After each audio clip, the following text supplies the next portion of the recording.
את אויבינו הקמים עלינו ניגפים לפניהם.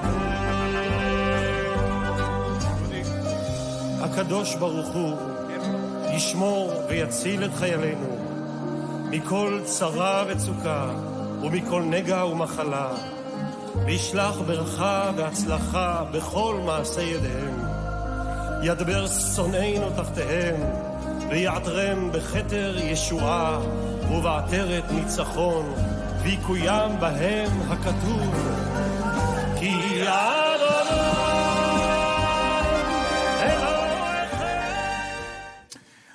Okay, ladies and gentlemen, good afternoon already. Distinguished guests, friends from near and far, welcome to the Jerusalem Conference in New York. With deep honor and great anticipation, we begin this inspiring gathering. To open our proceedings, I invite to the podium a visionary leader whose guidance continues to shape Israel's financial landscape. Hanan Friedman, CEO of Bank Leumi.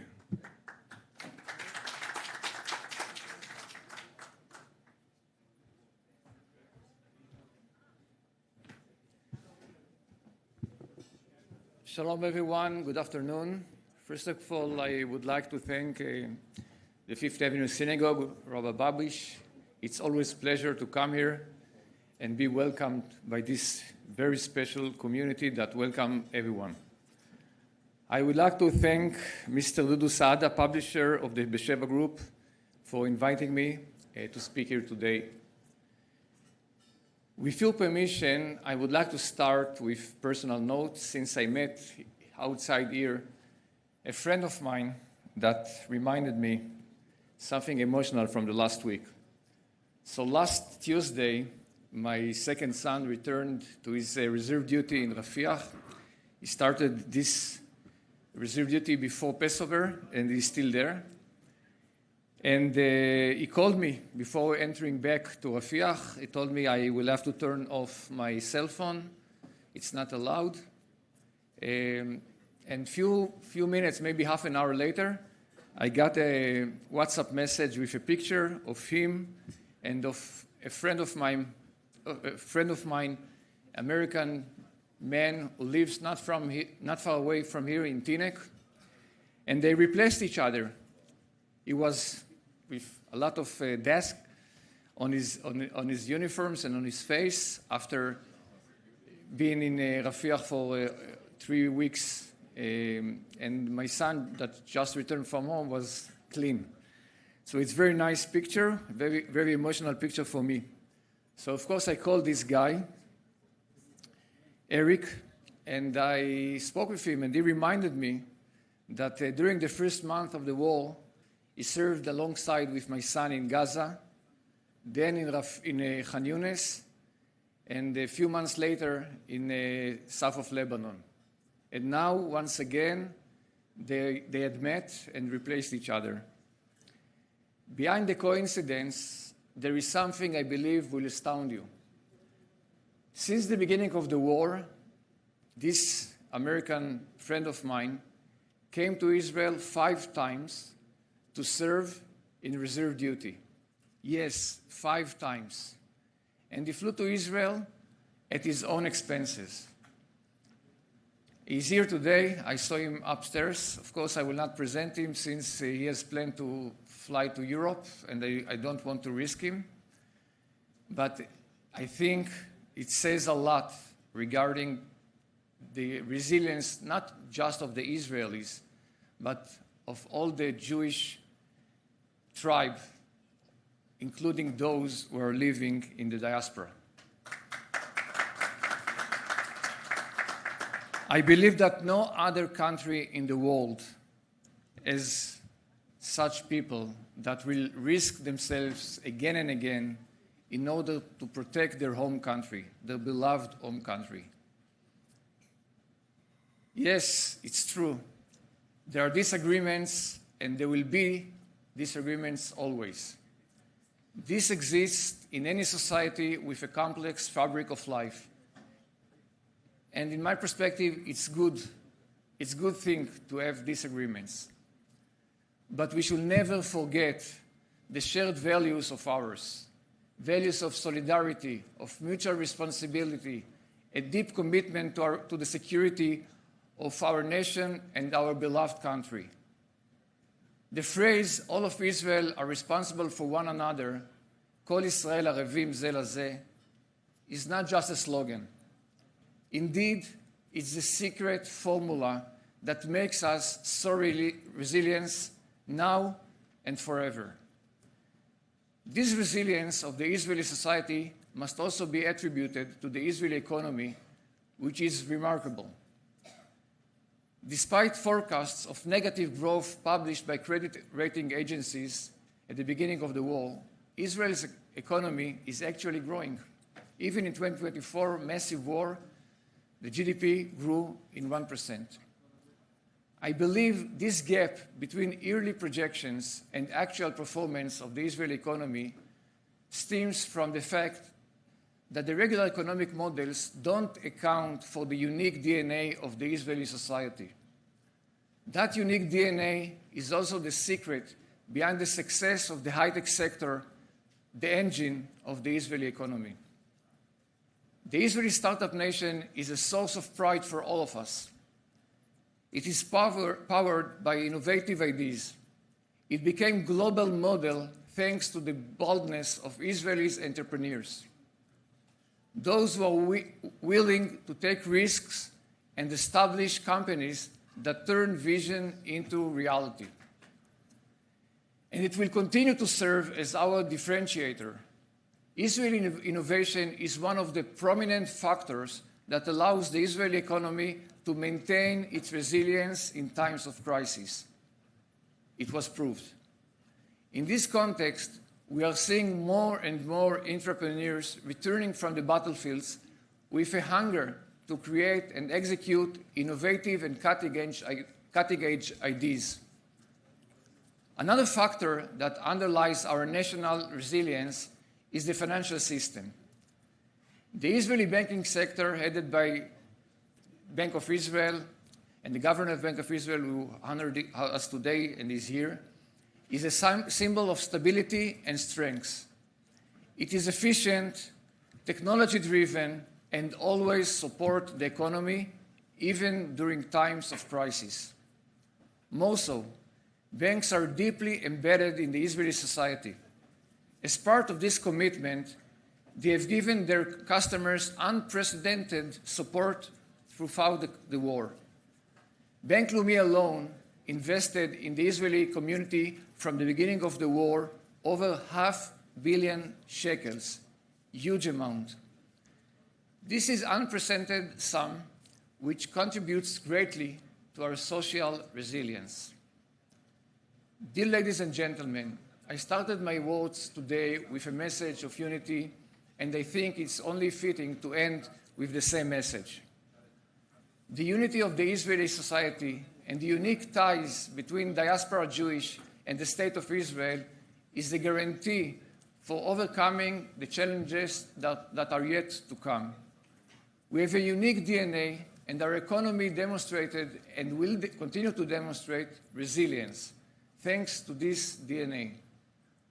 I cannot conclude without a prayer from the bottom of my heart for the swift return of our 58 brothers and sisters who are still being held captive by the evil Hamas terrorists in Gaza.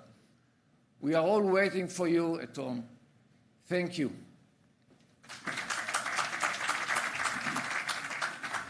Thank you very much. And now we are privileged to hear from a pillar of Israel's economic policy and resilience. Ladies and gentlemen, Professor Amir Yaron, Governor of the Bank of Israel.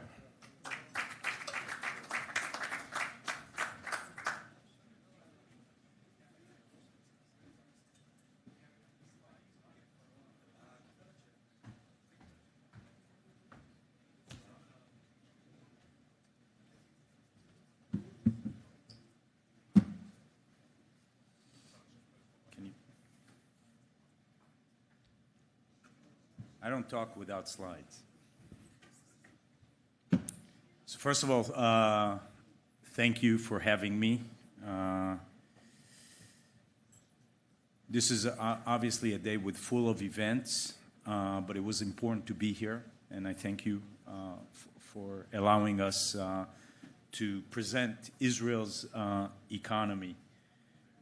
I guess I have several messages. Israel's economy is very, very resilient, has demonstrated a lot of resiliency throughout this.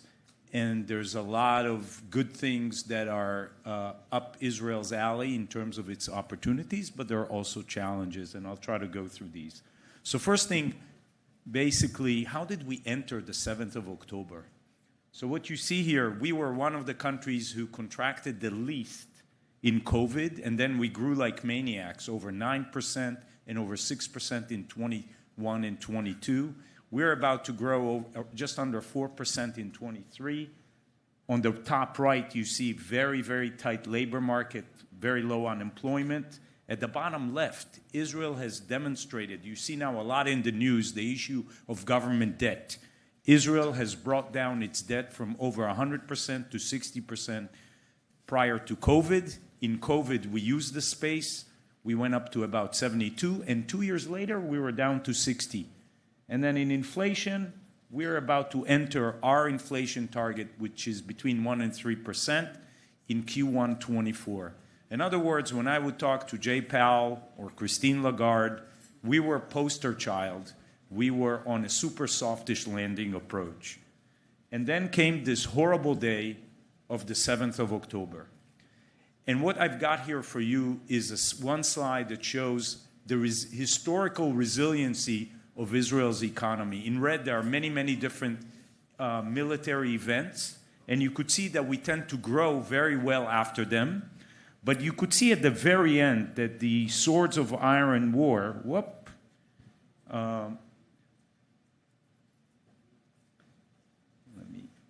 the swords of iron war is just dramatically very large. We contracted minus 21% in the last quarter of 23. But then again, you see Israel's resiliency. We jumped up by 16%, and afterwards, obviously, smaller growth rate. And today, we just at 3. So you're getting a very fresh slide, a very updated slide. We just came out with a new number for the first quarter of 2025, and we have come up by 3.5%, which is a non-trivial growth rate. So 2 things about Israel's resiliency. On the left, you see credit cards. You see how much it dropped at the beginning of the war. And then very fast, we were positively surprised how fast people came back to movies, to theaters. And you could see we are up there on the trend. In the middle, you see unemployment. And you see that big spike in October 23. There are 4 colors. The gray is unemployment. The dotted gray is the way we've dealt with COVID. Basically, firms lay people off temporarily, and the government pay furloughs. The solid teal is the reserve people in the military, and the dotted teal at the top, that's when there are still missiles flying around, and people just didn't go to work. And you could see how it declined, and then it kind of went a little bit up when the intensity in Lebanon went up. This is in September, October, and since then it went down. So where are we? Instead of growing around 4%, we grew 2% in 2023. We grew 1% in 2024, but we estimate that we're going to grow about 3.5% and 4% in 25 and 26, and this is taking into account already some of the tariffs and everything like that. It puts us, as you could see in the green line there, we still have a gap relative to where we were before. I'm going to skip this. I'll just say what you're seeing in the bottom left here, okay? For example, the blue line, consumption is already higher than pre-war. Exports are coming back. GDP is climbing back up, and so is investment, but they haven't reached their pre-war level. This is the catch-up that we need to do. But the good news, we are on a climbing trajectory. What's going on here in Israel is that we have finite amount of workers. There's no Palestinians. You could see in the orange, there were about 175. That's close to 0. You could see all the reservists. And then on the far right, you see vacancies. So part of the reasons we're not growing as fast as perhaps we could have is because we have labor shortages. One very vivid example is the construction industry in Israel. So you could see we were around 365 before the war, and then it immediately dropped and slowly recovered. Most Israelis went to work. What I want to show you is the first rule of economics, self-fulfilling prophecy. When we raised the interest rate on the far right there, you could see house prices went down in Israel. But then once people realize there's less construction, everybody says prices are going to go up. If enough people say that's what's going to happen and they start purchasing, you see prices at the very end there start climbing back up. What about financial markets? The Israeli stock market on the right-hand side underperformed for a while this S&P. But since the beepers and the ceasefire in Lebanon, you could see the Israeli stock market has caught up with S&P. Here, this is something called the CDS. That's the insurance on Israeli bond. Amazingly, before the war, we were the same level as the US. You could see the blue line and the red line are touching each other. And then it went up and down. And then after the ceasefire, it kind of went down very, very far.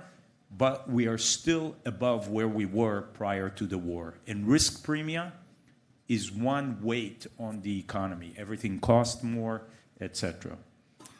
What about the shekel? So what you see here is an interesting graph. You could see the blue is the shekel dollar. And the orange is kind of is what would the shekel be if it was based on NASDAQ.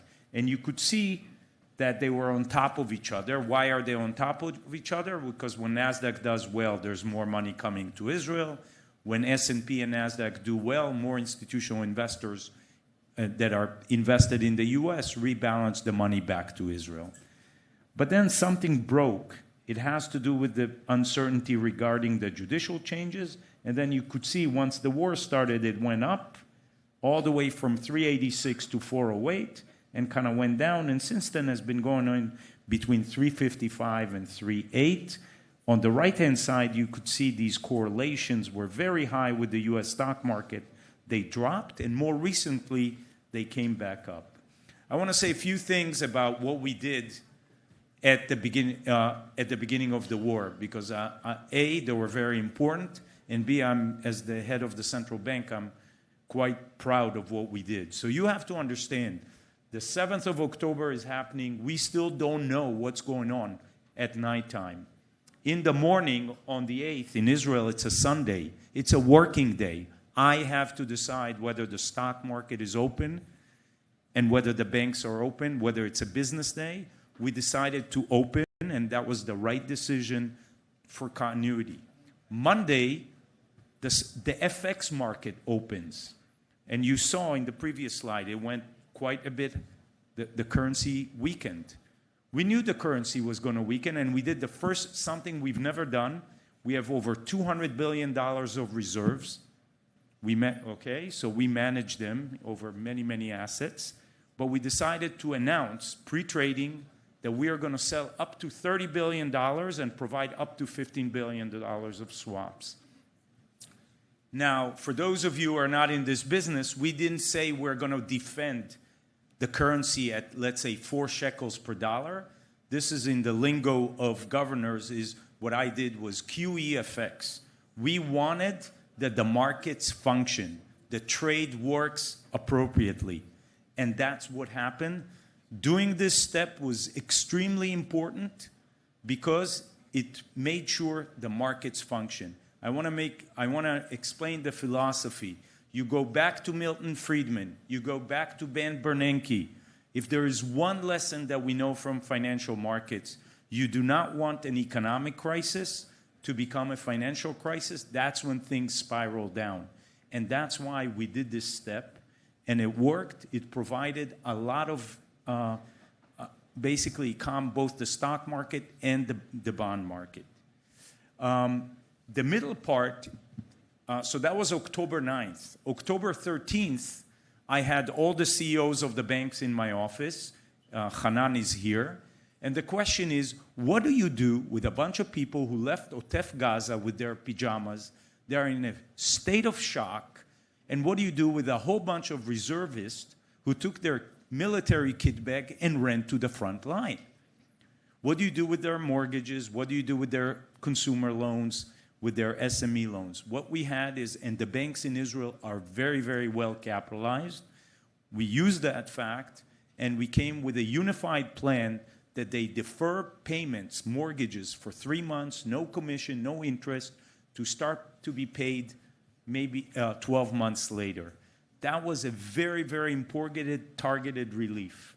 Okay, since then, we've added the North evacuees as well. We've extended it 3 more times, and I'm glad to say 98% of those who've done that step have come back to pay in good standing. So this was very, very important. Now, I want to say one more thing that happened. So that's October 13th. October 20-something, we had the first interest rate decision, and the whole country became Keynesian on me. Every media said the governor should lower interest rate. And I said, no, we are not lowering interest rate. We are about stability. Stability, if we are selling dollars, we are not going to lower interest rate. And that was the primary function. Let me just, it's not moving. Can you? So let me say a few words about the Israeli high-tech, since this is the locomotive train of Israel, the locomotive economic train of Israel. So in one slide, you could see how important the high-tech is for Israel. Over 1/3 of taxes, over 50% of exports, large share of GDP. Israel funding for high-tech is much larger than the US. Over here, you could see it's over 6% of GDP. In the US, it's only about 1.5%. And after NASDAQ dropped, you could see it dropped in the US and it dropped in Israel. You could see on the right-hand side, the good news, after capital raised for VC money has dropped at the beginning of the war, it is slowly coming back. It is not at the level of 21 and 22, but this is true everywhere in the world. I remember you have to understand, 21 and 22 were just abnormal years in terms of VC money. I remember Ruth Porat was in my office, and now she's the CEO of Google. And I told her, look, every little 2 kids are coming in with a PowerPoint presentation and are getting frothy money. And she says, Governor, you're absolutely right, but it's not PowerPoint, it's Google Docs. So I think this is the new normal in this area, and we're doing okay. One word about Israeli high-tech. Why is it now much stronger than it was in 2001 when the dot-com went? I want to explain the resiliency of this of it. You could see that in the middle, this is a very, very well-diversified category. Everybody understands how strong we are in terms of cyber, but we're very strong in terms of medtech. That orange part that says other includes security tech, and you can be assured that there's tons of orders now to our security tech. We just can't provide all of it in one shot. And a lot of these companies have products, something they didn't have in 2001 because it was mostly at telecommunication dream companies. Just a few words. We got an unfortunate number last Thursday in terms of the inflation. So inflation went up to 3.6, but about 0.7 out of the 1.1 number was flights. So you can imagine how important the numbers for flights have become. They are influencing Israeli inflation. And now this is the path for inflation. We're still seeing inflation going into our target in the second part of the year, but we have to be a lot more cautious now as the inflation level is now higher due to that increased level that was in the last CPI. I want to say one thing about the elephant in the room, which is the budget for the war. So what is Israel's challenge? Israel's challenge is threefold. On the one hand, we need to continue to demonstrate that we are acting responsible in terms of our fiscal budget. That means that debt to GDP does not diverge over time. That's number one, pillar number one. Pillar number two, you could see over there, we have the highest, on the right-hand side, we have the highest defense expenditures in the OECD. We have to pay for defense expenditures. And on the bottom right, you could see we have we're relatively short on civilian expenditures, and yet we have a lot of needs for infrastructure, for education. Those are the long-term challenges for Israel. So how do you manage, on the one hand, for a country with a lot of geopolitical risks, not to have debt rise too much, pay for the defense expenditure, and at the same time put the seeds for growth in terms of education and for infrastructure? So here's the picture of the war. The war cost about $250 billion shekels. That's as of now. It's about 13% of GDP. And one has to give the government credit in terms of the fiscal steps that it took in terms of the budget. It did 1% fiscal consolidation in 2024, another 1.5% of fiscal consolidation in 2025, and the outcome of this is that Israel's debt to GDP is somewhere between the orange and the yellow line. It kind of depends what will be the military expenditures that will come out at the end. So the bottom line is, as opposed to many European countries right now in which debt is rising, at least in the case of Israel, it's going to rise in 2025, but then in 2026 it's going to subside and it's not going to grow. And if we want it to come down and be on the green line, we'll have to take some more steps. But this is a very, very important message to the rating agencies and to the market, and it was very important that the budget was passed in that sense. That's the good news about the budget. I must say, what is the not so good news about the budget? There should have been more money directed to engines of growth, that is education, infrastructure, maybe taking away some disincentives for going to work for certain populations in Israel. Those are the key things for long-term growth, and the composition in the budget we could have done better, but at least we do not, as according to the Bank of Israel, we do not have debt to GDP challenging. Maybe I'll just leave you with 2 more slides and I'm done. There are long-term challenges. So the main message is we entered the war very well. The economy is showing a lot of resiliency. The high-tech is showing a lot of resiliency and a lot of promise. But we do have some long-term challenges. You could see on the left, we have a low infrastructure relative to other countries. We have high poverty rates. In the middle, GDP per labor hour means productivity is not very high overall. And in the very right is amazingly international skill levels, international tests, we don't show very well. So that's what I mean when we need to invest in education. Now, one more demographic thing that is challenging for Israel for the long run, you could see here, in orange is the Arab population. It's pretty stable in the low 20s. In gray, you could see that's the ultra-Orthodox, and that's going to go up to mid-20s. But the ultra-Orthodox have very little presence in the job market, so is female Arabs. We need those two groups to enter into the job market and help Israeli economy, and we want them to do well. That means they need to have the skills, especially in a modern society.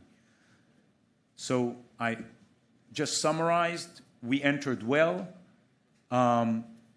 Inflation is kind of on the above the upper limit, and we will have to make sure it comes down.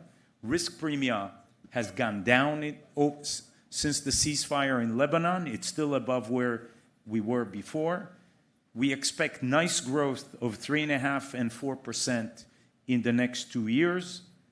And the challenges are things that need to be dealt with. And the sooner we deal with them, the better off we will be.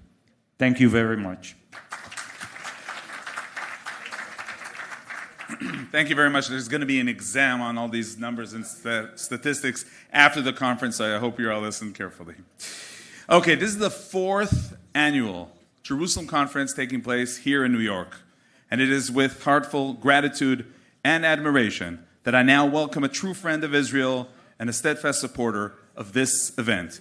It is my honor to invite to the podium Eric Adams, Mayor of New York City.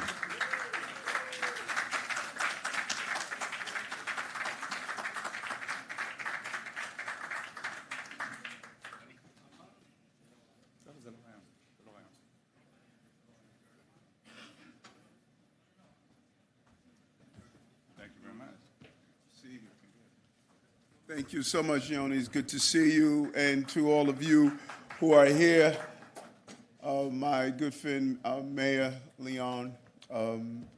Mayors, we know the life of a mayor. There's a special place for us, you know. And it was really inspirational to march today to celebrate the 77th year of Israel. This march has taken place since 1965. Since 1965, and as long as I can remember, I take great pride in participating. And what is significant about it, as I think as the banking industry recovers, sometimes we don't really appreciate what goes on behind the scene. I thought your presentation was amazing. It shows the resiliency, it showed the patience, and it showed the ability to make the right calls. Because oftentimes people don't really appreciate what it takes to stabilize after a crisis.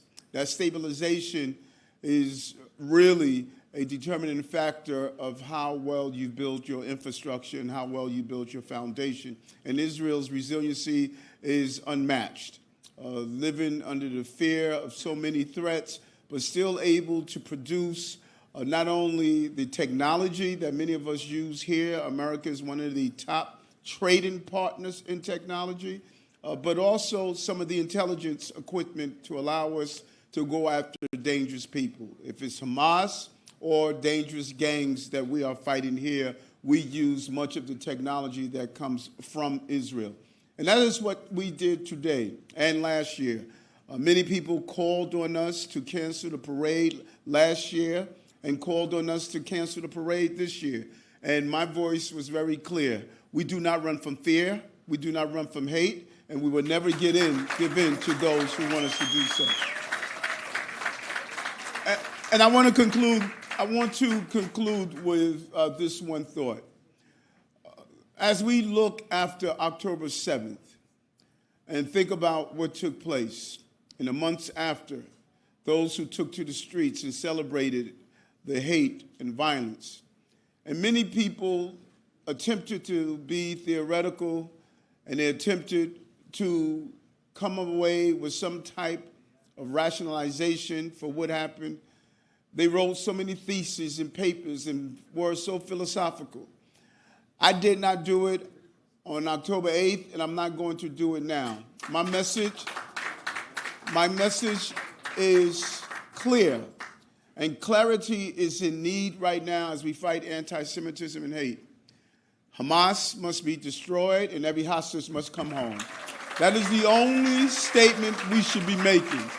Anything else is tinkering around the edges, and you can't tinker around the edges when you saw that level of violence and hate in Israel. And we need to all have that one statement. Hamas must be destroyed and every hostage must come home. Thank you, and happy 77th anniversary. If we could just wait here on the stage for the Jerusalem Prize to the Mayor of New York, Eric Adams. Of course, here joining us on the stage, Mayor of Jerusalem, Moshe Leon. If you could all stand here, actually, for the picture will be better here. Cameraman, here.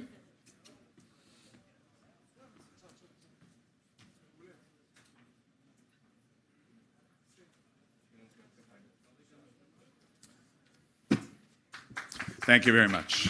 So this gathering is more than a meeting of cities, Jerusalem and New York. It's a union of spirits, of ideals. From the eternal capital of the Jewish people, I now have the distinct honor to invite Moshe Leon, Mayor of Jerusalem.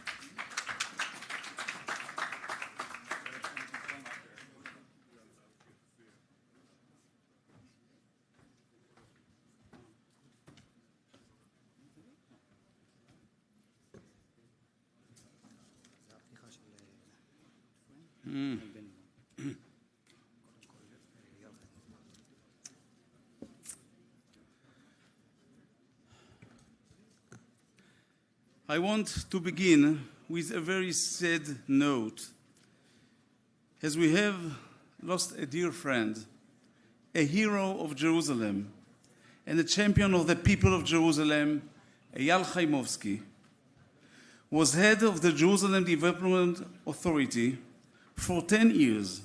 In 10 years which Jerusalem saw great steps forward. His legacy will carry on, and may his memory be blessing. My good friend, Mayor of New York City, Eric Adams, a good friend of Israel and of Jerusalem. Dear friends, many of you know I like to sing. And when I walk the streets of Jerusalem, I always hear in my ears the words of Tehillim, the wonderful tunes of Tefillah. But when I walk the streets of New York, I hear different tunes. Maybe Simon and Garfunkel, maybe even Billy Joel. But either way, this city, just like Jerusalem, is a proud Jewish voice, a proud Jewish songs. Today, our tunes, our songs are, however, still songs of sadness. They are songs that long for peace, that long for our hostages home, every last one of them. We pray for this together. We call out for this together. Lo yanum velo yishan. We will not rest and we will not sleep until they all come home. This is a prayer and the hope I bring with me from Jerusalem, the capital of Israel. We have no other mission. And as I stand here today, as a proud mayor of Jerusalem, we are a city of a mission with a goal. We are a city with a soul. Jerusalem is not just history. Jerusalem is a future. Jerusalem is Israel's next big thing. We are building, we are growing. In 2023, we issued over 7,800 building permits, 3.5 times more than the past, as we want people to build and build even more.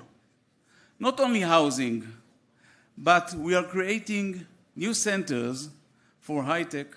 More and more international innovation companies want to come to Jerusalem.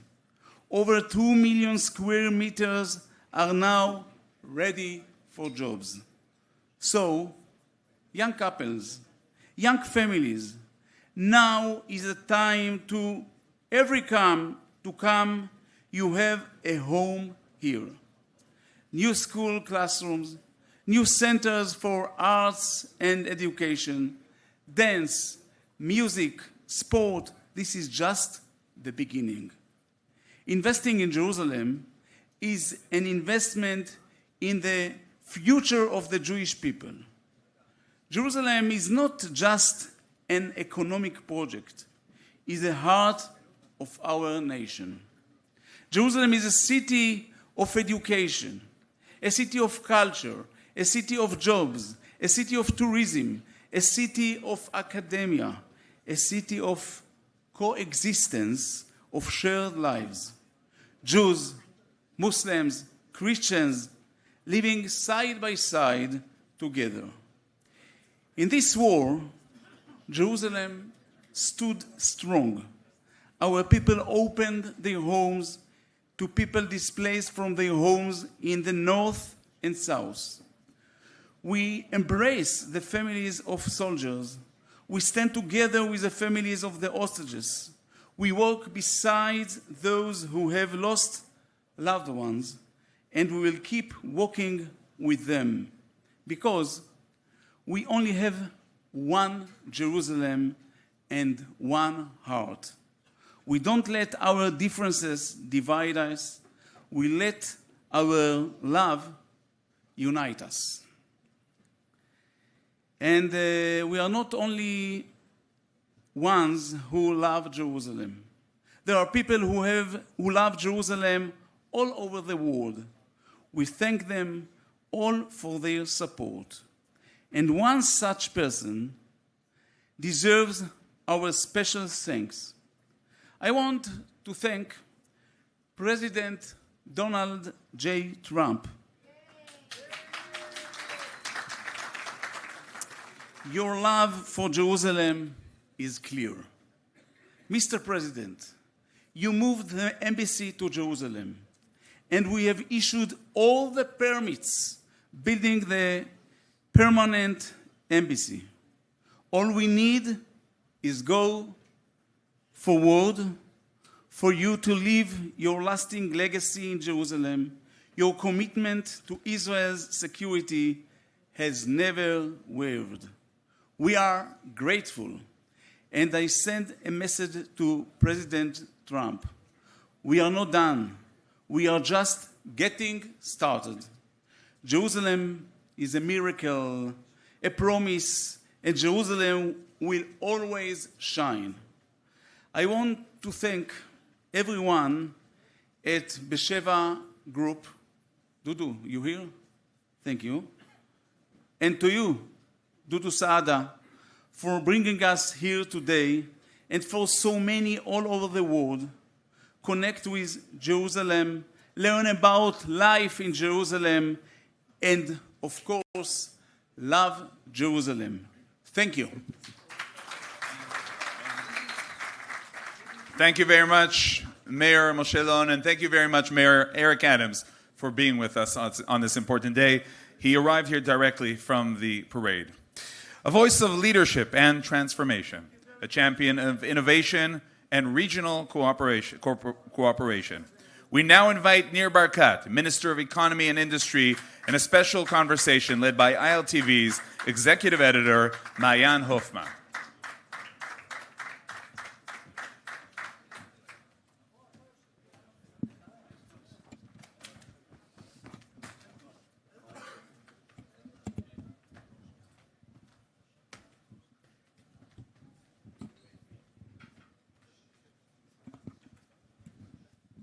Minister Barkat, thank you so much for being here today. Thank you for hosting me. And I want to thank Besheva. You guys are great. You do it every year in a professional way. Thank you. Thank you very much. So, Minister Barkat, I'm going to start with a question economic because you are currently the Minister of Economy. And your team was just in the States. You're about to travel there yourself to meet with the White House and talk about the tariffs that Trump has put into place, which of course could impact Israeli exports.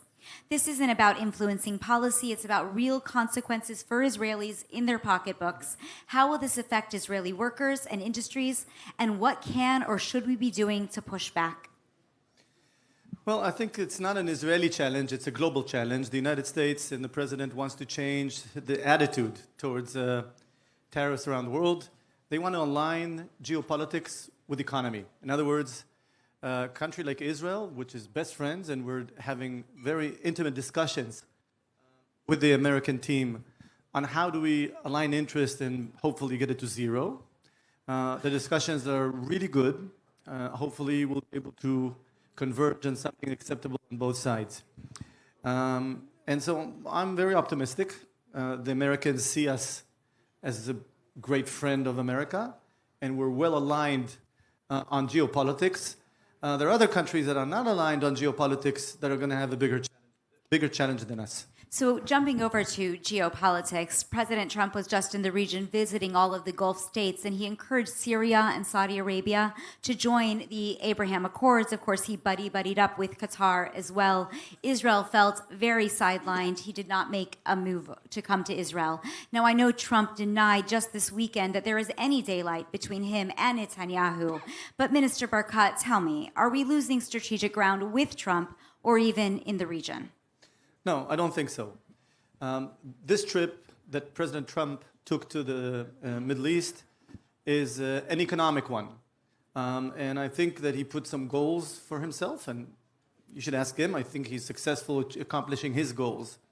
But if you actually look at a bigger picture, there is the evil axis, starting with Iran, including Qatar, and a lot of Muslim Brotherhood cells around the region, and the proxy strategy that Iran developed against Israel to include Hezbollah, Hamas, and other proxies around in the region. The more we fight with them, the more we make sure they pay a heavy price. Dismantling Hezbollah. We're in the process. We're still not done. Getting all the goals of the war, getting our 58 hostages back, of course, and making sure Hamas does not survive this war. But as much as we continue with that process against evil, there's the other axis, which is the peace axis, which is expanding Abraham Accords. The Saudis are waiting, Indonesia is waiting, Azerbaijan, and don't be surprised that you have a number of sheikhs in Judea and Samaria that will want to join the Abraham Accord. It will not stop there. I believe that you're going to see that axis, that peace axis, expand, and people are going to be surprised how more and more countries will join. The more we were aggressive against Iran and the evil axis, the more we will make progress in the peace process. Well, and it's interesting to speak about that today as the IDF continues its work in Gaza, expanding actually its operation. And in fact, the Hostage Families Forum put out a white paper where they argued that us in continuing to fight after 19 months and now even harder will put the very few remaining hostage lives at risk and even risk us getting the bodies back of our dead hostages. How do you justify this excursion? Do you believe something is different today than in the past 19 months? The cabinet decided together, unanimously, to put more pressure, more army into Gaza with the understanding that pressure will bring an opportunity to a deal closer. It's exactly the opposite. Hamas is not going to volunteer to give us our hostages back. Once we put pressure on Hamas, I believe it increases the chances of doing a deal. And mind you that the two major deals that we've done in the past were while we were fighting, not while we were waiting. And I believe eventually that putting more and more pressure will increase the chances of getting our hostages back. Now, I want to jump back.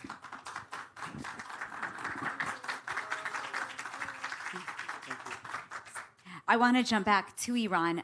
Trump has been negotiating directly with Iran, not him himself, but his team, of course, in order to achieve an Iranian nuclear goal. Trump has said over the weekend that we are closer than ever to that goal, while Israel knows that Iran is closer than ever to a nuclear weapon. Do you believe that it is safe for a deal to be signed between the United States and Iran, or do you believe that if that deal is signed, Israel will still need to attack the rogue regime? We have one goal.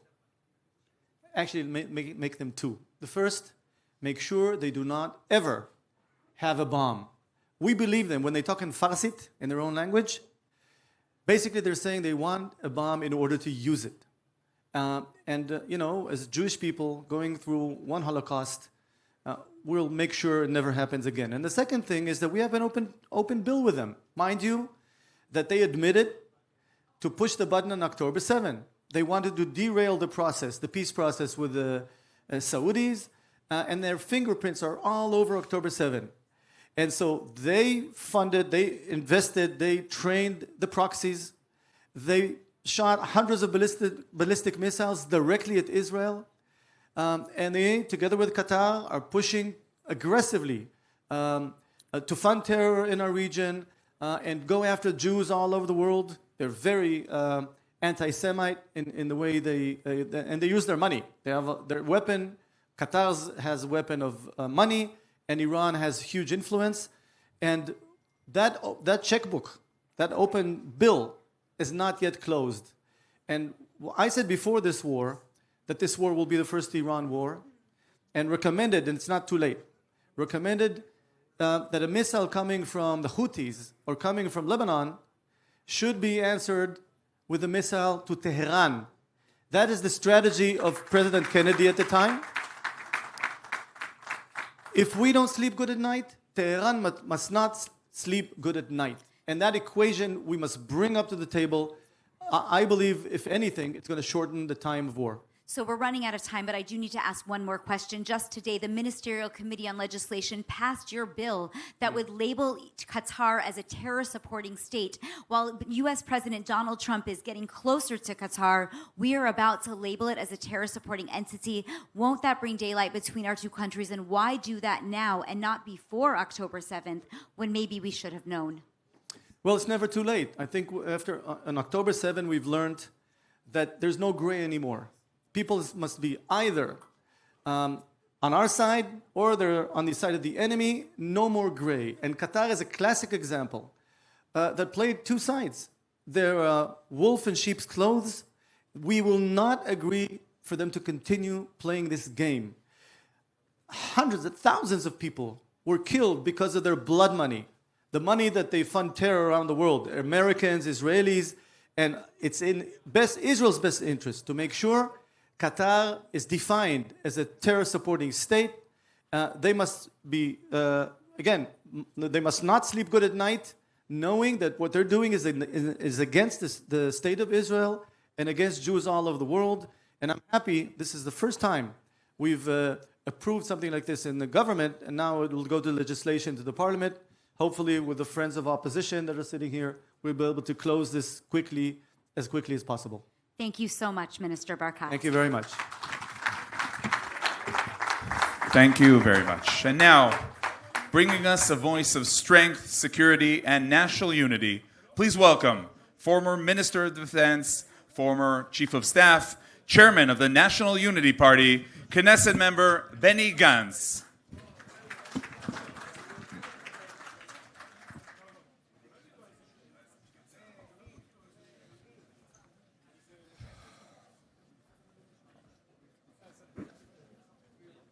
Shalom, Chaverim. And before I deliver my speech, I want to say something. Shalom lekulam. Chaverim Besheva, הקונסול, השר ברקת, וכל החברים שבאו, באמת, this day in New York is very impressive. And I want to thank Mayor Adams, not just for his ongoing leadership all over the years, but especially on those very difficult times. So I think it is very much appreciated by all of us, and the fact that Israel is marching all over this place is very meaningful. So thank you, Mayor Adams, and thank you to the people of New York. Ladies and gentlemen, I want to begin by addressing the single most important matter at hand. Today marks 590 days. 590 days since the most murderous day in Jewish history after the Holocaust, when 58 of our brothers and sisters are still held captive in the hands of the murderers, the monsters of Hamas. Just a week ago, our hearts filled with joy at the release of Idan Alexander. His freedom made possible only through the efforts of President Trump and his special envoy, Steve Witkoff. But we cannot and must not stop there. The State of Israel, the mediators, and the international community must do everything to bring the remaining hostages home. Netanyahu, let me tell you that I know you are in a crossroad. I want to say again, you have the full support of the opposition to bring our hostages home. Bring them home now. I want to tell you, for me, in over 40 years of service, this is the 6th campaign against Hamas. So I speak with certainty when I say our fight with Hamas is far from being over. It will endure for years, and we will not rest until Hamas is dismantled and the threat it posed to the citizens of Israel is eliminated.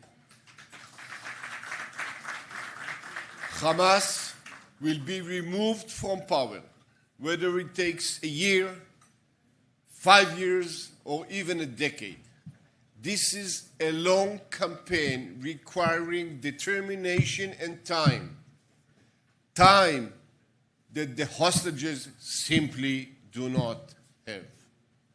The ongoing expansion of military effort in Gaza is important, but it must unwaveringly serve the war's objectives, and first and foremost among them, bringing the hostages back home. I also want to speak today about seizing opportunities. October 7 marked a tragedy we will not forget, but it also triggered a regional transformation we cannot miss. On the diplomatic front, we hold the opportunity to catalyze a strategic flip in the Middle East. President Trump's visit to the Middle East could very well be the opening chapter of major regional initiative. The expansion of Abraham Accord has the potential to become regional game changer, especially against the fundamentalist Iran regime and its axis. Groundbreaking opportunities lie ahead not only in defense cooperation, but also in economic, scientific, and technological partnerships. But these opportunities demand leadership and courage. They demand of Israel to proactively seize them. Even in Gaza, there is a unique opportunity to advance President Trump's voluntary migration plan. The State of Israel and the nations willing to receive Gazan civilians must act to promote this plan and shape Gaza's infrastructure and political future. No more hesitation. The time for action is pretty much now. October 7 also highlighted another opportunity, the chance to strengthen Israel's relations with the Jewish diaspora. In the wake of tragedy, millions of Jews worldwide united in support of Israel. Some posed their lives to join the IDF. Some donated millions to support the war effort and rehabilitation. And some launched campaigns to tell Israel's story and defend the truth. I stand here today to say clearly, Israel must designate strengthening the bonds with the diaspora as a national objective. To my Jewish brothers and sisters, I will say simply, Israel will remain continued to strengthen the ties between our people and our land. I know these aren't easy times for you. On colleges, campuses, anti-Semitism is in record height. But let me assure you, it's not only the bravery of our children on the battlefield that inspires us, but also the unwavering resolve of our brothers and sisters abroad in your support of Zion. the birthplace of our people, the one and only Jewish state, and more than ever, you have a vital role in strengthening Israel. And I would like to lay out 4 points today in how to do so. Firstly, by volunteering at our embassies and special programs, leveraging your unique skill sets.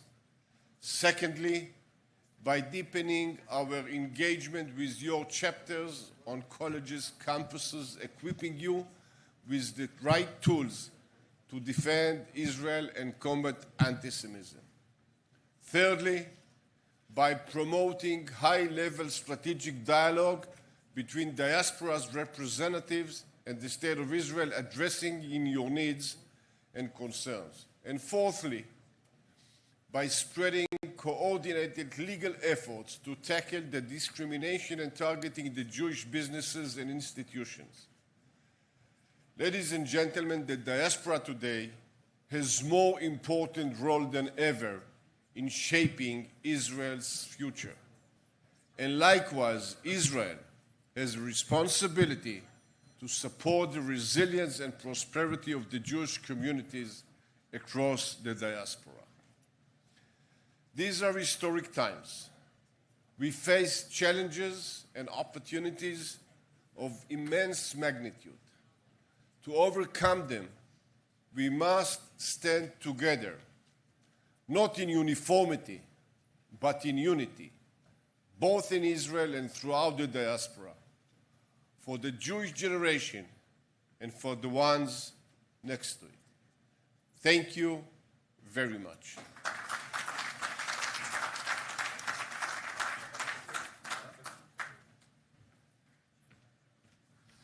Notice that Knesset member Gantz set a new standard. I want to see a leap. Every speaker needs the leap. We're now privileged to welcome a respected diplomat, a dedicated servant of the Israeli people, Ophir Akunis, Israeli Consul General in New York.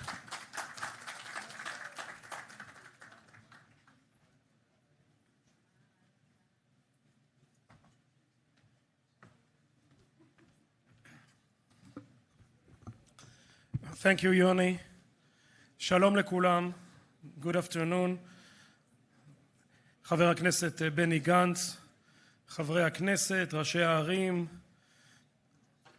Thank you, Dudu Saada, and your team for your well-organized event year after year.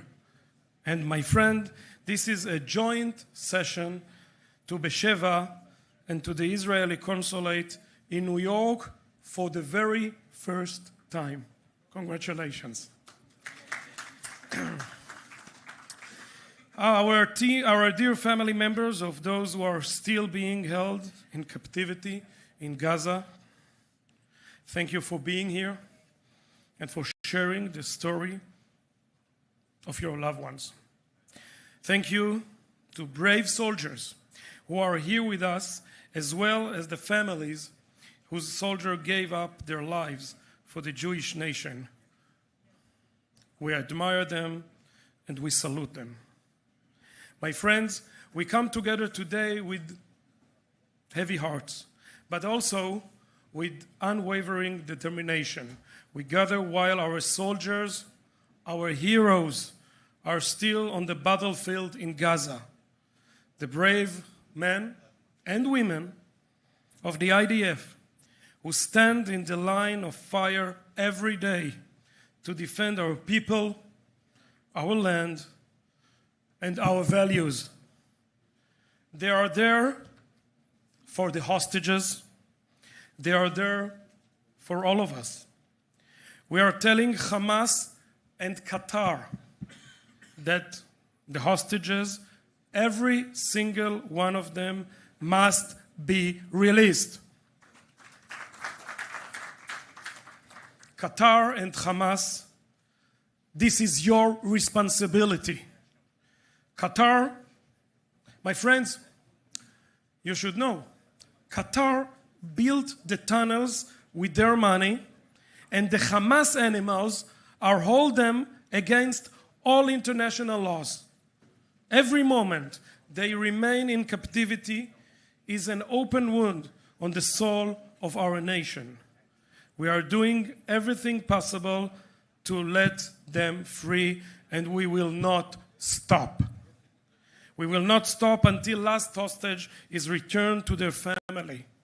I'm saying to our enemies in Gaza, in Iran, in Qatar, and to those who are already forgot horrors of October 7th, let them go. In a few minutes, we will hear the brave Ayelet Samerano, a dear friend. Ayelet, where is she? Shalom, Ayelet. Ayelet's son, Yonatan. Kobe po? Shalom, Kobe. Yeah, Ayelet will talk on behalf of the family. And Yonatan Samerano, my friends, was taken hostage and kidnapped to the Gaza Strip. You know by whom? By UNRWA employees. 2 UNRWA employees invaded to the state of Israel. The United Nations, they pay their salary. They invaded to the state of Israel and kidnapped Yonatan Samerano. We have not forgotten them, and we have not forgotten the October 7th horrific pictures. So I'm telling various leaders from around the world, my friends, don't pressure us and don't lecture us. We fight that battle in Gaza. We are fighting another war here in the United States, on the streets and campuses. Jewish and Israeli students, young people who just trying to learn. All of them, or most of them, are being harassed, threatened, even assaulted. Universities are supposed to be a place of learning, and not a place that's been overrun by mobs who openly glorify Hamas. Do you know them? Intifada, right here, in front of the Grand Central Station, in Union Square, in Washington Square, of course, in Columbia campus, of course. Well, those mobs deny the October 7th massacre and burn, my friends, not the Israeli flag, the American flag. And I'm saying to my American friends, these protests are filled with wild people who are supported by, let's see if you know, Qatar. Yeah, by Qatar. They don't only want our head, that's for sure. They want yours as well.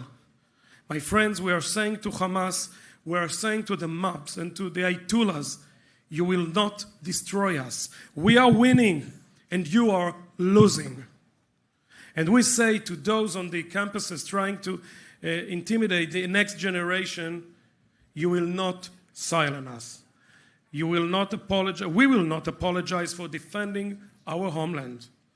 And my friends, we must hold academic institutes accountable. Freedom of speech is not freedom of hate.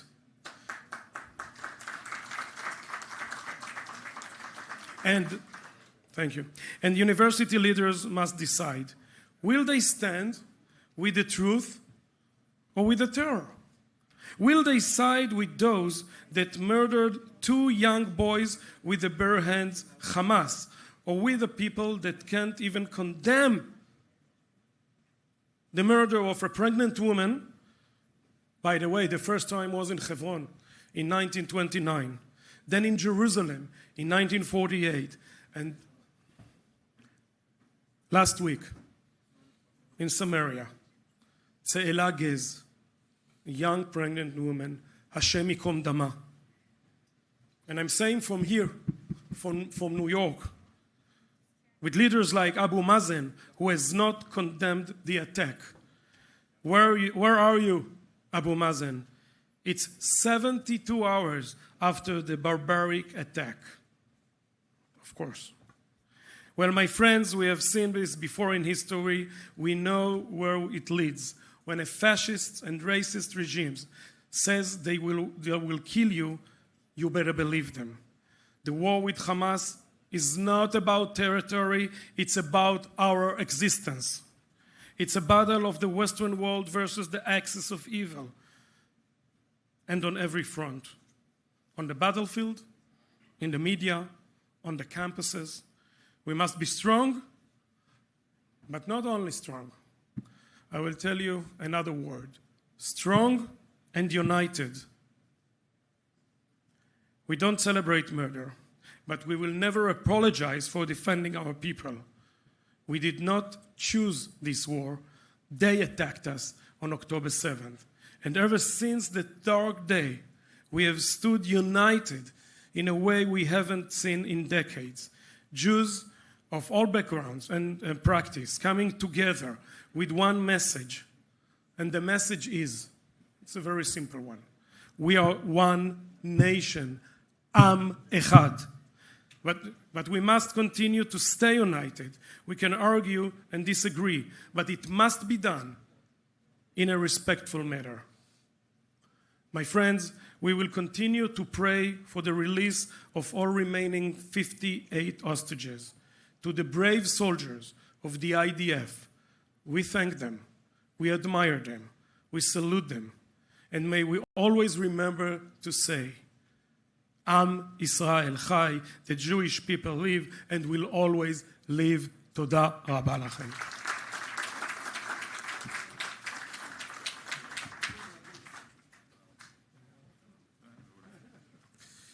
So as we all pray together for the return of our brothers and sisters of the 58 hostages, I now invite to the stage Ayelet, mother of Yonatan Samerano.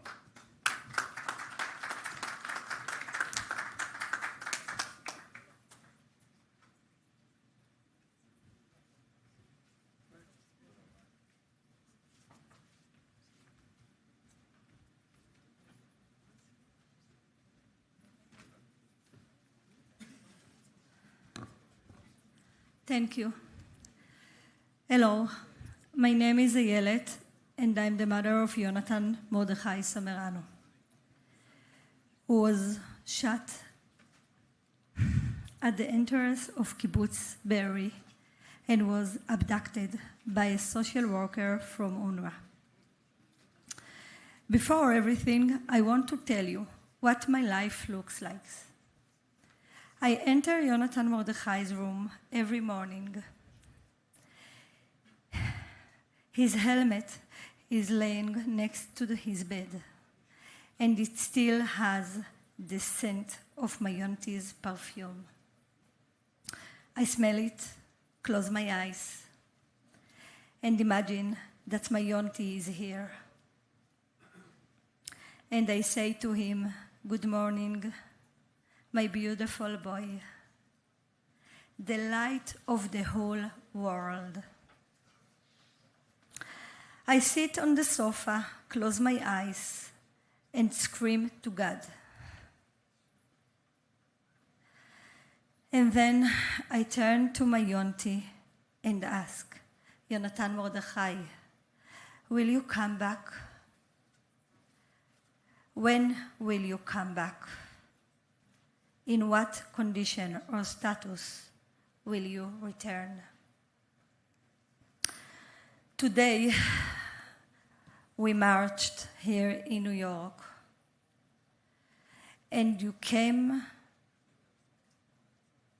to see, to march, and to strengthen together with us the state of Israel. I choose today to see you, to hear you, all of you. And I want to strengthen you and tell you,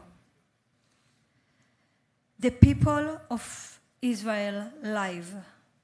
The people of Israel always live. Now, the people of Israel live and will always live. Am Israel Chai, Am Israel Leolam Yeh Chai.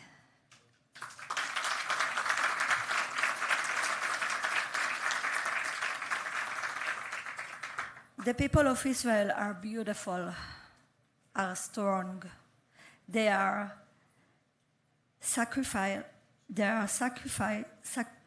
sorry, I'm without my glasses. Sacrifice life. And all Jews are brothers, and they do not let their brothers fall. We came here representatives of all the hostages' family, and you are all our brothers and sisters, and I get to see every time anew how everyone is with us in pain and in prayer for everyone. My auntie needs to come home. Everyone needs to come back home. 58 hostages must return home. We march today in New York, in a city where there are representatives from all over the world, in a city where ambassadors and people who have taken upon themselves a mission of peace and not of war. But the United Nations kidnapped my son.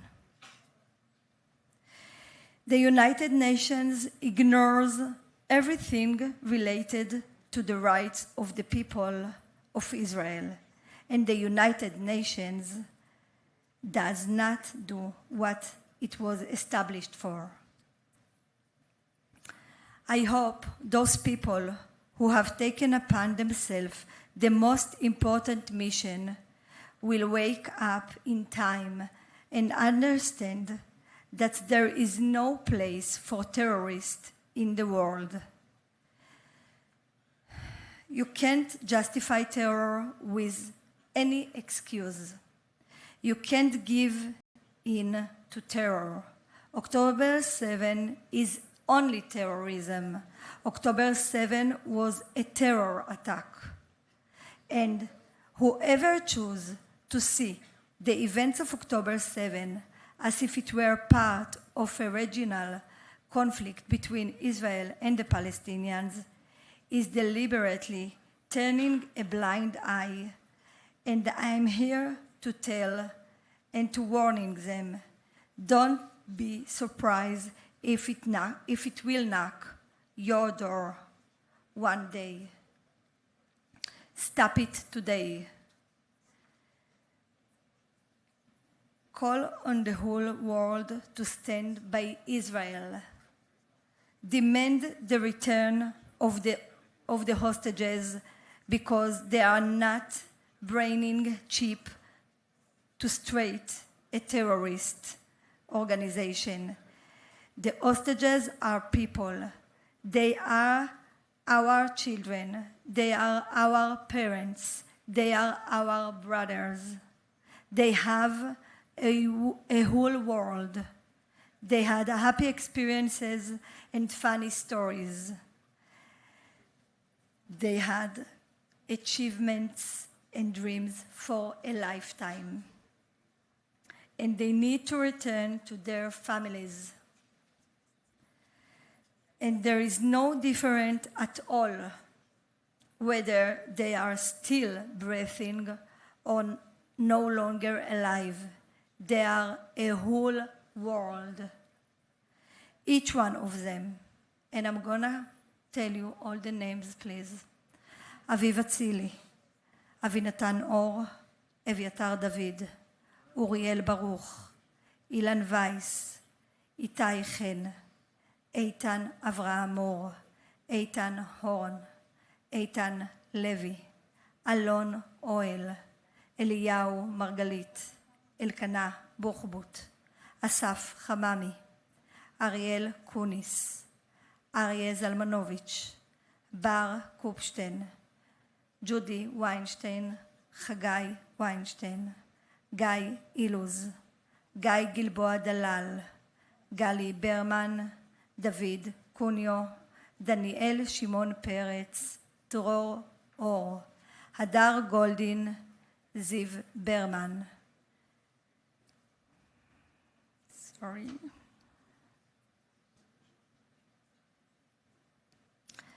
טל חיימי, יאיר הון, יאיר יעקב, יונתן מרדכי סמרנו, יוסי שרעבי, יוסף חיים אוחנה, ליאור רודאיף, מוחמד אלאטרש, מני גודארד, מקסים הרקין, מתן אנגרסט, מתן צנגאוקר, נמרוד כהן, שחר ברוך, עוז דניאל, עומר נאוטרה, אמירם קופר, עמרי מירן, ענבר היימן, עידן שטיבי, עופרה קידר, רון ברסלבסקי, רונן אנגל, רני גבילי, סגב חלפון, שי לוינסון, תמיר אדר ותמיר נמרודי.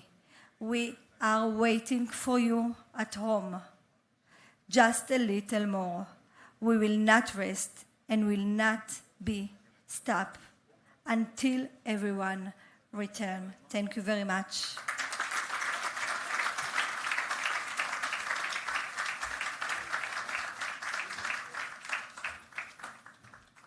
Thank you very much. I hear that we all join your prayers, all our prayers. I'd like to call upon the team of the Jerusalem Conference for a special award to Consul General New York, Ophir Akunis.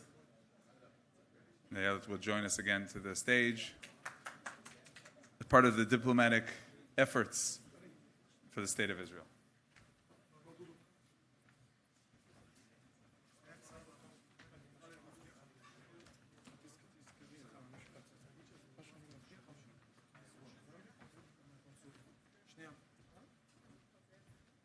Thank you very much. Of course, this is the moment to remind everyone that this event is a special partnership with the Israeli consulate. Thank you very much, Ophir Akunis, for all your activity 24/7 for the State of Israel.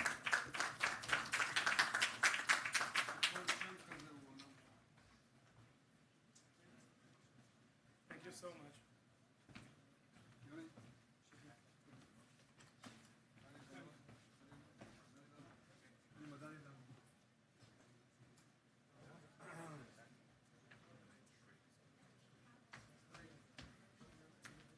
Thank you very much.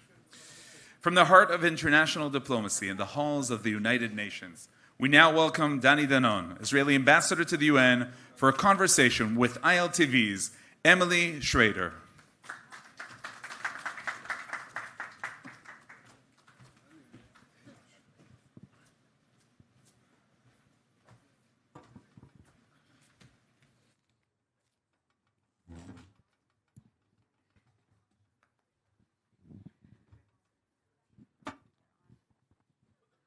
All right, everybody awake? Thank you so much, Ambassador, for joining us today. I'd like to get right to what's going on this week when it comes to the humanitarian aid. As you know, we've watched the UN repeatedly accuse Israel of obstructing aid, even when hundreds of trucks of aid were going into Gaza on a daily basis. Now that Israel has a plan to work with non-UN partners, the UN's obstructing this plan. Why is the UN seemingly incapable of holding Hamas accountable for their theft of aid, knowing full well that this aid often doesn't even get into the hands of the Gazans who need it? Well, Emily, first of all, I'm very happy to be here this afternoon with many friends. You know, for me, it's inspiring to march on Fifth Avenue, to see so many friends of Israel, you know, coming from the UN. Usually I'm by myself carrying the flag, but, you know, seeing so many friends, it gives us a lot of courage. And we just, heard the mother of Yonatan, Ayelet, and we know we have a long way to go until we bring all of them back home. I have no expectation from the UN. So we have to understand that today what's happening, that the United States and Israel are taking a different course without the UN. And they are upset about it. They don't understand how can we even discuss humanitarian issues without the UN. But the UN failed. They failed before October 7th. They failed after October 7th. The fact until today, almost 19 months after October 7th, the Secretary General of the United Nations, he haven't visited Israel yet. That's outrageous. And also we know everything about UNRWA. I think what's happening today, we see the leadership of the US coming with new ideas, also with the humanitarian issues, and the UN, they are trying to boycott it, but it will not help them. They can choose maybe to join it, but they cannot stop it. Now, changing gears a little bit, we have seen a renewed push for Palestinian statehood, particularly in the UN, even after the atrocities of October 7th. Can you explain a bit about why this is so dangerous and what you are doing within the UN to fight back against this? You know, for us, and I'm not talking about my friends from Yehuda v'Shomron, Dudu, and many other friends, you know, to speak about the Palestinian state, it's science fiction today. Let's admit it. But some people at the United Nations are actually considering this idea. And on June 17th, there will be a conference in the United Nations that France and Saudi Arabia will lead this conference. And the title of the conference will be a Palestinian state. And they are encouraging head of states to come and to attend. So for sure, we will not take part of this fiasco. It's detached from reality. Together with the United States, we are telling our allies that they should look at what happened on October 7th. They should see what's happening today in Judea and Samaria, that, you know, the PA, they are very weak. You know, today we're taking a lot of actions in Judea and Samaria because the PA is not capable of doing much. So I think for us, we will continue to work together with the US and make sure that those ideas will stay in the mind of those people. It's interesting you brought up that the PA is too weak to carry out the necessary duties, because we've also seen Israel picking up the slack for Syria, for Lebanon, for Yemen, for seemingly many Arab countries in the Middle East pushing back against the Iranian proxies, terror groups. But I want to ask you, you mentioned the U.S. partnership. How is that relationship going inside of the UN today, given that we see repeated resolutions calling for ceasefire without the release of our hostages and other anti-Israel resolutions on a regular basis? Is Israel getting the support that we need from key allies?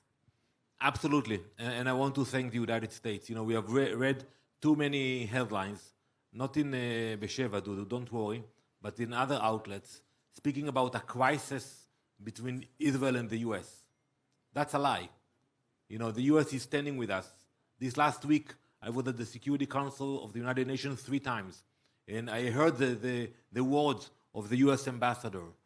We know that they are standing with us, and even today, when you speak with the officials, I met Ambassador Witkoff last week, and Prime Minister Netanyahu spoke with President Trump last week. They're standing with us, achieving all the goals of the war, which are bringing all the hostages back and defeating Hamas. So for us, we are not worried about it. Now, a final question. I know we don't have much longer, but I want to ask you, I know Israel has made quite a few diplomatic strides, even within the UN, the theater of the absurd, and a lot of that is to credit to you for the work that you have done. What are some of your accomplishments within the UN that you have worked on, even during this extremely difficult time? So, you know, Emily, I never thought I'll come back to this position. By the way, I'm the first, probably the only Israeli to serve twice at the United Nations. You know, after 5 years, it's more than enough.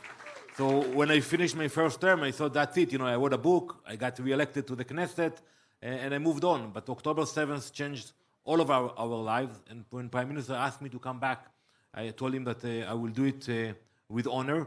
And we are doing a lot. I just came back 2 weeks ago. I took a delegation of UN ambassadors to Auschwitz and to Israel. And I was surprised to see that 30 UN ambassadors registered and joined me. And it speaks volumes. You know, when during a wartime, you have so many ambassadors coming to stand with us, to march with us in Auschwitz, and then going to see what happened on October 7th. We still have friends. Not everybody is against us, but we have to be strong. We have to decide what we want to achieve, how we want to achieve it, and the rest will follow us. All right, well, hopefully we'll continue to see more developments on the diplomatic front, thanks to leaders like you. Ambassador Danon, thank you so much. Thank you very much.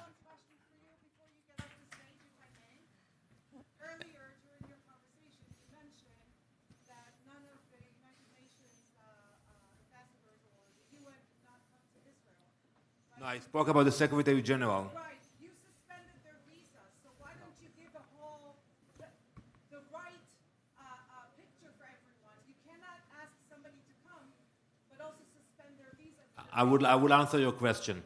First of all, Secretary Guterres doesn't need a visa. He should have been in Israel on October 8th. That's the role of the Secretary General of the United Nations. Regarding UN officials who are spreading lies against Israel, we will not allow them to come to Israel and continue with that. If they want to do humanitarian work, they are welcome. If they want to do advocacy against Israel, they should do it here at the UN, but not inside Israel. Thank you very much.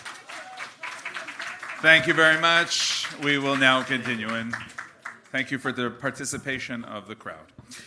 In the spirit, no, actually, truly, it's good.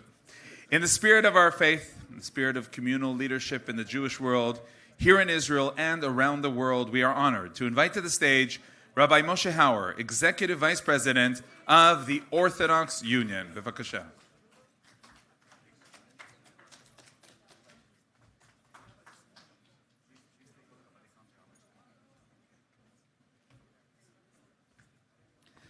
Good afternoon. It's a privilege and a pleasure to be able to be here and to participate. We thank Dudu and the whole team for it. And I want to note, last year, the year before, we were in the New York Hilton. So people think, they're trying to save a few bucks. They're making a statement. Dudu made a statement, and it's a critical statement. And the statement is that Israel is with the Jewish community. Here we are. Anachnu babayit. Anachnu babayit. And the connection, the essential connection of Israel to the Jewish community, we saw it on the street today. It's magnificent to see Jews of all kinds, supporters of Israel of all kinds, coming out, coming together. The strength, it reminds us of the gift that God has given us in our time of Medinat Yisrael as an anchor of identity for the Jewish world. Jews who perhaps don't visit a synagogue like this or a synagogue at all. Jews who perhaps are not dedicated to Jewish education or sending their kids to Jewish schools to study. But Israel provides an identity. It's the connection with the diaspora community that has been spoken about before that has to be underscored. And even for members of the community who are coming to pray in Batei Knesset, who are sending their children to schools, we know that for us the gift of Israel is that it provides the energy and the passion of our Jewish life. For Jews across the spectrum, we send our children for summers, we send them for gap years. We want to be recharged in our connection to our people and to Judaism. What do? We try to book a flight to Israel. B'hatzlacha. We should be able to do so. I think now it's cheaper to rent the New York Hilton. But it's a tremendous, tremendous recognition that has to lie for us at the core. And that's what we saw on the street that reminds us, and bringing this conference home into a shul, into a historic and strong shul in the Jewish community, expresses and underscores that as well.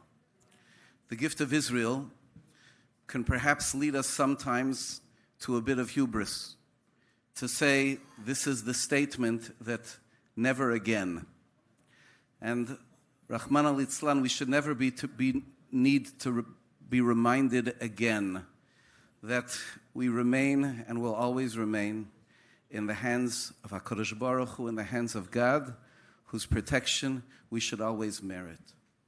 But one aspect that without any question the state of Israel has given us, if it hasn't given us invincibility, which we know that it has not, it has given us the ability, the framework, the tools for Jews to be there for each other. Rav Yisrael Salanter famously taught that when it comes to your own fate, you're supposed to believe in God, and when it comes to looking out for another Jew, you're supposed to act as if there is no God, as if it is completely in your hands to assume full responsibility. And that's part of that gift of community for us as we have the model of Israel. The presentation, the appearance here on behalf of the hostage families, how the Jewish people, all of us, pray, stand up for each other, make efforts. It's the model, it's the work that we have to do. It's the value that we have to hold strongest. And we here in the American Jewish community, we look to Israel and its army, to Israel and its people and its leadership. And we look at them with admiration. I speak on behalf of us, on behalf of our community, we will never moralize to Israel about what they have to think about and what they have to do better. We believe, please, Ki mitzion teitzei Torah udvar Hashem Yerushalayim. Zion is not just our home. It's the source and the basis from which our morality shall emanate, from which our belief system comes, from where the strength, we stand with absolute pride in the values that motivate the soldiers of Tzahal. We here in America don't know better how they should be caring for themselves, how they should be caring for others. If we have a question, if we have a concern, we have plenty of ears in whom we can whisper it, and we can ask, and we can perhaps share a thought or a perspective, but never will we stand as if we are the ones to lecture and to tell what to do. We are proud of the privilege of being associated with, of being connected to, of centering our lives, the lives of our nation, the lives of our faith, around a country that is building itself to be a true light for the nations, showing how a battle is fought, the morality of defending oneself. We are not moral. We are not more moral in America. We're safer. So we think we can afford to make these calls and make these distinctions. We stand, Be'ezrat Hashem, with this zechut. We are in the days counting down to the two destinations of our people when we left Egypt. We went to Sinai and we went to Eretz Avotenu, Eretz Zavat Chalav Udvash. Those are the 2 points of where we direct ourselves towards.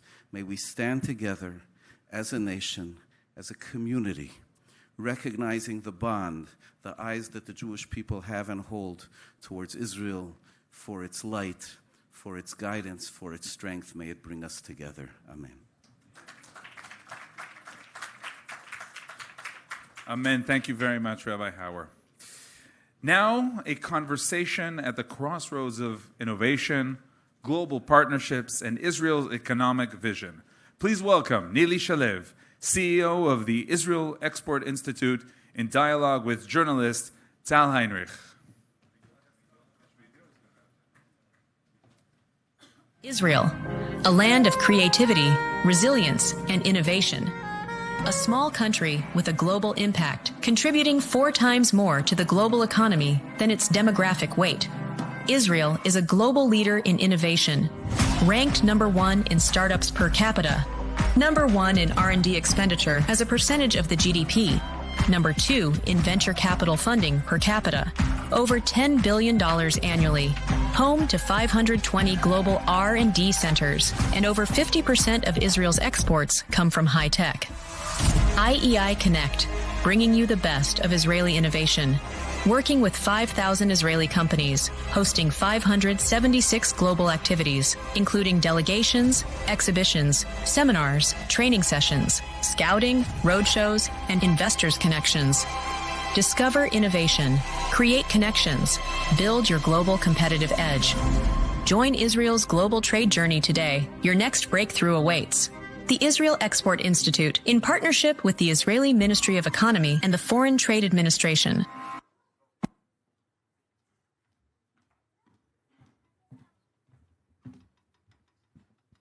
Hello, everyone. It's my pleasure. It's a privilege to be here, I think, for the 3rd year for me personally, which is amazing. As I was making my way here, it was kind of challenging. It was very warm, and I was thinking to myself, why am I wearing this thick sweater? And then I just reminded myself that the first and last time I was wearing this outfit, it was for the Prime Minister's speech at the United Nations, and you all remember what happened right after. So, just saying, after that speech. Hello, Neely. It was the assassination of Hassan Nasrallah, if you... Okay. Oh, okay. Neely, so Israel has been through a lot over the past 5 years, and I'm not just talking about the war, but also we've had, 4 rounds of elections and social unrest and whatnot. And despite everything, I think we can say that economically, the country has managed to weather the storm. How would you explain that? So definitely, I think we had basically 5 lost years of growth, but the economy stayed strong. The economy, as you said, weathered these 5 years. And I think that the main reason, or there are a few reasons. First of all, we entered this 5 years, COVID, political unrest, and then the horrible October 7th, which was a shock to all the country. So we entered them economically very strong. Israel economy had a very low debt, high rate of employment, so almost none unemployment. We had low inflation. We had high foreign currency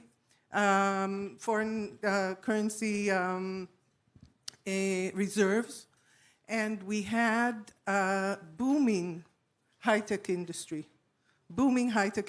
So we entered these 5 years very strong.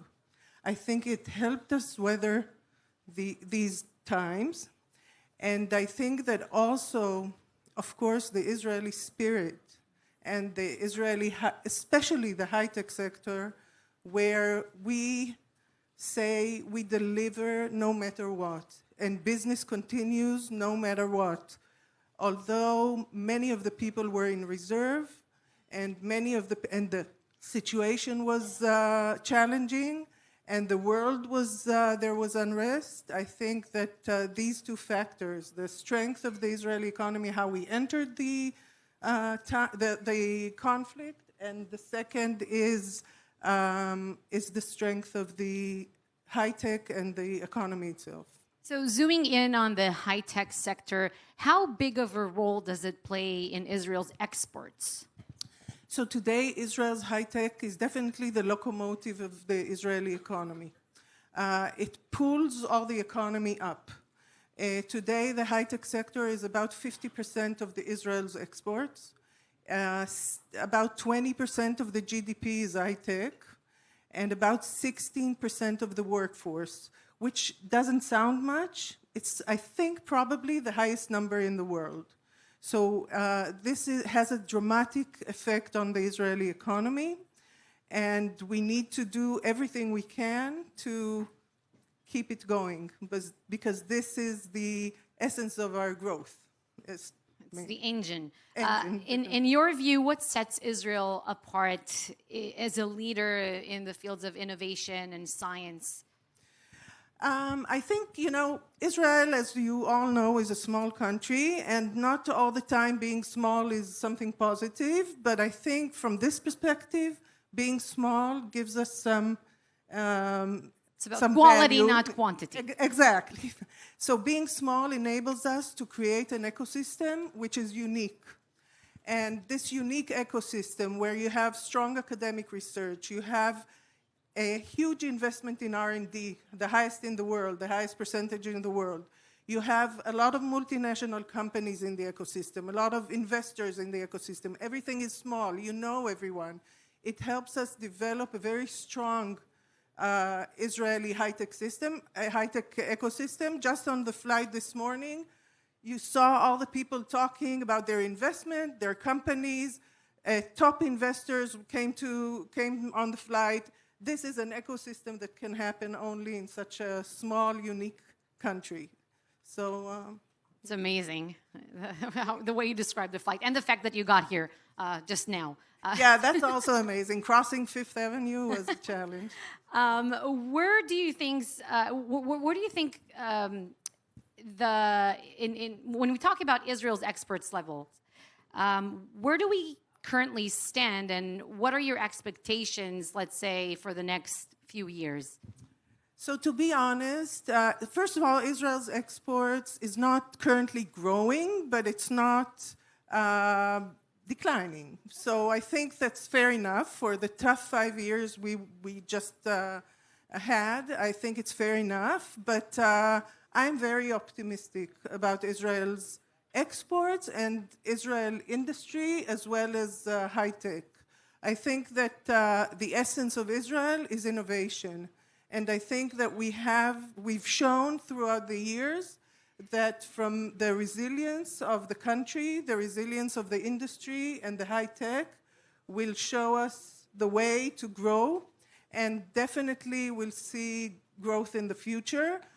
Also now, when we look at Israel, Israel is growing more than other developed countries, which is quite amazing, taking into account what... One last sentence about the ties between American Jewry and Israel. How do you see the role of Jews in the diaspora when it comes to supporting Israeli experts?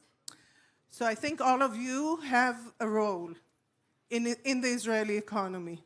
I think that the Jewish community, especially here in New York, throughout the years, supported the Israeli high-tech ecosystem and enabled companies to be listed on NASDAQ, on the New York Stock Exchange, pushed companies to find collaboration and to enter in collaboration with big multinationals.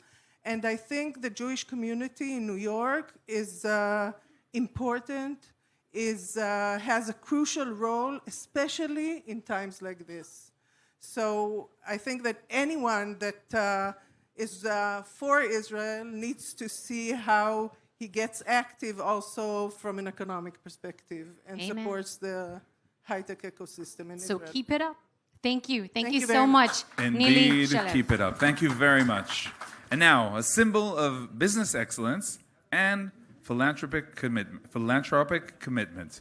Please welcome Hagit Levayev-Sofeyev, President and CEO of Levayev Group USA, for a conversation with Emily Schrader.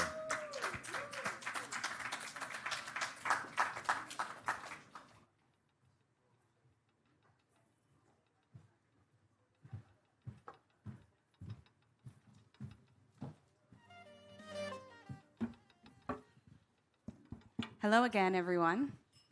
So, Yoni, thank you for that introduction, but there are a few things I want to add about Hagit that I think are important to note. Beyond just her being the CEO of the Levayev Group, she is also the president of the Bukharian Jewish Congress in the United States, the first woman to ever hold that position, also a candidate for the World Zionist Congress elections, and a newly appointed member of the Board of Governors at the Jewish Agency. So it's an honor to be here with you today and to speak a little bit about your work and what you're doing. Just to start, I want to ask you, you've recently taken on several new high-profile roles, the president of the Bukharian Jewish Congress, running for the World Zionist Congress, and joining the Board of Governors. What inspired you to take this to a new level of involvement in the Jewish community? Thank you. So first of all, it's an honor to be here today. Thank you so much to Besheva Group and Dudu for this wonderful conference and very important one, and the team. I think that, we can sometimes get very comfortable and think like we're doing enough, but at some point, it's not enough. We see what's going on around us. We see the rise in anti-Semitism. We see a divided leadership. We see the loss of Jewish identity. And as much as I was involved in many philanthropic initiatives focusing on Jewish education, focusing on Israel, a lot more needed to be done. And it was really special to join on such a national level, also with the Bukharian Jewish Congress, as you said. Yes, the first woman in that title, which is a big honor and a very good advancement for our community. And I felt like it was very important to really give a structure, to give a voice, and to represent my community proudly. We are almost 100,000 U.S. community members here, and we need our voices heard. And this is also the reason why I wanted to run for the World Zionist Congress. I'm running with the ZOA. Hopefully we're going to hear the results very soon. And also joining the Board of Governors of the Jewish Agency, because these are really the most significant Jewish organizations in the world. They are making the most major decisions for Jews and decide on the future of Jewish people. And it's very important to have people that are smart and understand what's going on that can bring their voice to the table. Absolutely. I want to ask you, with everything going on from your perspective today, what is the biggest challenge facing American Jewry? In my opinion, it starts and ends with Jewish education. You know, people think the major problems that American Jews are facing today is maybe anti-Semitism, assimilation, and other problems, but in my opinion, it all starts. These are all symptoms. It all starts with the lack of Jewish education. A lot of people don't prioritize Jewish education, and even worse, people cannot afford Jewish education. And I think the fact that people cannot afford it here in America is really the biggest crisis. I recently spoke with a mother who sends her kids to public school, and I was asking her, how does your son get along in that school since October 7? It's so dangerous. There's, you know, a rise in anti-Semitism. How does he get along? And she was giving me all the excuses in the world that her son is doing great and everything is perfect and he loves the school. And as we're talking, her son walks in the room and I direct the question to him and he tells me, don't worry, nobody even knows I'm Jewish in my school. And to hear such an answer, it really broke my heart, because we're trying to raise a proud generation of proud Jewish kids. And we're placing them in environments where people feel like they have to hide their identity, which is really terrible. And, you know, this has been our focus for the past 30 years. My father, who started the Levayev Foundation, Mr. Lev Levayev, has been focusing on Jewish education, opening hundreds of schools, and trying to make Jewish education accessible to more people. All right, I know we don't have very much time, so we'll try to keep it brief, but I want to ask you, you're a CEO, you're a mother, a public servant, a philanthropist. I don't know if you have enough titles. Most people would be comfortable just running a successful business, which you clearly are, but you're taking on more with every single day, it seems. How are you making it all work? As I said, I really feel like we need to do more. And sometimes when running a successful business and doing things for yourself, it's great, but it doesn't give you fulfillment and it doesn't give you the purpose. If you have a voice, you want to make your voice heard, you want to help out. And I also grew up in a household where my parents are incredible role models to a life of giving, and seeing what they do for the entire Jewish community is inspiring and incredible. And I just grew into this and I wanted to continue. And everything that I do with all the titles that I have, especially as a mother of 5, I do for the next generation and with my children in mind and the entire Jewish nation in mind. My children are here today. I schlepped them along after the parade. And I'm doing this because I want them to have a role model and I want them to see leadership, what it's like from firsthand. And hopefully we can help the entire Jewish nation. Well, thank you, Hagid Levayev, for stepping up and for being a leader. We need more of those, and we appreciate everything that you're doing. Thank you. Thank you very much for joining us. Thank you very much for your activity. And now, with gratitude for his contributions to national enrichment and education, we welcome Benny Dreyfus, CEO of Mif'al Hapais.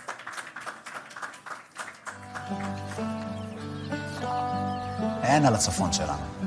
האוויר, הנחלים, כל הירוק הזה מסביב. האמת התגעגענו. עכשיו סוף סוף אפשר לבקר פה. הקהילה בצפון, בעלי עסקים בצפון. הם צריכים שנבקר פה. מפעל הפיס והשלטון המקומי והאזורי מודים לכ-130,000 האנשים שהשתתפו בפרויקט הצפון פתוח. וביקרו באתרים ובאטרקציות בצפון כדי לעזור ולפתוח אותו מחדש. מפעל הפיס, הכל חוזר לקהילה.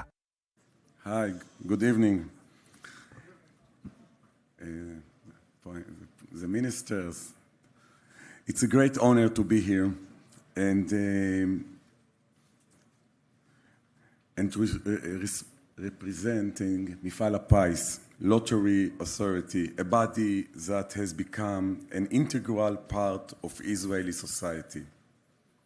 A few words about us. Mifal HaPais is not just about lottery drawing. It is an enterprise of hope, opportunity, and giving back to the community. Since its beginning, Mifal HaPais has been accompanying the state of Israel on very step along the way by supporting education, welfare, culture, health, and community development. In recent years, we have developed greatly in the periphery, encouraged groundbreaking social programs, and supporting NGO and organizations that facilitate true charge from the field. Our mission was, and still, is to make Israel a better place for us all. I want to add a few words about Avigdor Itzhaki, the legendary chairman of Mifal HaPais, and who was an inspiration for me, passed away last month. He will always be remembered for his words as guiding his activities. I don't want to build building. I want to touch the soul of our people. Avigdor was an exemplary figure, a leader who touched the hearts of many, not only through projects and structures, but through listening, empathy, and his deep commitment to the public. He believed that public achievement is measured not only in milestones, but in people too, those who are giving a chance, giving hope, giving trust. His vision to strengthen Israeli society through values of responsibility, equality, and mutual guarantee will continue become from Mifal HaPais in the future as well, always remaining an integral part of our effort. The events of October 7 and the war have introduced unprecedented challenge, evidence mainly in their impact on individual families and sometimes even entire community.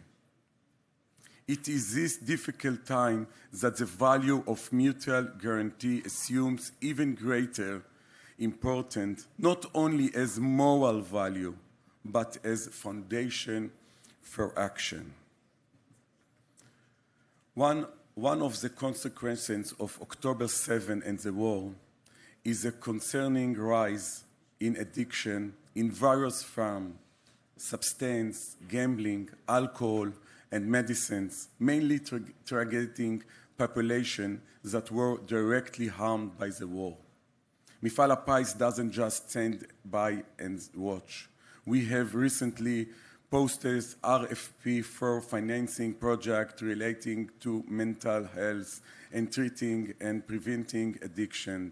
And we have invested approximately 5 million shekels in various initiated intended to fortify the population directly harmed by the war.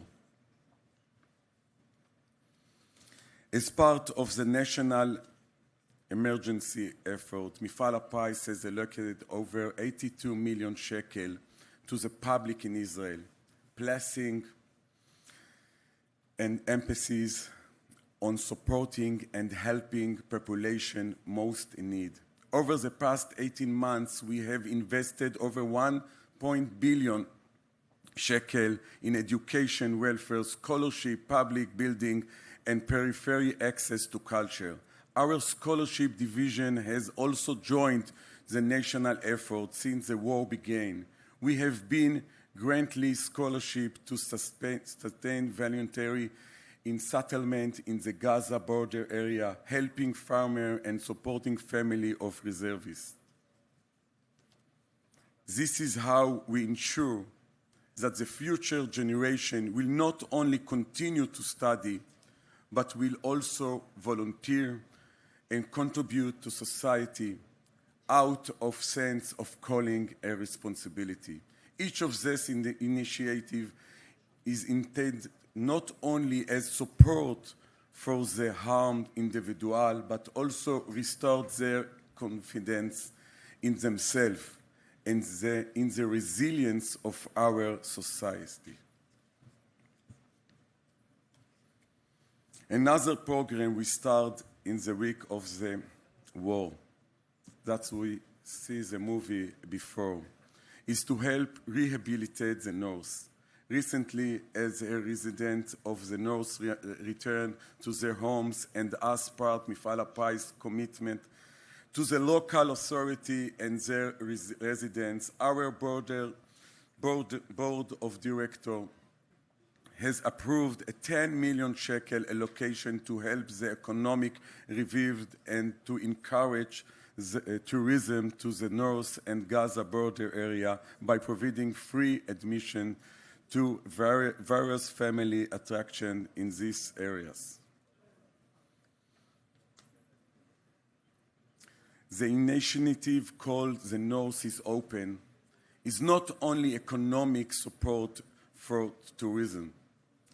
It sends a clear message to the residents of this area that they are not alone and that the people of Israel will not abandon our beautiful and strong regions. Mifal HaPi's will continue to stand by the local authority and support their community as they return their lives. For us at Mifal HaPi's mutual guarantee is not just a slogan, it is not an empty saying. It is our daily mode of operation which leads all of our projects, even in tough time like this. Our goal is not just to battle trauma, but also to rehabilitate, build, and restore hope, and that a daily and long task that comes without no shortcomings.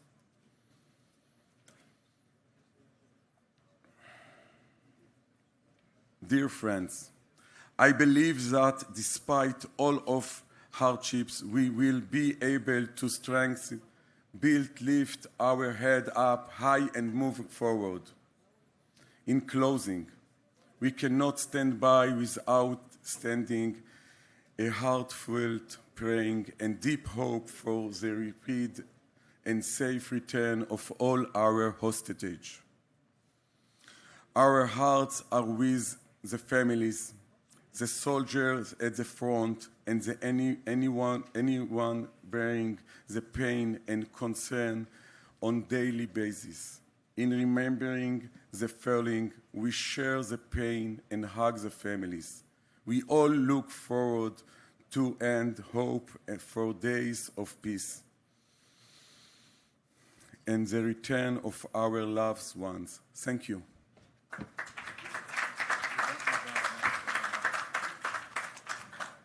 Representing vision and dedication to Israel's diverse regions, I now call upon Yitzhak Wasserloff, Minister for the Development of the Periphery, the Negev, and the Galilee.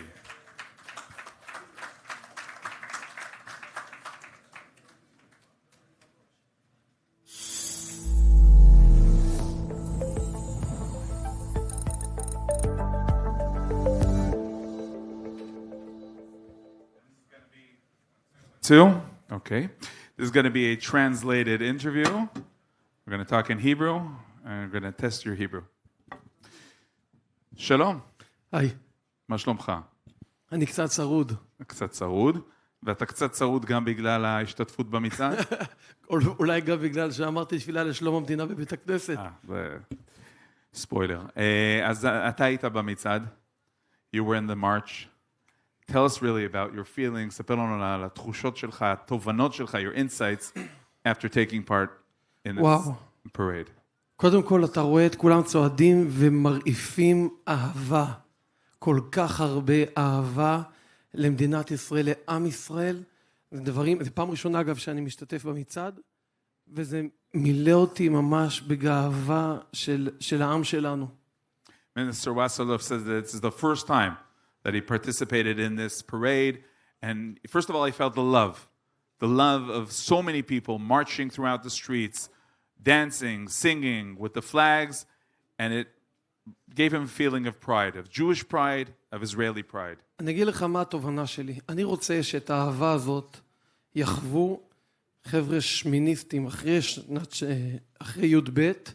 אני רוצה שיגיעו מהנגב והגליל לשנת שירות, כאן ובעוד מקומות בעולם, ויחוו את האהבה הזאת. לכן פניתי לסוכנות שנעשה מיזם משותף ביחד, המשרד שלי, יחד עם הסוכנות, להביא לפה לשנת שירות צעירים שיקבלו את האהבה הזאת ויחזירו אותה למדינת ישראל. Wow, so really one of the insights that Minister Wasserlov had from participating in the parade was the fact that he wanted others, especially young boys and girls age 18 from the 12th grade, to understand what he felt.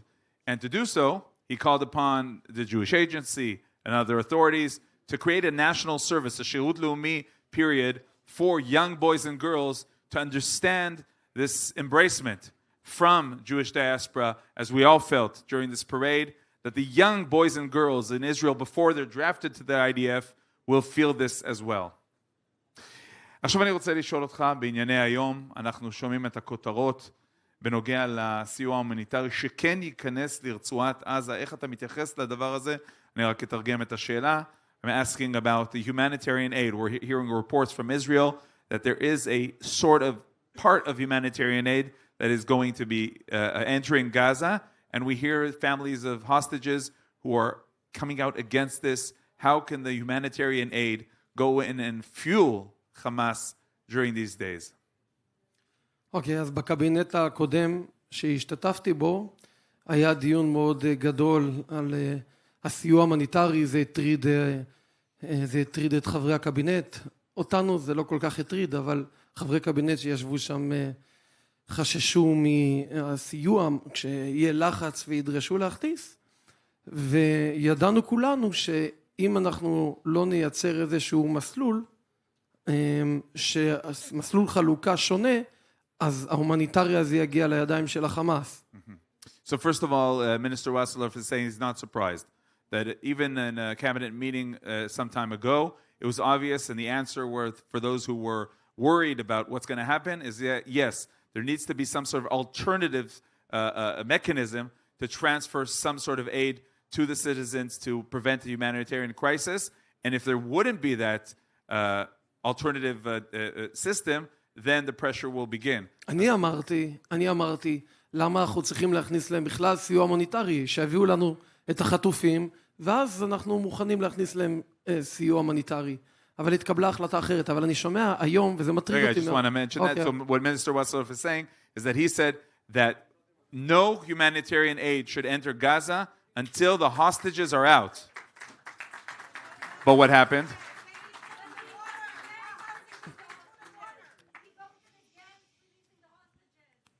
טוב, אולי יש עיתונות שאני גם לא מבין אנגלית. אני אגיד לכם ככה,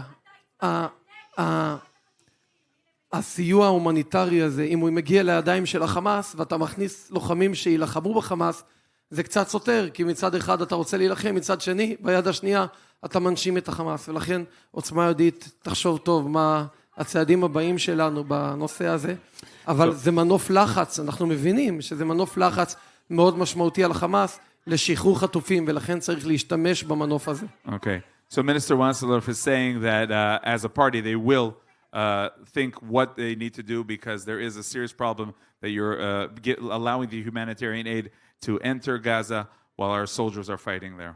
אני שומע את הזעקה של חלק מהאנשים כאן, אמנם באמת, אני אומר ככה, I don't speak English, but I understand Jewish. אני מבין את מה שאתם מרגישים, שאף אחד פה בחדר לא יחשוב או לא ישלט עצמו וגם לא יאמין לחלק ממה שאומרים. החטופים חשובים לכולנו. אני לא חושב שיש מישהו בחדר שחושב שצריכים להשאיר חטוף אחד בעזה. האחריות שלנו להחזיר את כולם, ולשם כך אנחנו שולחים את החברים שלנו, את האחים שלנו, את הילדים שלנו, כדי להילחם, על מנת להחזיר אותם הביתה כמה שיותר מהר. Minister Wasilov is answering also the claims here in the audience and also claims against the government, saying that this government does not care about the hostages, and he is saying clearly he cares about the hostages. He wants all the hostages home. We send our children and our friends to fight in Gaza to bring back the hostages, to create the pressure on Hamas, and the hostages are important very much to everyone. ונסיים בהתעסקות, נחזור להתעסקות של המשרד שלך. איך אתה חושב שאפשר לרתום את מה שאנחנו רואים כאן, שראינו בחוץ, למען הנגב והגליל? How could you use this connection, this love, to help what you're trying to, the leverage in Israel to strengthen the areas of the periphery? יש לנו כל כך הרבה פרויקטים מדהימים שאנחנו רוצים לקדם. הרבה פעמים החסמים הם חסמים תקציביים, ואנחנו רוצים להשקיע משאבים ולצמצם פערים חברתיים ולייצר מנועי צמיחה בנגב ובגליל. והנה מי ששומע אותי מכאן, אני שותף, אני פרטנר. המשרד שלי מחפש שותפים, כמה שיותר שותפים, כדי לפתח את הנגב והגליל. יש כל כך הרבה דברים מדהימים שאנחנו יכולים לעשות. ולכן אני מושיט את ידי לכל מי שמעוניין, גם להציע רעיונות וגם להציע פתרונות ותקציב נוסף. Minister Wasilov is saying that we must explain to Jewish diaspora how much we need help and assistance and support to really strengthen the periphery. There's so much to do there, especially after what happened during the war, also in the north, also in the south. And he offers everyone here in the hall, everyone watching us online, to be part of strengthening these important areas who really have suffered so much throughout the war, and to strengthen them and then bring them up and really let them flourish together. Minister Wasilov, toda rabba. תודה רבה.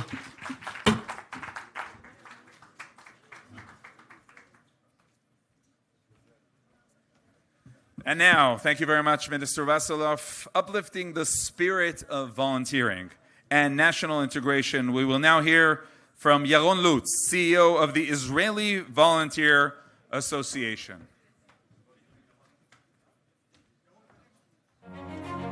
על העיקר הזה אנו עומדים וממנו לא נזוז.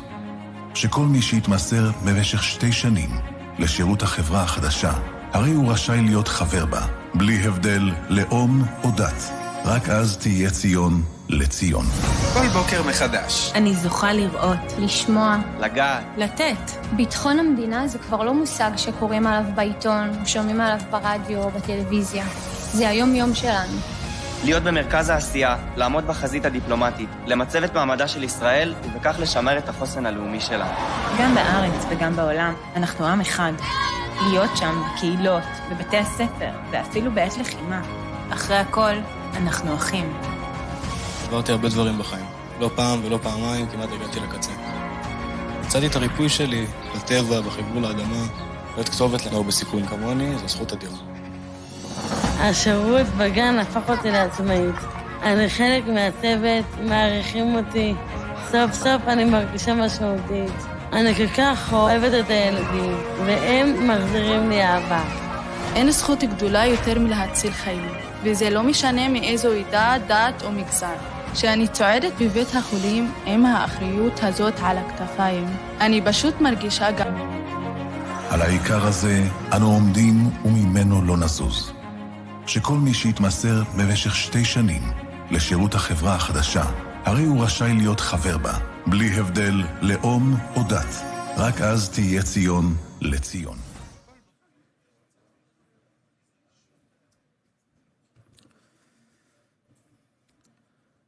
My good friend, Sir Miki Zohar,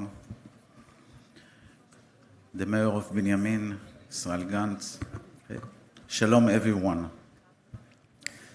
Before I begin, I want to thank my dear friends from the Besheva Group, CEO Dudu Saada, and his deputy Dudi Finkler, for this opportunity to speak. I'm deeply grateful for your partnership and your commitment to strengthening Israeli society. Now, let me tell you why I've come here today. I've come from Israel with encouraging news. We will win. Yes, we face immense challenges from external threats to internal divisions. This past year and a half has tasted us like never before, but despite it all, we will win.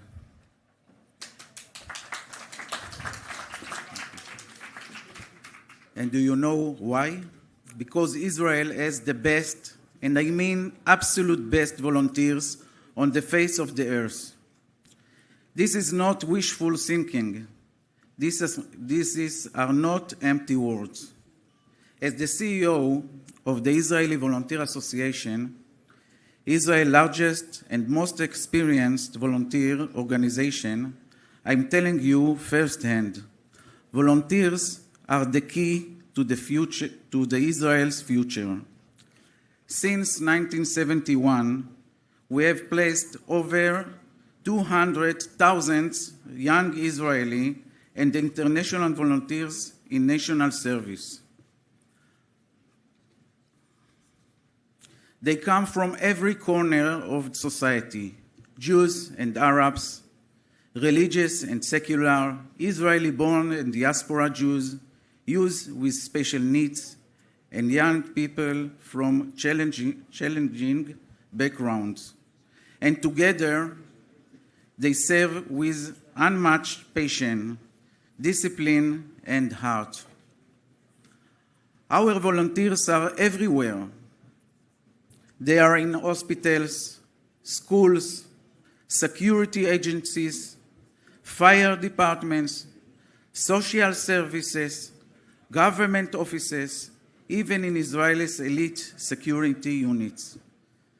They are teaching, saving lives, protecting our people, and holding the fabric of society together. They are not waiting for the future. They are building it. In a time when much of the world only see Israel through headlines and conflict, we see something deeper, something stronger, a rising generation that believes in responsibility, community, and the destiny of the Jewish people. That's what drives them. That's what drives us. The mission of the Israeli Volunteer Association is simple: to channel the energy of our youth into national stress. And in a country where every hand, every heart, every young person counts, this mission has never been more important. So I ask you, join us. Be part of this story. Support our volunteers. Stand with the young people who are standing for Israel day in and day out. Because in the end, they are the reason that we not only survive, but flourish. So, again, we will win. Am Yisrael Chai. Thank you very much.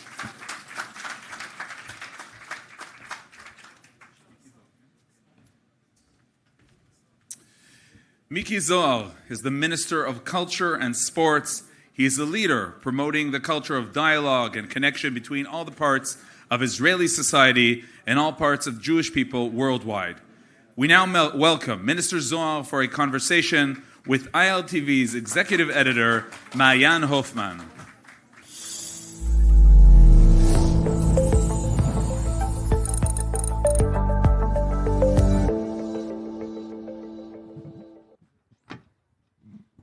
Hey, good evening, everyone.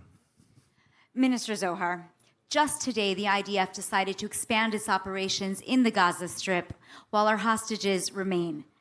Do you believe that something is going to be different today? You're a longtime minister of this government.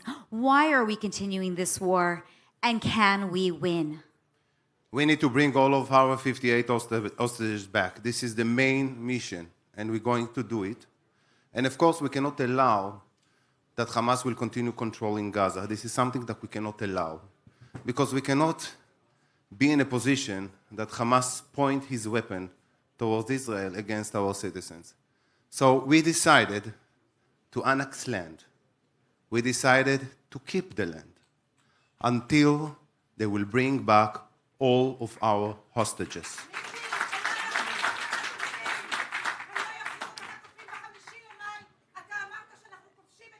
I'm going to move forward and we're going to... I want to answer you. Okay. You want to hear my answer? Yes. Okay. First of all, we brought back 196 hostages. Just a second. Let me finish. You should respect me and let me finish. First of all, we brought back 196 hostages. And we will never give up of our 58 hostages. And this is what we want to do right now. Believe me, that after the death of Mahmoud Sinwar and after the decision of our government to annex land and to stay there until they will bring back our hostages, we have a clear chance to get them back. And you should know that. We're going to have to ask you to stop. We will. Believe me, we will bring them home. Thank you. Thank you for being willing to answer the question. It's okay. It's okay. So, just now President Trump returned from the Gulf states where he was meeting with Saudi Arabia and Syria, and he's calling on the regional partners to join the Abraham Accords. But of course, a prerequisite to joining the Abraham Accords for Saudi Arabia is the formation of a Palestinian state, or at least a pathway to one. The Knesset has voted very strongly against this.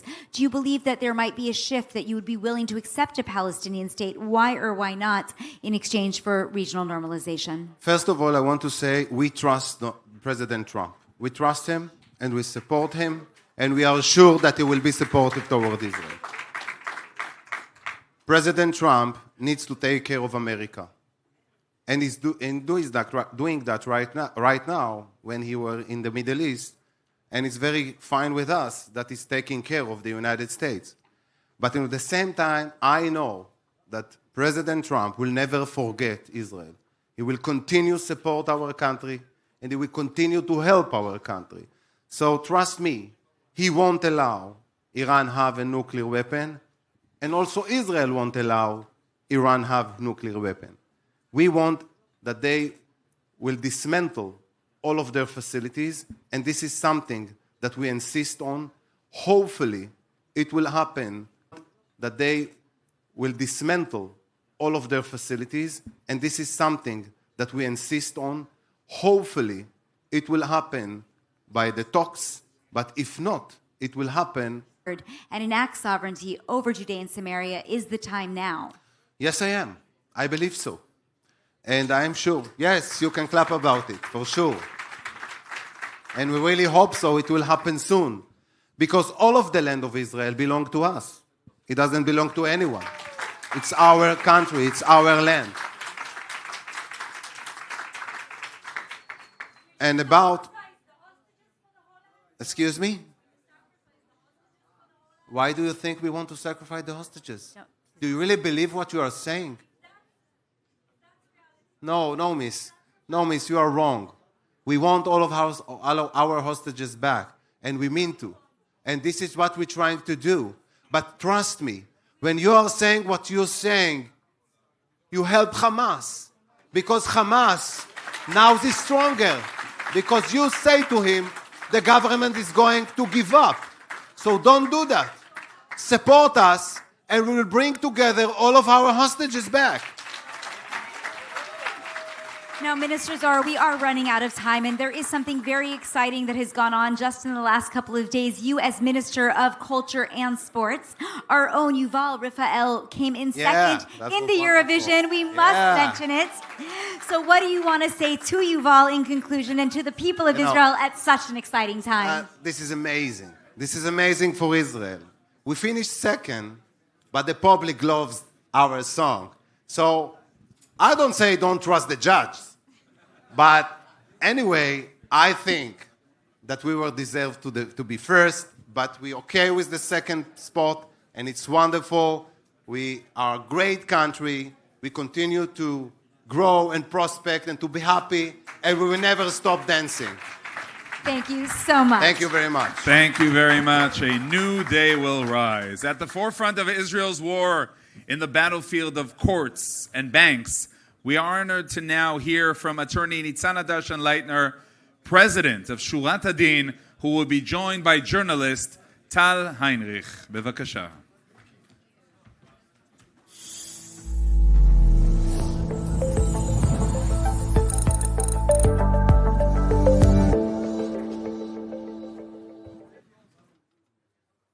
All right, please be seated if you're still taking some photos. Nitzana. Hi. Great to have you here. So Shurat Hadin, it's a civil rights organization in the real sense of the word civil rights, because nowadays we're used to, civil rights, human rights being euphemism for anti-Israel.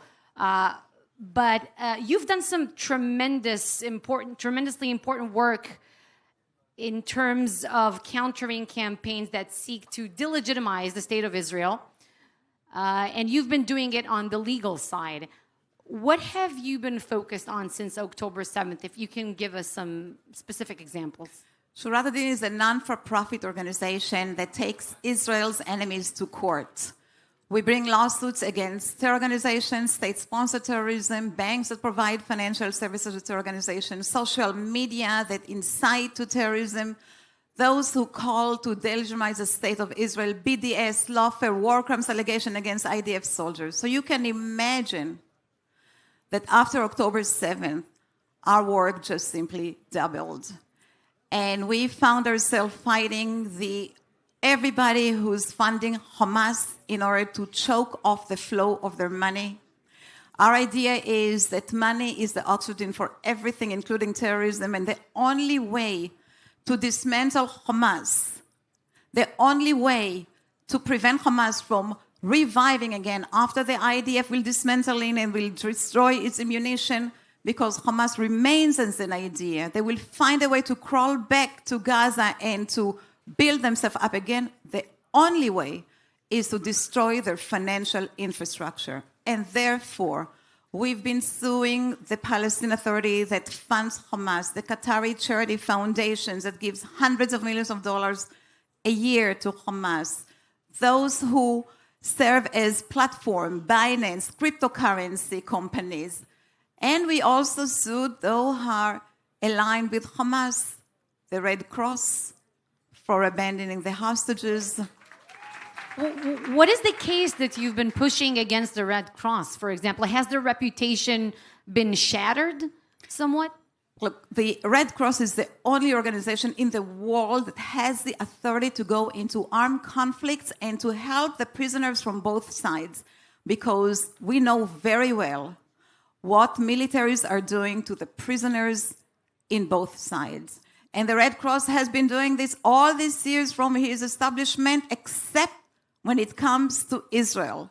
Since at the beginning of the war, the Red Cross refused to go and visit her hostages. Prime Minister Netanyahu met with them, handed them a box of medicine, urged them to go and give it to the hostages, but the head of the Red Cross said, "I'm not doing it," and wished Netanyahu good luck. So we brought a lawsuit against the Red Cross for failing to do their job. That's tremendously important. And I think when it comes to UNRWA, another agency, alleged agency, I should say, that hasn't been doing what it was initially established for, I think in that respect, Israel has somewhat managed to shatter the global reputation of UNRWA, because even in the eyes of media and public eye globally, there have been some questions floating about it. Right. By many parts, thanks to rhetoric coming from leaders, from hostage families, and so forth. But what does the litigation, the legal effort against UNRWA looks like? So UNRWA, we know it's a UN organization that betrayed Israel and aligns with Hamas all these years. But in the massacre, we realized that UNRWA took part in the massacre, kidnapped Israelis, And during the war, UNRWA kept missiles and launchers and rockets in every facility, kindergarten, schools, medical clinic. So we brought a lawsuit against UNRWA. And guess what? UNRWA believed that they have immunity because UNRWA is a UN organization, and the UN, as we all know, They have has the two immunity. letters. But just 2 weeks ago, the Department of Justice under Trump came to court and filed a statement of interest saying that UNRWA is not a UN organization and it does not enjoy immunity. That's fantastic. One big area of concern, obviously, is the incitement taking place on college and university campuses. It's being portrayed very much as a battle between freedom of speech and religious, ethnic-based discrimination. Is it really so? And what kind of legal action are you taking in this regard? It's very hard to find anti-Semitism in the campuses because all these organizations enjoy freedom of speech. However, there is a line that this organization crossed, and this is aiding and abetting terrorism. When Students for Justice in Palestine calling from the river to the sea, Palestine will be free. They know exactly where the river is and what is the sea. And their goal is really to change and exchange a Jewish state with a Palestinian one. They share the same goals of Hamas, and they use the same tactics of Hamas: intimidation, terrorism. And therefore, they are providing services to a designated terror organization, which is a violation of the Anti-Terrorism Act in the United States, and they should be found accountable for the damage that Hamas, occurred and caused the victims of October 7. And this is how we filed a major lawsuit, a mega lawsuit against Students for Justice in Palestine in the court in Florida. Now, briefly, speaking of accountability, the ICC Chief Prosecutor Karim Khan, the one who sought the arrest warrant against Prime Minister Netanyahu, Defense Minister Gallant, I believe you all saw the bombshell report of the Wall Street Journal that he he sexually abused, allegedly, a woman, and he asked her to drop charges against him because of Palestine. How come, I mean, it always baffles me that these institutions, international institutions, still have some kind of prestige in the global public eye. What are we doing against it? What do you do? Listen, it's not a secret. After October 7th, the international community betrayed Israel. It begins with the Red Cross and UNRWA and the International Criminal Court and the International Court of Justice and the UN and the Human Rights Organization of the UN. Everybody is siding with Hamas. But we, in Shurat Adin, as a non-for-profit organization which is not part of the Israeli government but represent the Israeli cause, must take action. And this is what we're doing, including in the International Criminal Court. We file work on complaints against the head of Hamas and the Palestinian Authority because they are the real war criminals. It's not Benjamin Netanyahu, it's not Defense Minister Gallant, it's the heads of Hamas that came on October 7th and killed and mutilated and beheaded and burned babies alive and raped, and therefore they should be indicted for war crimes. And our job in Shurat Adin is to defend not only the Israeli officials, but also the soldiers who are facing now arrest warrants in countries around the world that claim to universal jurisdiction. Our job in Shurat Adin, we launch a war room. We have lawyers, volunteers from all over the world to protect and defend the IDF soldiers if, God forbid, they get arrested in these universal jurisdiction courts. Nitana, thank you so much for this very important work. Thank you very much. Legal warriors on behalf of Israel. Thank you. Thank you very much. And now, for a special dialogue about vision, development, and hope between 9/11 and October 7th, Israel Gantz, governor of Binyamin and chairman of the Yesha Council, will speak with Larry Silverstein, visionary developer and philanthropist.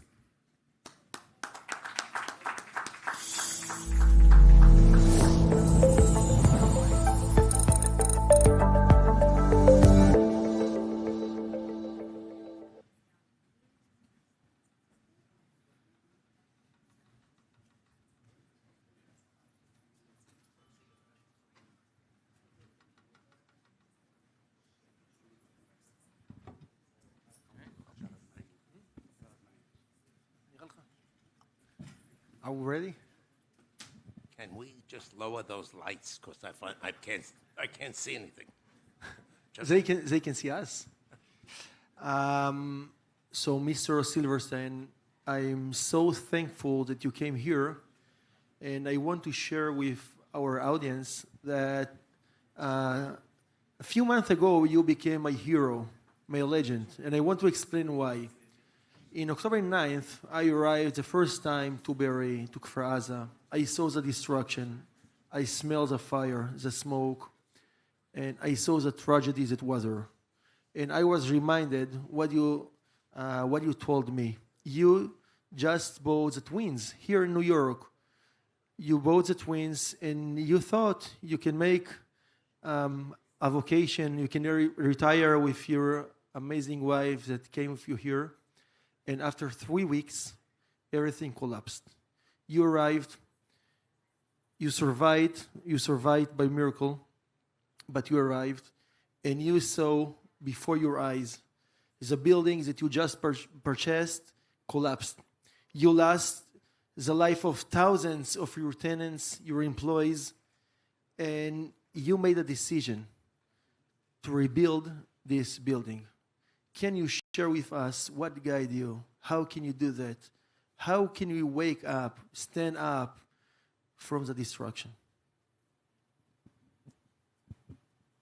Governor Gans, thank you.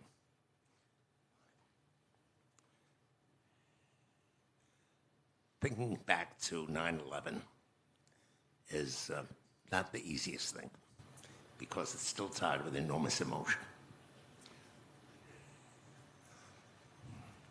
We took title to the World Trade Center 6 weeks before 9/11. And on that day, my wife looked at me as I was getting dressed to go down to the Trade Center. I had an appointment at Windows on the World with one of the tenants in the building. And she looked at me and she said, "Where are you going?" And I said, "Sweetheart, I'm going down. I have an appointment with a tenant at the World Trade Center." She said, "You cannot go." And I said, "Why can't I go?" And she said, "Well, I made an appointment for you with a dermatologist." She said, "You have light-colored hair, fair skin. You have to go to the dermatologist all the time." So I said, "Sweetheart, I'll go next month." She said, "No, you didn't go last month. You didn't go the month before. You must go today." So she started getting upset. She started getting angry. Now, at that time, we were married only 45 years. So when I saw my wife getting upset and getting angry, I said, "Please, don't get angry. Don't get upset." The words are, "Yes, dear, I'll do anything you want, but don't get upset." So she saved my life. Because if I had gone, I wouldn't be here today. So then we were married only 45 years. Today, we're at 68 years. Soon it's going to be 69. In any event, 9/11 happened. We lost almost 3,000 people. I lost 4 employees. We would have lost 2 of our 3 children because 2 of them were working for my company. And had the planes not hit at 9:15, but 9 o'clock instead, my children would have been gone. So many thousands of other people would have lost their lives as well. The tragedy of 9/11, the 3,000 lives that were lost, is something we'll never forget. But what I couldn't forget was the fact that the World Trade Center became the locomotive for the enormous amount of business activity that it generated in Lower Manhattan. There were thousands of companies working downtown, millions of people there. Huge dependency upon the Twin Towers and the business activity that it brought. It occurred to me shortly after 9/11 that if we didn't rebuild it, Lower Manhattan would have become a ghost town, because as it was, thousands of tenants moved out of the area because the area was uninhabitable. The stench was terrible from the fire and so forth. Thousands of residents moved uptown, and the feeling that you got was, with the last one out, please turn off the lights. So I remember 2 days after 9/11, I got a call at 7 o'clock in the morning from the governor, Governor Pataki. And he said, what do you think we ought to do? And I said, Governor, I think we ought to rebuild the Trade Center. And I think we ought to do it as quickly as possible. Because we need to get those buildings back. We need to get business activity back again. We need to get people living here again. And the only way it's going to happen is if we rebuild. So it didn't take long before I really began to focus on what had to be done. As it turns out, the last building that collapsed on 9/11 was the building at 7 World Trade Center that I had built many years ago. Because it was the last building to come down, no lives were lost in it. There was an opportunity to get everybody out of the building before it collapsed. So I looked at that building, and the determination I made was that would be the first building to go back up. The last one to come down, but the first to go up. And so we hired architects. We went about the program of getting it rebuilt. And if you look at the building today, that building was finished in 06, 9/11. 06, 5 years later. Everyone said when I started rebuilding the building, waste of time. He'll never get it built. He'll never get it financed. No one will ever occupy it again. Naysayer after naysayer after naysayer said, never happen, never, never, never, never.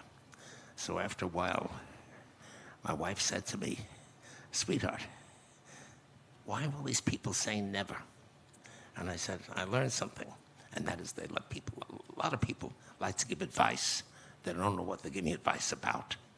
If they listen to their own words, they may think differently. They may not say all these negative things. But what I learned that I had to do was to block out the negative voices, listen to my own determination. And I said, honey bunch, we're going to rebuild this trade center. And we're going to do a first-class job on it. She said, how long do you think it'll take? I said, we should finish it in 10 years.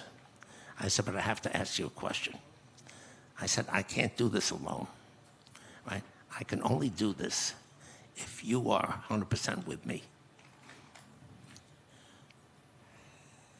I said, I promised you many times that when we finally got the gold ring, if we finally got the Trade Center, I said we had enough of everything. Everybody's taken care of, the kids are taken care of, so forth. So I said, you wanted to build another boat yacht, we could do that. If you want to sail around the world, we could do that. I said, but now we have this Trade Center problem. I said, so I can't do this alone. So you have to tell me, what do you want me to do? If you want me to stop building another boat yacht and so forth, we could do that. Or if you want to rebuild the Trade Center, we could do that. Tell me what you want me to do. She looks at me and she said, you know, you're not going to be happy doing anything else with your life, so let's get on with rebuilding the Trade Center. Just like that. Terrific partner, the best partner I could ever ask for. Thank you. You know, in the last year, I had to inform more than 55 families. This is the last low one. You told me that you went by yourself to inform families. You stay connected with them with years, but at the same time, you continue to build, to push forward. How could you make that together with the pain, with the families, but at the same time to build with a lot of hope? You raised your head. How could you do that? It was extremely difficult. After 9/11, the families of who lost their loved ones came to me and said, our loved one, my husband, was lost on 9/11.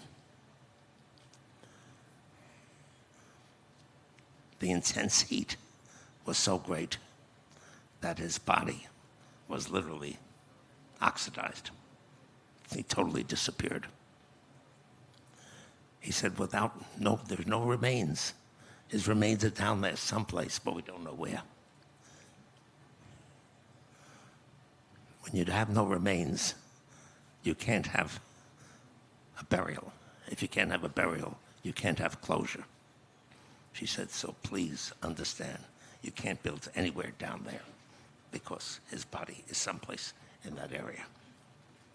So I said to her, you know, I can understand your loss, but I can't fully appreciate the depths of it because it didn't happen to me, it happened to you. So I feel for you. I feel for your loss. It's a tragic loss. But you know, at the end of the day, we have to do what's good for New York because we're all New Yorkers. And somehow we have to figure out what's good for New York. And ultimately, the best thing for New Yorkers is to rebuild the Trade Center because without it, we're going to have desolation down here. She said, I can understand that, provided you don't build any place down here. So it was a huge emotional problem that went on for many, many months. End of day, the conclusion was to move forward and rebuild the Trade Center. And that's what we're in the process of doing. We've been doing it now for 23 years. Lots of problems, lots of issues. But the determination was, if we get it built, if we build the best buildings we can possibly build, if we build the safest buildings that could never again be affected like the Twin Towers were built on 9/11, then things will be good again. So it took tremendous determination and courage, but the key was, it's almost done. We're almost there. Thank you, Mr. Silverstein.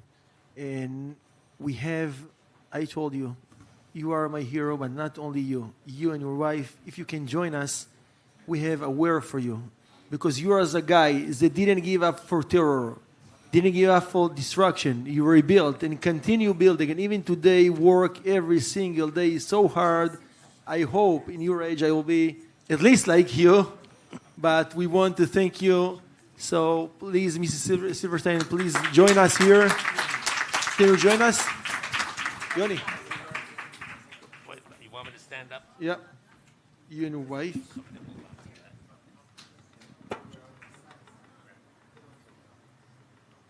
Wait, we have to wait for your wife. No, wait. חכה לאשתו.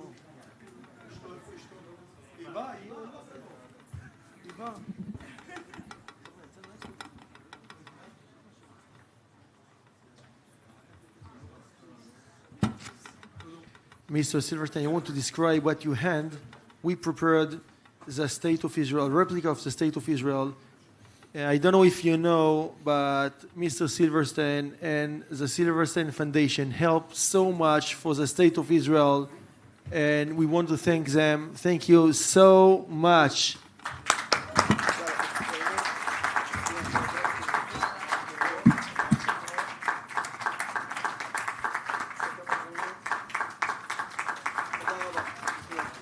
Thank you very, very much.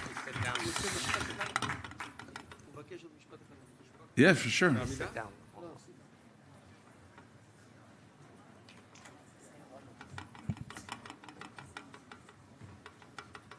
Number one, thank you for what you've just given me. I appreciate it. And my wife, my sweetheart of 68 years, she appreciates it too.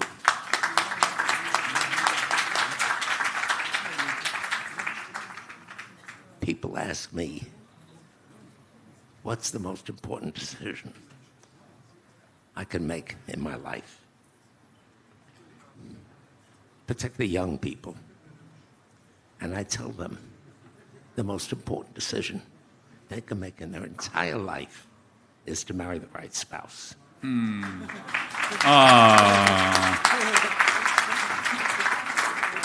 Because the wrong one ends up in divorce and a disaster. The right one means you do everything in your lives together. There isn't anything you can't accomplish because you do it together. You talk to each other. You never argue, you discuss. You never talk about anything serious before going to bed at night, because going to bed, to love each other, to hug each other, so not talking about anything serious. The day, the morning, the afternoon, fine for serious discussion, but not at night before going to sleep, right? So the other thing is, there are two words that make a huge difference. The two words are yes, dear. For some reason, I find I'm always saying yes, dear, to her. I'm waiting for the reciprocity. I haven't found it yet, but I'm still hoping. In any event, I just want to tell you, Israel has been an extremely important part of our lives. At the request of Yitzhak Shamir, a prime minister before most of you were born, he asked me to come to Israel because the Russian Olim were coming in at a huge rate, and housing was desperately needed for them. So he came to me and he said, Mr. Silverstein, you're a builder in New York. Please help us build the housing we need in Israel. So I will tell you, at that time, Ariel Sharon was the Minister of Housing. This is after he invaded Lebanon and so forth with the armed forces, with the IDF. And with him, we arranged to build 250,000 houses in Israel. To get this done, I had to fly back and forth from New York to Israel. And we found ourselves on the verge of the first Iraqi war. And I remember going to Israel. War had been declared by the United States. And we got to the hotel, the Hilton Hotel, and the first thing they did was to give us gas masks. And they said, you have 2 minutes. When you hear an air raid alarm, the first thing you must do is gather your personal belongings, go to the safe floor, the 8th floor, and sit there and wait until the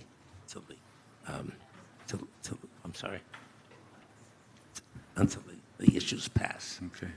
So I remember going to sleep, had my personal belongings close by, and all of a sudden I hear, So I said, must be an alarm, must be an air raid. So I gather all my personal belongings, I take my gas mask with me, go to the stairwell, and I go downstairs to the 8th floor. I sit there, wait for a minute, 2 minutes, nothing happened. I pick up the telephone, and I said, is there an air raid on? She said, sir, that's an alarm, that's a car alarm.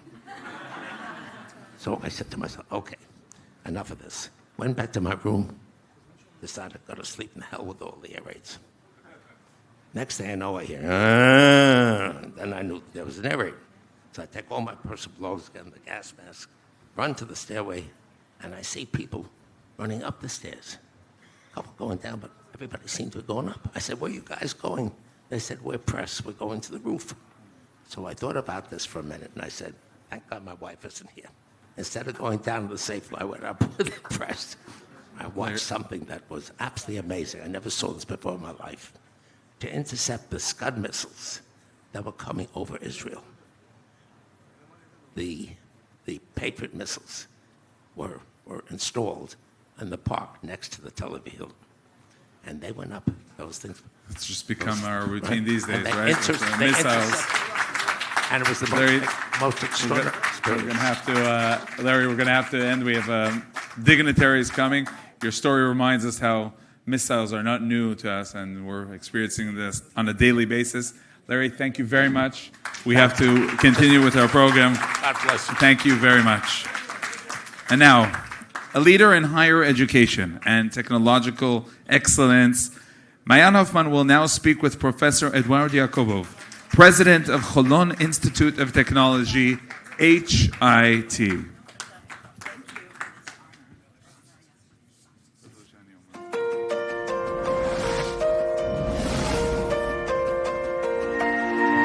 Welcome to HIT, Holon Institute of Technology, a modern academic institute with dynamic study programs, working with and for industry to professionally qualify students during their degree studies while promoting and serving Israeli society. HIT was founded in the 1960s and has become one of Israel's leading innovative institutions, offering tens of bachelor's and master's degree programs with or without thesis.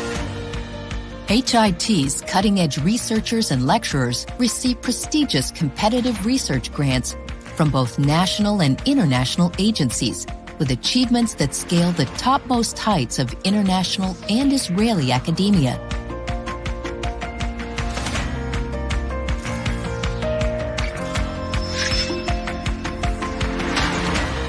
HIT's faculty members play leading roles in industry, positioning them at the forefront of technological advances, which they then bring to the academy. Projects carried out over the course of the school year with top companies and organizations provide meaningful real-time experience, allowing HIT graduates to embark on a promising career and mainstream into the real world of work, equipped with a toolbox of knowledge and experience. HIT's advances in applied research in areas like business and health, all while working to improve the society in which we live, makes it one of the 10 leading academic institutions in Israel. Accessibility to all sectors of Israeli society is the hallmark of HIT and stands out among other academic institutions. To do this, a comprehensive framework for personalized academic and financial support is provided for each student who requires it. On HIT's bustling green campus, among its buildings and cafeterias, stand 3 new dormitory buildings serving 500 students from Israel and abroad who get to experience rich campus life together with academic studies of the highest quality. HIT students are involved in the community through courses and volunteer programs encouraging social action.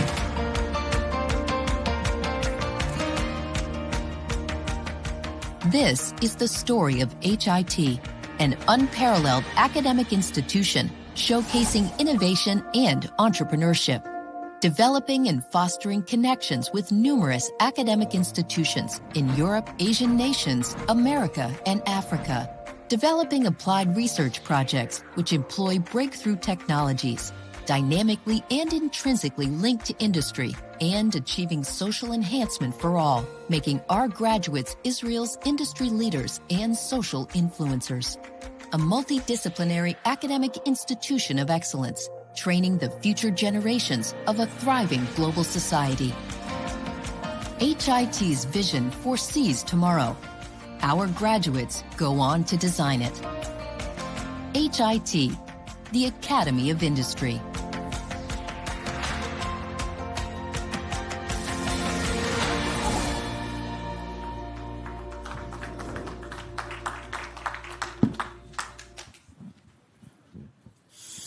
Professor, have the academic goals or curriculum at the Holon Institute of Technology changed during the course of the war? Yes, of course. But first of all, I want to thank the organizers, to Dudi and all team for a very important and very well-organized conference. Yes, surely we changed our curriculum because we are in the serve of Israeli industry, Israeli defense and security systems. We added new courses according to the needs of the army: transparent antenna, cybersecurity, lasers, many other different approaches in data science. This is very, very important for us. But the main thing that we did, we adapted our approach, educational approach, to the needs of our industry and society. We emphasized practical approach, problem-oriented courses. We encourage projects for industry and with industry. Several of our students came from the army, being in Gaza, and asked us, maybe you will adapt your program, update your program in adding the courses on optimization in, for example, in military operation research. We said, yes, we do this and we will continue to do this. Now, tell me a little bit about then how HIT has managed to collaborate during the war with the major defense industries, companies like Rafael or Elbit. Yes. Were you able to carry this through? Yes, you see, our institute was established after 6 days war, and the first graduates of the industry were the founders of the Department of Electronics in Israel aircraft industry, as well in ELTA. Now, about 3,000 of our graduates are working in the military and the security in defense industry, like Rafael, Elbit, El Isra, Israel aircraft industry, and more and more and more. This is very important that our students bring success to our defense systems. About 40% of our students were in Gaza, and they continue to serve our very, very nice country in Gaza. So our obligation is to give them to strengthen our very, very nice country, Israel. Now, we all hope that, of course, the war will end and that we will see not only regional peace, but, of course, peace for the state of Israel. But unfortunately, we know that we have had more than one war in the country. Can you give us some specific examples about how you're going to be able to prepare for the future challenges that Israel might see? Okay, you see, we suggest quite new programs. For example, master program in English for international community in AI and robotics. The second why, our very, very nice, quite new, innovative program in study of climate and sustainability. Two of these programs are master programs for international students because we are sure that our connection with our countries is very, very important for us and for the state of Israel. We suggested quite new approach that combines two different worlds, the world of medicine with the world of technology. For example, 3 years ago, we started with quite new pioneering program in digital technologies for medicine. Now we are working on establishing the new faculty of medical technologies. Among programs, we will start a program in medical imaging with technology, in technological labs. This is very important to see the future because our obligation to the country is to strengthening Israel, strengthening the academy, strengthening the industry and defense systems. This is our mission and our vision. Well, thank you so much. I'm sure that due to the wonderful work that you're doing at the university, we will be a safer, stronger, and more secure Israel. Thank you thank you very much for all of us. And we together should be every time together. Am Israel Chai.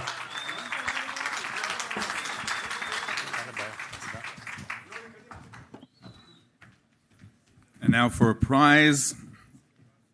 We're pleased to invite Diana and Simcha Elshayev to receive the award. To present the award, I'm honored to invite Professor Edward Yakovov, President of HIT, who's with us here, and Mr. Shmuel Goldberg, CEO of the Institute.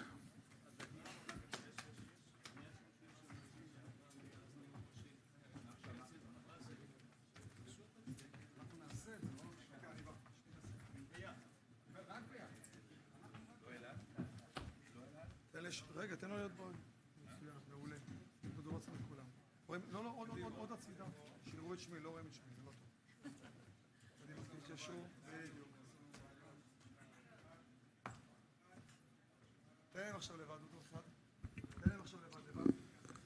לא. And now, please welcome Avichai Kahana, Director General of the Ministry of Aliyah and Integration, Aliyah Uklita, for a conversation with journalist Tal Heinrich.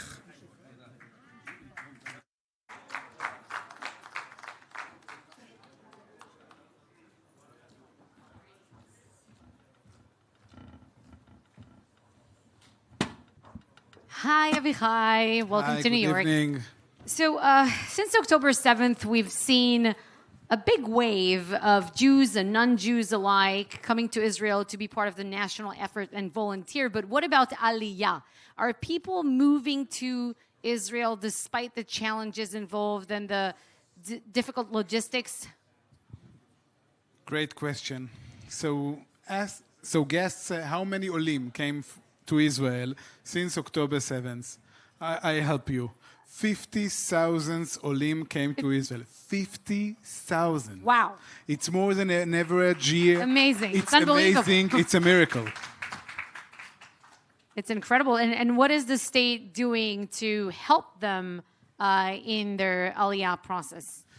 So first of all, when Minister of Aliyah and Integration, Ofir Sofer, came to the office, he started a new policy that strengthens the construction of encouraging Aliyah from Western countries. We were after a big wave of Olim from Russia and Ukraine due to the war over there, and we made a lot of effort to encourage Aliyah from US, from Canada, from France, from Britain. And the situation in October 7th was brought us to something that we didn't expected. We saw a big wave of people that are opening Aliyah files from North America, from France, at the beginning. And even in the first week after October 7th, we saw many Olim that come to Israel to enlist to the IDF, physicians. We have a big project with our friends in Nefesh B'Nefesh and with the Jewish agency to bring, and the Ministry of Health, to bring doctors to Israel. So we see more and more Olim that are coming. In 2024, we doubled the number of the Olim that came from England.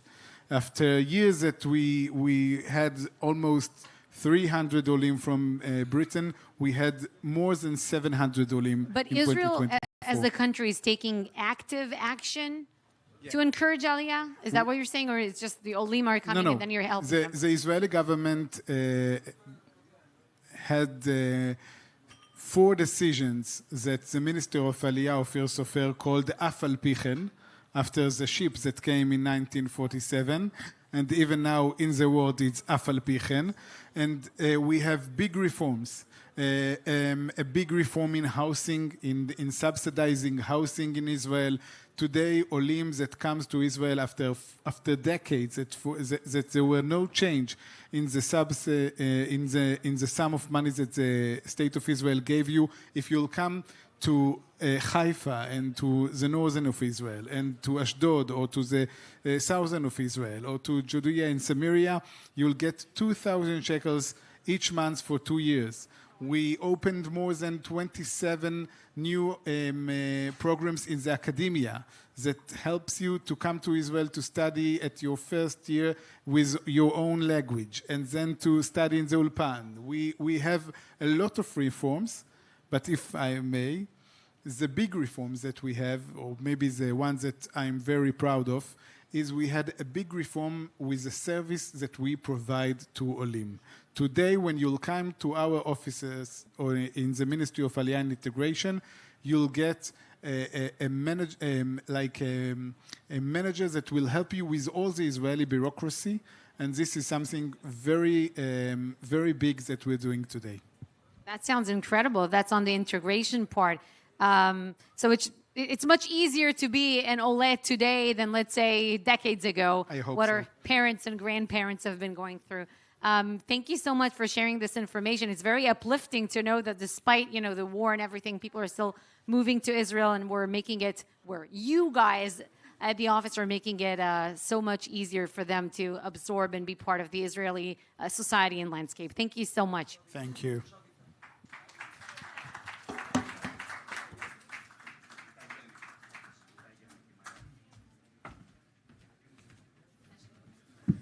Now I'd like to invite to the stage Itai Granik, CEO of the Ministry of Heritage.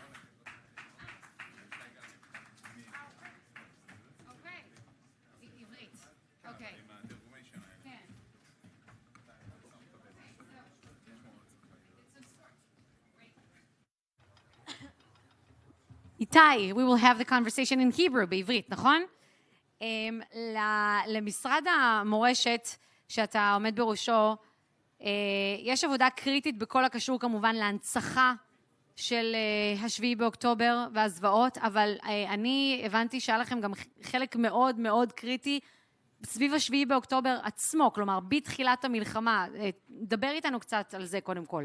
כן, אז משרד המורשת אסף בעצם מיד אחרי השביעי באוקטובר, נכנס לתמונה, ואסף את כל הפריטים, את כל החפצים, אסף את המכוניות, 1,400 מכוניות, מס הכנסה רצה לגרות את הרכבים, משרד המורשת לקח את כל הרכבים בגלל שמכוניות, יש שם מעל 1,000,000 מבקרים בשנה האחרונה, כל יום כמה אלפים, ובעצם את כל הסיפורים, דרך הספרייה הלאומית, דרך רשות העתיקות, פוטוגיאומטריה של כל הבתים, פשוט תיעדנו את כל הסיפורים ואת כל הפריטים, כי יש פה משהו היסטורי שצריך שישמר לדורות הבאים ושהסיפור יסופר. אז איך מוודאים שלא רק שהסיפור יסופר, אלא שהוא גם יסופר באופן נכון, אופן מדויק, וגם שיגע בכמה שיותר אנשים, כמה שיותר קהלים, ימשוך? אז עברה החלטת ממשלה לפני מעל חצי שנה, של הקצאה של 165 מיליון שקלים, בשביל להתחיל ולספר את הסיפור, ובעצם מה שאנחנו עושים עכשיו זה תכנון, בכל ה-25 מקומות שהיו חדירים, עם כל הקיבוצים, ועדות היגוי, מתכננים, והם מתחילים לתכנן את מרחב המורשת בעוטף. גם הקיבוצים, גם סדרות, גם כל המסביב. המטרה היא בעצם להקים מרחב מורשת שיספר פה את סיפורי הגבורה לדורות הבאים. So briefly, I'll just translate. The Israel's Heritage Ministry has put a lot of work right after the October 7th Hamas invasion of Israel to collect all the evidence and even the cars from the Nova Music Festival, the ones that were burnt, and bring everything together so that the story of October 7th will be able to be perpetuated and told. And now they're working on 25 different locations across the country, if it's the communities or the party area and so forth, to make sure that the story will continue to be told and be told accurately, and also attract audiences from Israel, from abroad, that will come to see what exactly happened and how. בוא נדבר על איך מחליטים באמת במה להתמקד, כי יש כל כך הרבה סיפורים, והאספקט הזה של זיכרון והנצחה, זה סטורי טלינג כל כך ספציפי, מאיפה מתחילים? קודם מתחילים בעבודה של איסוף ותיעוד, זה מה שעשינו בעצם בשנה וחצי האחרונות, בעצם אספנו ותיעדנו את הכל, ועוד לא סיימנו. אנחנו עובדים עם ספרייה הלאומית עכשיו, אבל יצאנו בקול קורא ל6,000 סרטונים שתעדו וספרו את הסיפורים, כי חשוב לנו שזה יהיה גם כמה שיותר טרי. אז השלב הראשון זה האיסוף והתיעוד, השלב השני שהתחלנו אותו כבר, זה השלב של התכנון, מתכננים פרוגרמה של מרחב מורשת, זה ההתמחות של המשרד, זה מה שהמשרד עושה, בונה אתרי מורשת, והשלב השלישי זה ייקח זמן, זה לא יהיה ביום אחד, פה ב-9/11 לקח להם 5 שנים רק עד שהם התחילו, היינו איתם בכנס משותף בסיור, לקח להם 5 שנים רק עד שהם התחילו לעבוד על זה, ופה אנחנו התחלנו כבר יום אחרי, ואחרי שנשלם את השלב של התכנון, נתחיל לבנות את מרחב המורשת, זה תהליך שיקח שנים, אבל זה סיפור שחייבים לספר אותו, סיפור של גבורה, של עוצמות, של הרבה כאב, אבל גם של המון גבורה, של עם ישראל שקם, ובעזרת השם גם מנצח ניצחון גדול. So there are many aspects of October 7th, obviously the atrocities, but also the bravery that was on full display, and the Heritage Ministry of Israel is working to put everything together in a way that the memory of all these stories will continue to live on. And what was the number that you said? 165 מיליון? כן, אבל זה לא יספיק. זה הסכום הראשוני, זה לא יספיק. So the initial number that the government צריך 100 מיליונים. has put forth to perpetuate the story around October 7th and the bravery of the soldiers is 165 million shekel, but it's not enough, he just said, and they're working on still collecting and documenting all the video evidence and the physical evidence that was very much unfortunately prevalent on this day, and to bring everything together to make sure that the story will continue to be told. דבר נוסף, קודם כל, איפה אתה רואה את העוטף בעוד, את האזור הזה בעוד 10 שנים, מהפרספקטיבה שלכם, מה אתה יכול לדמיין? אנחנו רואים בעצם מקום, כבר היום זה דבר מדהים, ממקום שלא היה מתויר בכלל, יש שם, כמו שאמרתי לך, אלפי אנשים, יש גם סיורים שאנחנו עושים למכינות קדם צבאיות ולציבור החרדי. אנחנו רואים שציבור שחרדי שמגיע לעוטף, זה מחבר אותו יותר לארץ, וזה גם, אתה רואה אנשים שבאים לעוטף, רוצים אחרי זה גם להתגייס לצה"ל, שבאים לסיור, כן, חד משמעית, בדקנו את זה. ואני רואה את המרחב מורשת בעוד עשור, אני רואה אתרי מורשת בכל המקומות, שאנשים באים, חווים את החוויה, מבינים מה היה, ורואים איך עם ישראל מתוך המשבר קם וצומח. So there's I don't want to call it a branch of tourism around October 7th, but all these communities surrounding the Gaza Strip are some sort of an attraction to Israelis, Jews, non-Jews, Orthodox communities who come to see exactly what took place there, and it connects them further to the land, and many want to enlist, to recruit to the IDF as consequence of their tour of these tragic locations. תודה רבה, בינתיים. תודה. תודה רבה, כל הכבוד על העשייה. Thank you very much. Now let's talk about Aliyah and the journey home, and also what is being done in that same spirit of Aliyah and the journey home. I'm honored to invite to the stage Tony Gilbert and Rabbi Yoshua Fass, founders of Nefesh B'Nefesh, and another chair, please. For over 2 decades, Nefesh B'Nefesh has assisted over 80,000 Olim in making Israel their home. Along with personalized Aliyah facilitation, Nefesh B'Nefesh offers a robust array of post-Aliyah services, all to ensure successful integration into Israeli society. For over 2 decades, Nefesh B'Nefesh has and will continue its mission to facilitate, advocate, educate, and celebrate the miracle of the Jewish state and Aliyah, and we are excited by the promising future of connecting tens of thousands more to our homeland.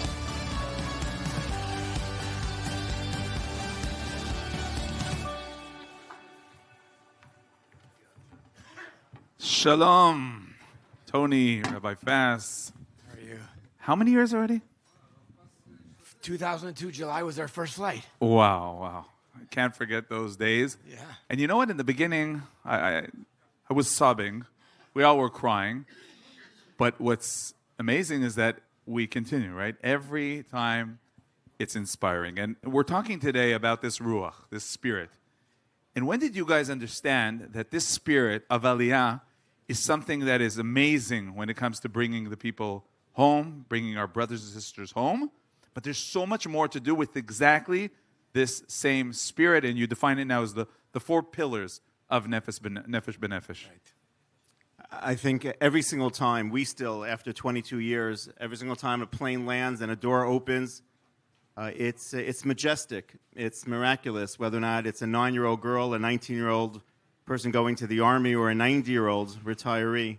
Every single fulfillment of Kibbutz Galiot, of the ingathering of Jews, is still a pinch-me kind of moment for us. And I think around 10 years ago, we realized that the spirit and the professionalism and the ideological drive that each Oleh brings is not just a fulfillment of their own personal dreams, but it can be a catalyst of real growth for Israel. And it can build either communities or industries. And that spirit is something that needs to be leveraged. Right. It's also contagious. Like sometimes the Israelis who say, lama asitem et ze? Why did you do it? And it's like contagious, that spirit. They always ask that question, but they are always very, very encouraging and thankful and happy that the person makes Aliyah. Mm-hmm. And it's after that 10-year period, we see that, and even before that, it's not just those people are making Aliyah, but their parents come after them, and their sisters and brothers follow them also. So then you have a big wellspring of just great people moving to Israel. So practically speaking, how does it look? How does this new, you're saying it's 10 years, but how does this system look?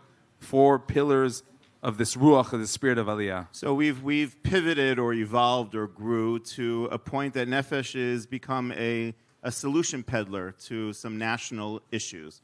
So there's Aliyah facilitation, which is our core value, which is in our partnership with the Jewish Agency and Misrad Aliyah V'Klitat. You just heard from Avichai Kahana a few minutes ago. We also have a pillar of national service. We have a signed contract with the IDF that we're responsible for all lone soldiers.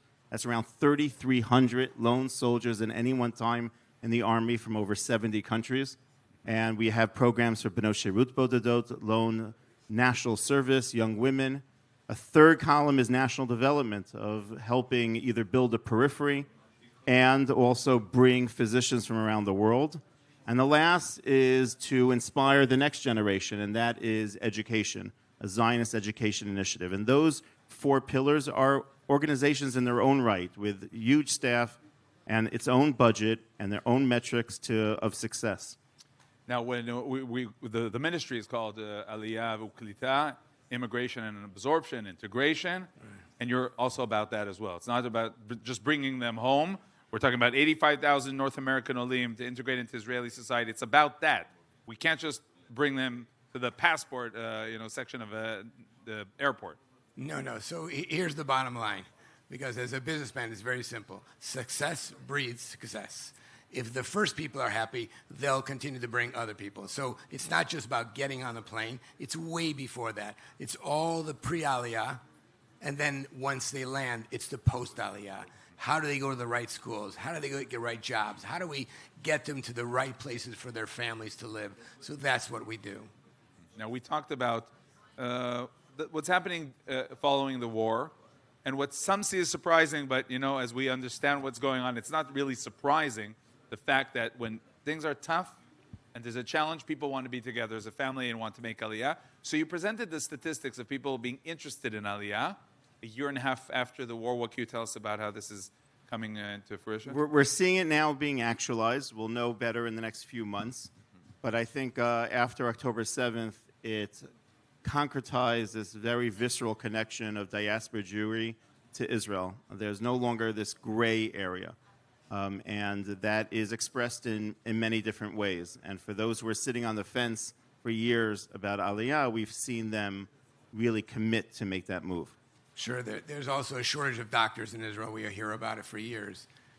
But we see around the world, physicians and PAs are moving their entire families and coming to Israel to help.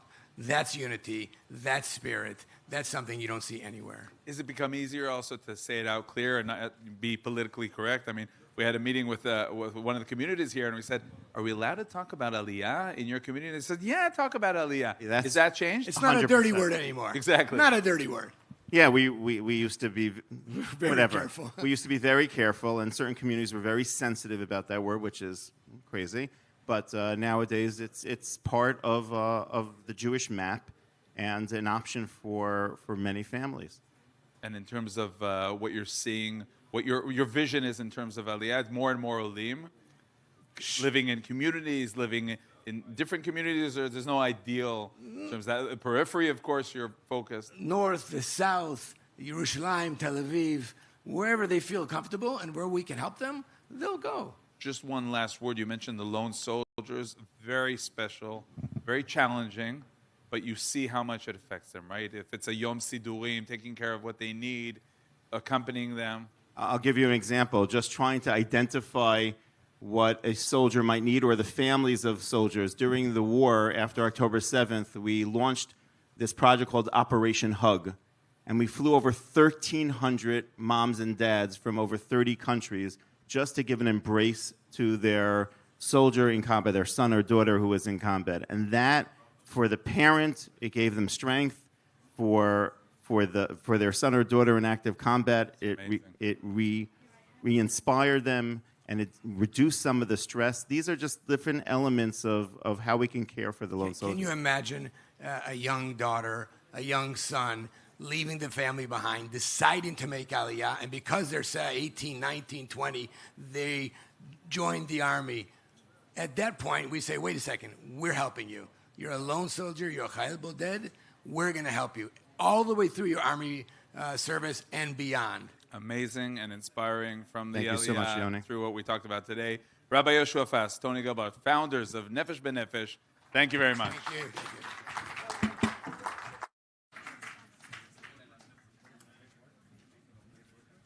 Levi?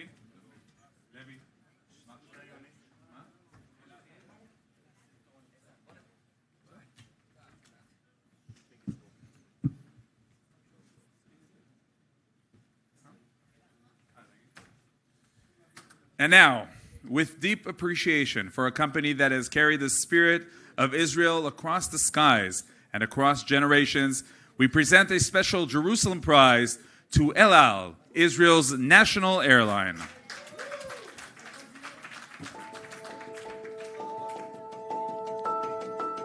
Let's call upon to the stage Michal Gressler of El Al,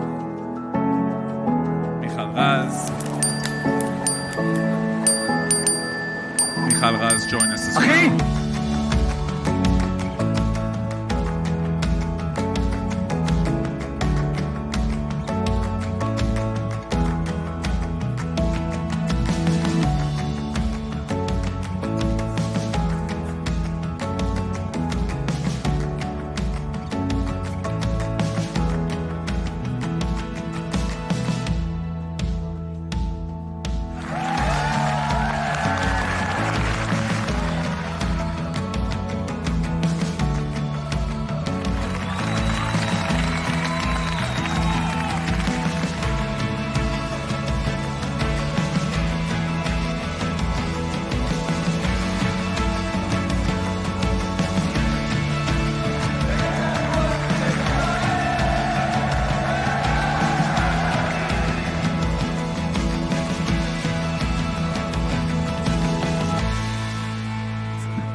Okay, hello.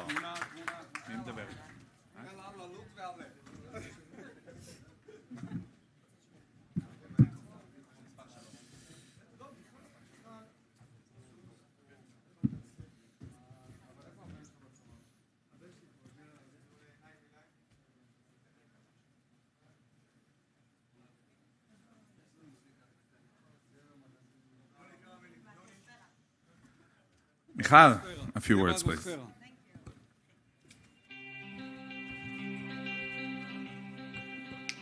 Hello, everybody.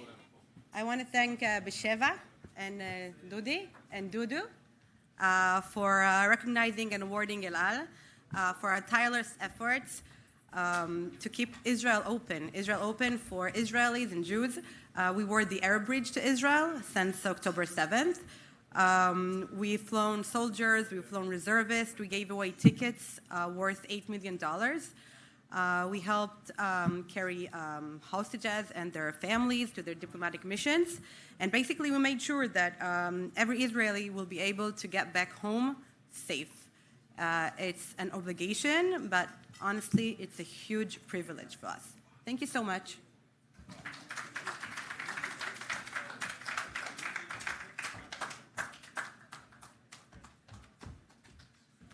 Okay, let's get the show on the road. With a legacy of diplomacy and now at the helm of Israel's life-saving services, please welcome former Ambassador Gilad Erdan, President of Magen David Adom. Every time I come here, I recall everything that happened that minute, and it was very, very sad. I lost my daughter at the soccer field. This is my daughter with all her friends, 12 stars who fell on July 27th when the field was hit by a missile.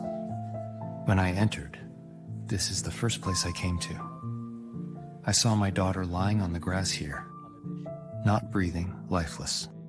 I stood beside her, then fell to the ground and asked her forgiveness for not being able to help her.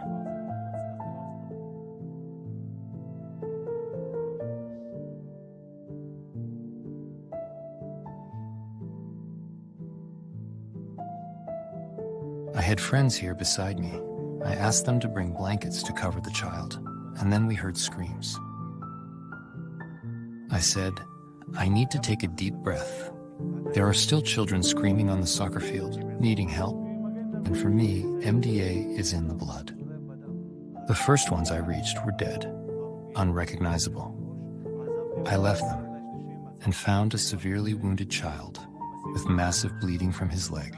I applied a tourniquet and stopped the bleeding. Soon, all the MDA medical teams arrived, and then I stayed by my daughter's side until they took her from the field. My family took it very hard, because I would always tell them, nothing will happen to us. This is my wife, Inaya. When I look at the children, I see that there are 12 children missing. I look every morning and cry about the situation we've reached. They just want to play. We believe in reincarnation. We believe in fate. That this is what God wrote for us. This is our fate. But our fate didn't let us continue this dream.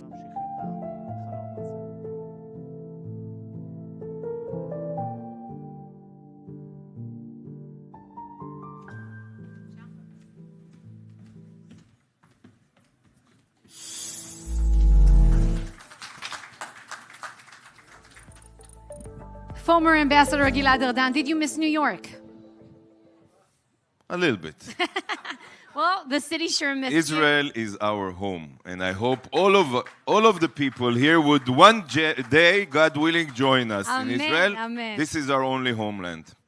So after having spent 4 years at the United Nations and concurrently as ambassador to the United States in 2021, you now serve as the global ambassador for Magen David Adom, a very different organization than the United Nations.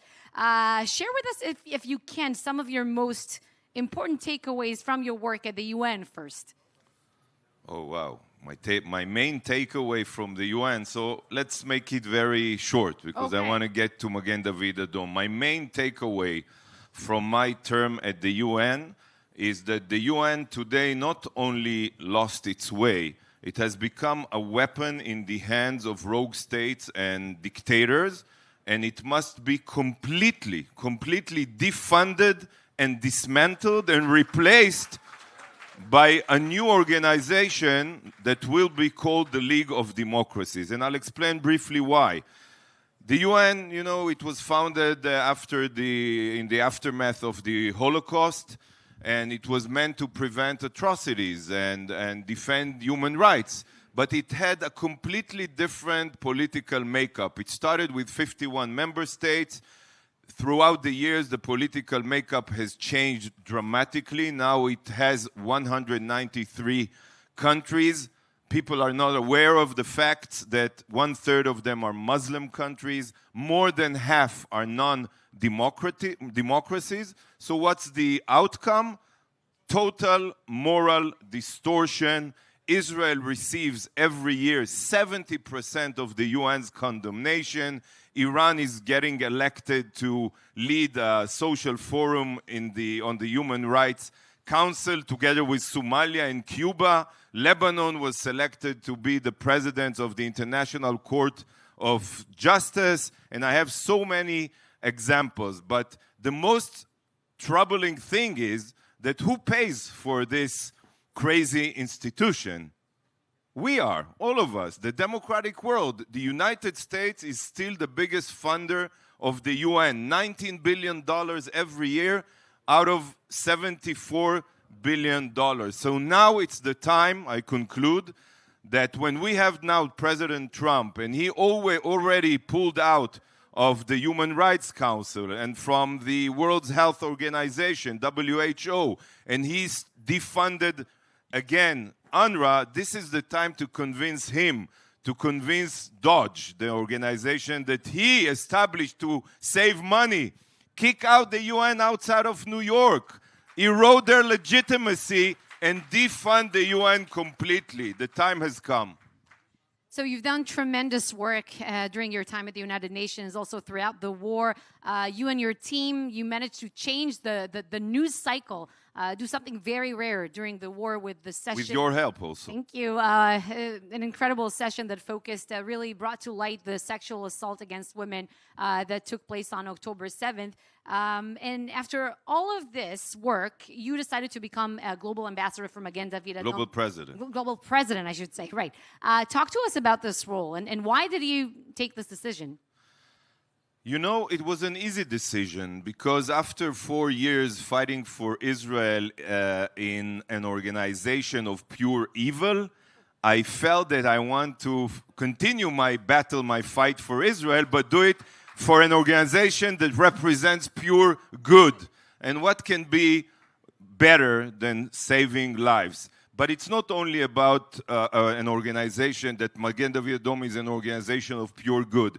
It's about the fact that today Magen David Adom is more important for the future of the Jewish state than ever. And I learned it firsthand as Minister of Homeland Security, because today the strategy of our enemies is not only to weaponize international organizations in order to tie our hands and prevent us from defeating our enemies, is who do they want to attack? They understand that they cannot defeat the IDF on the conventional battlefield. They aim to terrorize the home front, the civilians, the communities. That's why they, were equipped with GoPro cameras on October 7th, and they posted their atrocities online because they want to terrorize our civilian citizens and drive us away in fear from our homeland. And when you understand their strategy, you also understand that the most important thing now is to strengthen the home front, the first responders. And it's not a coincidence that, sadly, it was tragic. Dozens of Magen David Adom paramedics and teams and volunteers paid the ultimate price. They were killed while they were treating people and saving their lives. So many people were inspired by the story of our paramedic Amit Man, who continued to save lives until her last breath. We found her body still with her gloves on. And I told her story from the stage of the United Nations. So today, I truly believe that Magen David Adom represents the backbone of Israel's resilience, national resilience. It's really the fabric of our resilience, and I'm so privileged and honored to lead Magen David Adom in this crucial time and era. I just want really briefly to, Yoni, I know you're here, I know you're on about the time, but this past week has been so We have only 2 more questions. So, no, just, sit down, we'll do sit one down. more, just one. No, he won't. Just something, full of uncertainty. President Trump wants to visit Gulf nations, the Emirates, Saudi, Qatar, and he wants to emerge as a deal maker, making lots of business headlines, but also as a peacemaker in the region. And we all follow his efforts and the administration's efforts in that respect. And I know that some media reports sort of try to highlight daylight, or the fact that Washington and Jerusalem not necessarily see eye to eye in terms of priorities these days. I'm not sure if it's right, but you, as a former ambassador to the United Nations, what can you tell us in that respect to some people in this audience who might be worried of where things are heading? So let me combine 2 answers because I have to say one more thing about Magen David Adom. Magen David Adom today is among the best life-saving organizations in the world. But for Israel, it's not enough. For Israel, we must have the best rescue organization, the best emergency medical organization on earth. And we are heading there. And you should know that we did it with your help. For so many years, American Jews supported Magen David Adom. We are not funded by the government, and today we are equipped with, the most advanced and technological blood bank in the world, fortified, underground, can function under barrage of rockets. We have an AI dispatch center that can respond to thousands of calls at the same time simultaneously, but it's not enough. We will be the #1 life-saving organization with your help. So I would like to thank everyone here who helped Magen David Adom throughout the years. And regarding President Trump, which is very important to understand. Look, for many years I believed that leaders have to be bold and sincere. I was bold and sincere when it comes to speaking the truth at the UN. And we have to continue telling the truth even when we are talking with our closest allies. And definitely, President Trump is one of the most best friends, supporters, allies that Israel ever had. We owe him a lot, and we are grateful for him. But we cannot ignore that he is the President of the United States, and sometimes when you are looking for economic achievements, gains, it might be at the expense of Israel. And exactly as he is taking care and defending American interests, we have to defend our own interests. So I want to call him from this stage, because I think he's making two grave mistakes today. Number one, this is not the time to sign a deal with Iran.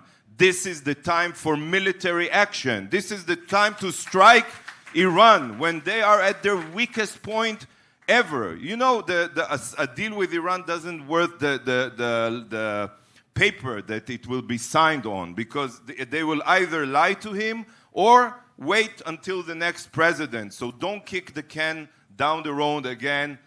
Let's make sure that this regime will be replaced. And if he orders to strike Iran, he will make history, because it will secure the future of the Middle East. And number two, well, I really don't know how to say it, but just go for it. I would like to tell President Trump, please don't take Air Force One, don't accept a plane from the people who funded the perpetrators of October 7th, the Qatari supporters of terrorism. Who cannot understand that this plane, the leader of the free democratic world, is going to travel around the globe on a plane that was founded by terror supporters? I cannot accept it. I hope he will think about it thoroughly. And I believe that my conclusion, I think it's all of us, should be our conclusion after October 7th, that we cannot rely on anyone else other than ourselves. We have to be self-sufficient. We have to make sure that we have all the means to fight for our survival. And one of those means is also Jewish unity, because when Israelis and Jews are united, we can move mountains. Thank you so much. Thank you very much. Am Yisrael Chai. I call upon the team of the Jerusalem Conference for the Jerusalem Award for Magen David Adom Mada.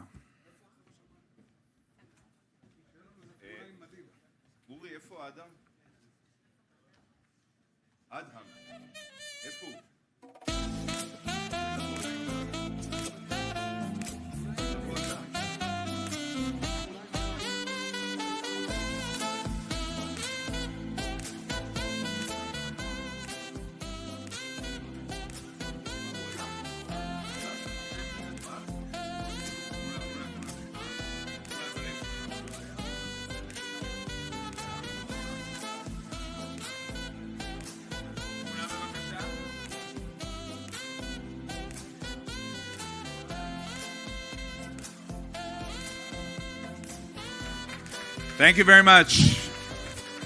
We now welcome a friend and colleague, Omer Lachmanovich, editor-in-chief of Israel Hayom.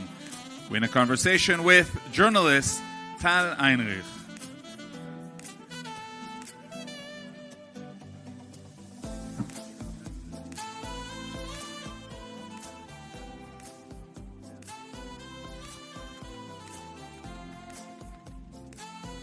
Hello, Omer. Hello, how are you doing?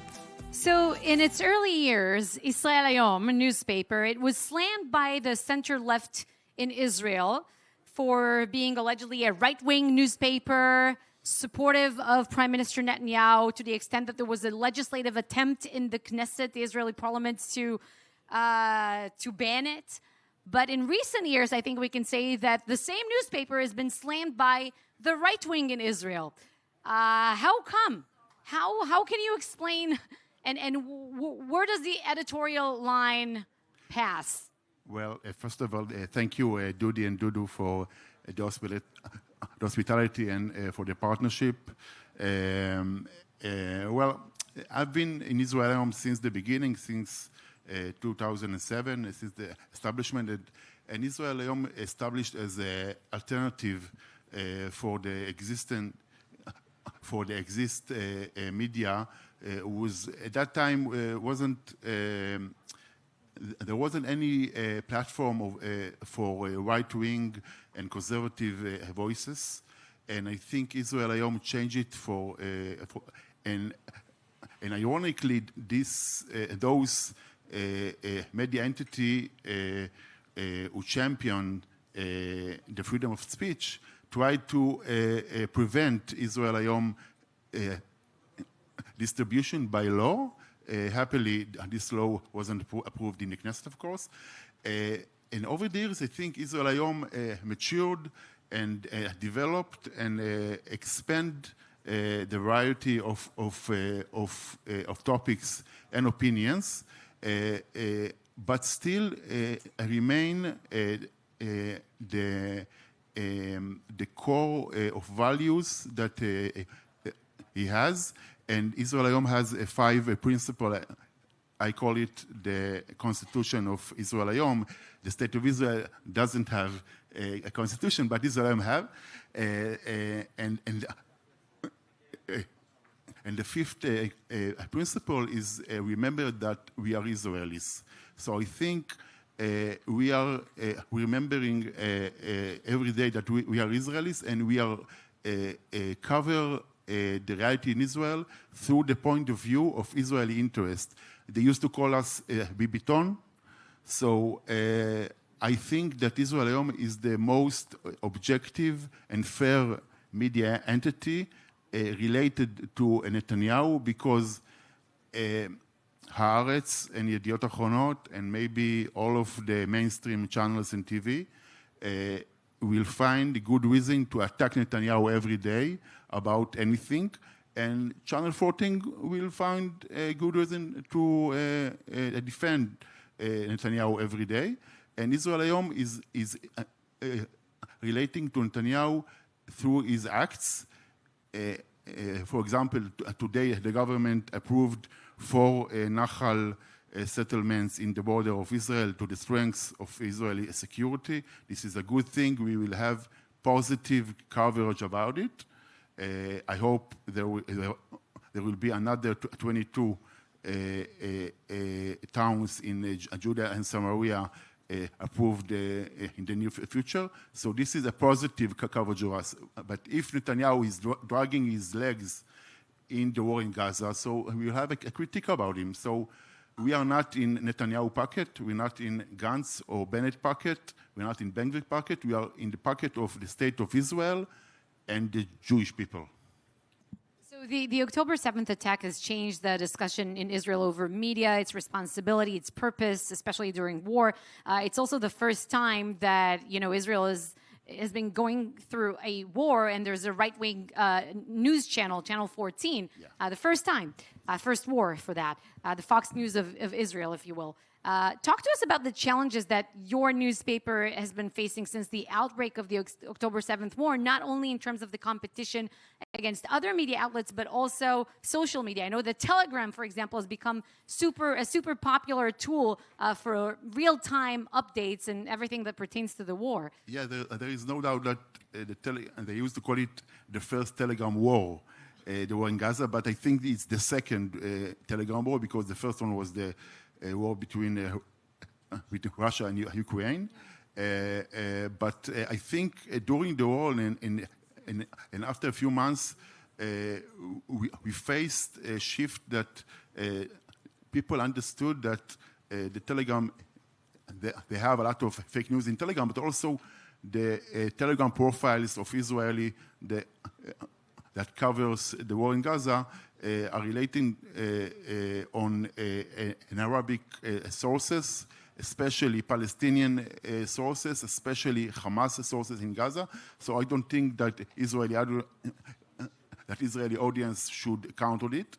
So we've been faced a shift and going back to the legacy media because we are checking fact, we are a reliable source, and we have a national accountability and responsibility.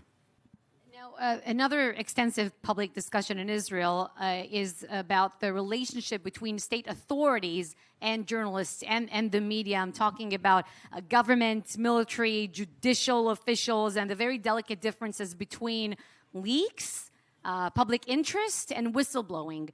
How would you characterize this relationship now in the public eye? Because from my perspective, I know that Israeli audiences, readers, TV viewers, just like American ones, by the way, are no longer naive about these connections. Yeah, there is no doubt that media shouldn't be the player in this field, but there is no doubt that all the authorities and also the public see the media as a player. Skin in the game. Yeah, skin in the game, and I'm proud to say that maybe the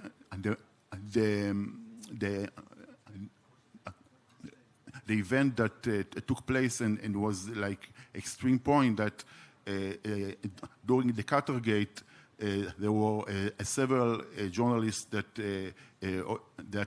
police and Shabak ordered to investigation and have a testimony, including one of us, one of our journalists. And I'm proud to say that Israel Hayom in that day published an editorial column on the front page, and the headline was freedom of press is under attack. And I think we should care not to be a player in this game, but cover it fairly and balanced.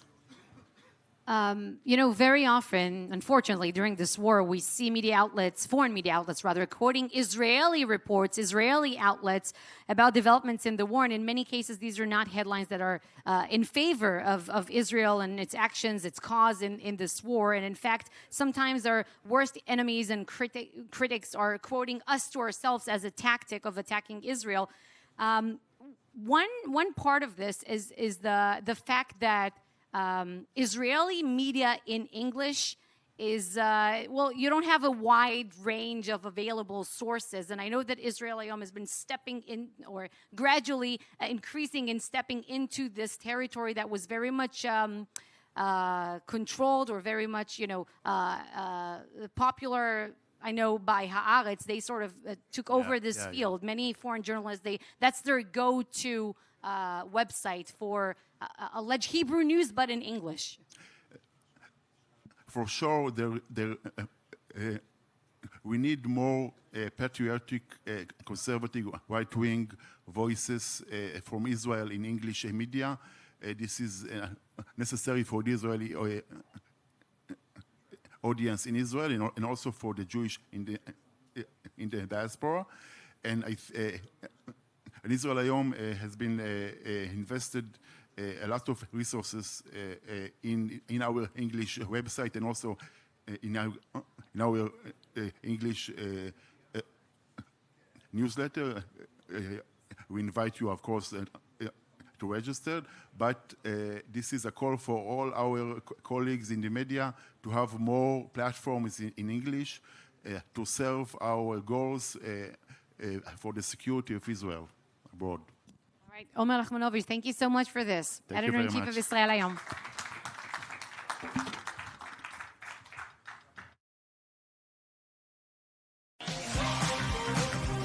Chemdat Academic College.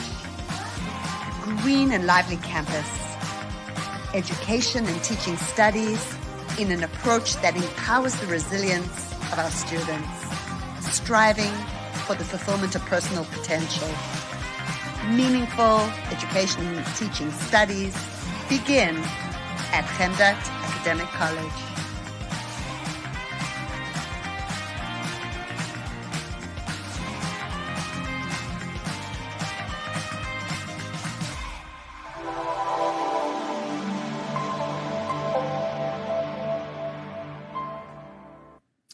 We thank our sponsors. For more than a year and a half, we have been accompanying the parents of brave Israeli soldier, sometimes defined as a lone soldier, we'll talk about that, Omer Nutra, who was abducted to Gaza and declared fallen months later. I'm now honored to invite to the stage the brave parents of this brave soldier, Orna and Ronen Nutra.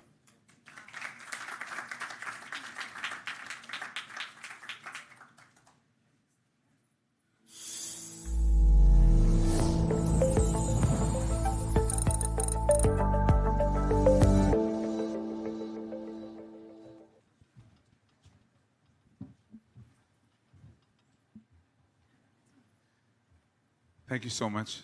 Hold on to the microphones. Thank you. First of all, tell us about this day. Did you have the koch to join the march, the parades? Yes, absolutely. It was amazing. There was so much energy within the marchers and the crowd, and we were marching with other hostage families and released hostages, which was such, so emotional. Remember last year marching here and marching for them, and having them march here with us is a true miracle, mamash nes. And Be'ezrat Hashem, we need to make sure that the rest are here with us as soon as possible. And I saw the people from the sides of the streets. They were with you. They were embracing. Absolutely. Also shouting out, "Bring them home!" Yeah. Now all of them. But Yoni, also I want to mention Omer, our son, is a New Yorker. He was born here. He grew up here. He marched with us in this parade every single year. Wow. So for us, it's really bittersweet. I said what I said, but it's very painful. Wow. Now, we mentioned that Omer, as you said, a New Yorker, a lone soldier, we call it. I don't know if he felt lone. But tell us, Ronen, about this decision to make Aliyah, to join the army. Yes, so first, thank you very much for having us. Omer was a lone soldier, but was never lonely. He's such a friendly young kid that gravitates to having fun with other kids. And he was always a very social young man. Very athletic in his school. He became the captain of the volleyball and the basketball teams. We were lucky to send him to a Jewish education. He grew up on Long Island and studied 12 years with Salomon Schechter, which became our home. He had a deep connection to his Jewish roots. Both of us are Holocaust survivor families. Our grandfathers and fathers survived the war. And he grew up with this notion that Israel is extremely important for the Jewish people. And anywhere he went in school, he always represented Israel. He had a very deep Israeli love and connection. And when he finished school, even though he was accepted to college like any other American kid, we decided together that it's good for him to do a gap year in Israel. But he wanted to do it the Israeli ways, so he joined the Mechina Kdam Tzva'it, a program for Israeli kids just the year before they joined the army. Usually pretty lucrative. And he was accepted to Galil Elyon in Kibbutz Kfar Anasi, and over there he really flourished. He loved the kids. He loved the atmosphere. He loved the program. And although it was your education, were there feelings like, no, maybe not, stay around with us? It's hard. Yes, it is hard, but at that point, after you raise your kid with such a love and a passion for Israel and for the people and for the land, the only thing you can do is send them off with love, with a heavy heart, and tell him, that we supported him, and he, Omer always took things even, further. Wow. In his step, he became an officer. And he extended his service. And on October 7th, He was positioned with his team. He was an officer and platoon commander, and he was positioned in a post called the White House, really close to the border with Gaza. They were probably the first ones to rush to the border when the attack started. He fought back. He did, and unfortunately they were ambushed, and their tank was hit by an RPG and other explosives and put on fire. For those of you who are familiar with this famous tank that's burning on the border, that's their tank. Wow. And they were probably the first ones taken into Gaza. Their driver was killed on the spot, and 3 team members were taken into Gaza, and they're still there. Nimrod Cohen, a live hostage in Gaza. And about Omer, we didn't have any information. For 420 days, the IDF considered Omer to be a mystery. Hamas showed videos of the team members taken out of the tank. It was not clear what Omer's condition was in those videos. Mm-hmm. And after 421 days, they informed us that they received new intelligence and they believe that he was killed on that day. You actually sat Shiva. We without a body, we, based on our rabbi's recommendation, decided to sit Shiva, because he told us whether you sit Shiva or not, many, many people are going to pay their respects and come and share their condolences. We split the Shiva between Israel and here. Governor Hochul decided to respect Omer as a first responder. The flag was put on half-staff. And thousands and thousands of people came to pay their respects, both here and in Israel. The embrace was amazing. Once we moved to Israel in the middle of the Shiva, a lot of people came as well. Very heartwarming. But we knew it when this crisis happened on October 7, we knew that as American Israelis, we have a special role, and that we had to communicate as early as possible to the U.S. government that there are American hostages involved in this terrible crisis.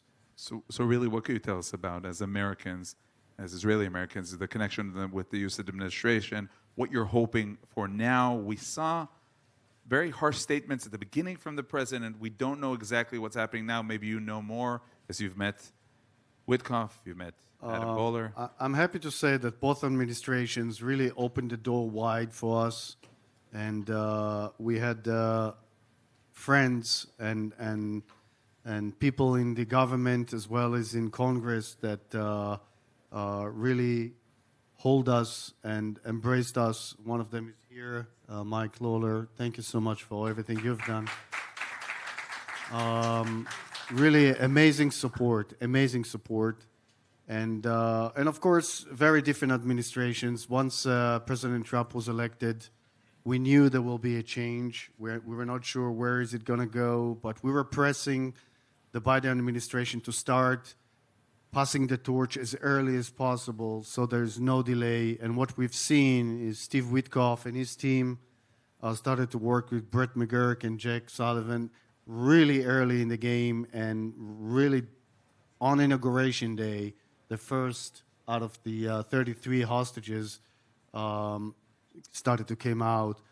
Unfortunately, we still have 58, and we saw last week Idan Alexander coming out, and we are so thankful for President Trump and his leadership in insisting that this Israeli young man that actually served with Omer, both of them lone soldiers, one from New Jersey, one from New York, both of them serving on the same post. This young soldier is back with their family, and we are very, very thankful for that. Wow. Orna, I'd like to end briefly, as we have others who are coming to the stage. What are the positive things that you learned about our nation throughout this more than a year and a half? Well, I remember, first of all, in our local community, there's been amazing support. Ronen shared before, thousands came to pay us Shiva, and these people were supportive of us all along. our local communities. Amazing. There's a regular march, Run for Their Lives, every week for the hostages. There are 200 and some groups all over the world that do that, which is pretty amazing, and the amount of prayers and mitzvot and things that are doing, you know. Number of challah bakes you did. Challah bakes, yes. But not only that, I mean, people are really going out of their way in our support. I think the first time we landed in Israel, we initially, when Nen said, we understood that we have a role here in the United States, and we really only landed in Israel 2 months into the war. After being here, when Congress was out of session and Thanksgiving, we said, okay, now we can go to Israel. And when we landed in Israel, the outpouring of support and volunteering and to help and assist the hostage families in this really, really trying time is just unbelievable. And in our family, in my family, my sister-in-law and my brother took upon themselves to create unity events in Hostage Square every week. On Tuesday. Yes, on Tuesdays, that are all about singing and prayer and unity to bring back the hostages, and an outlet for the hostage families to share their plight and to connect the different parts of Israeli society, because we all understand that we need everyone together in this to bring them back. Ronen, Orna, we join your prayers, all of our prayers, for the return of all of our hostages now. Thank you very, very much. Amen. Thank you. Thank you. Thank you. And now, a symbol of strength and survival, Aviva and Keith Segal, captivity survivors, brave people. Please join us.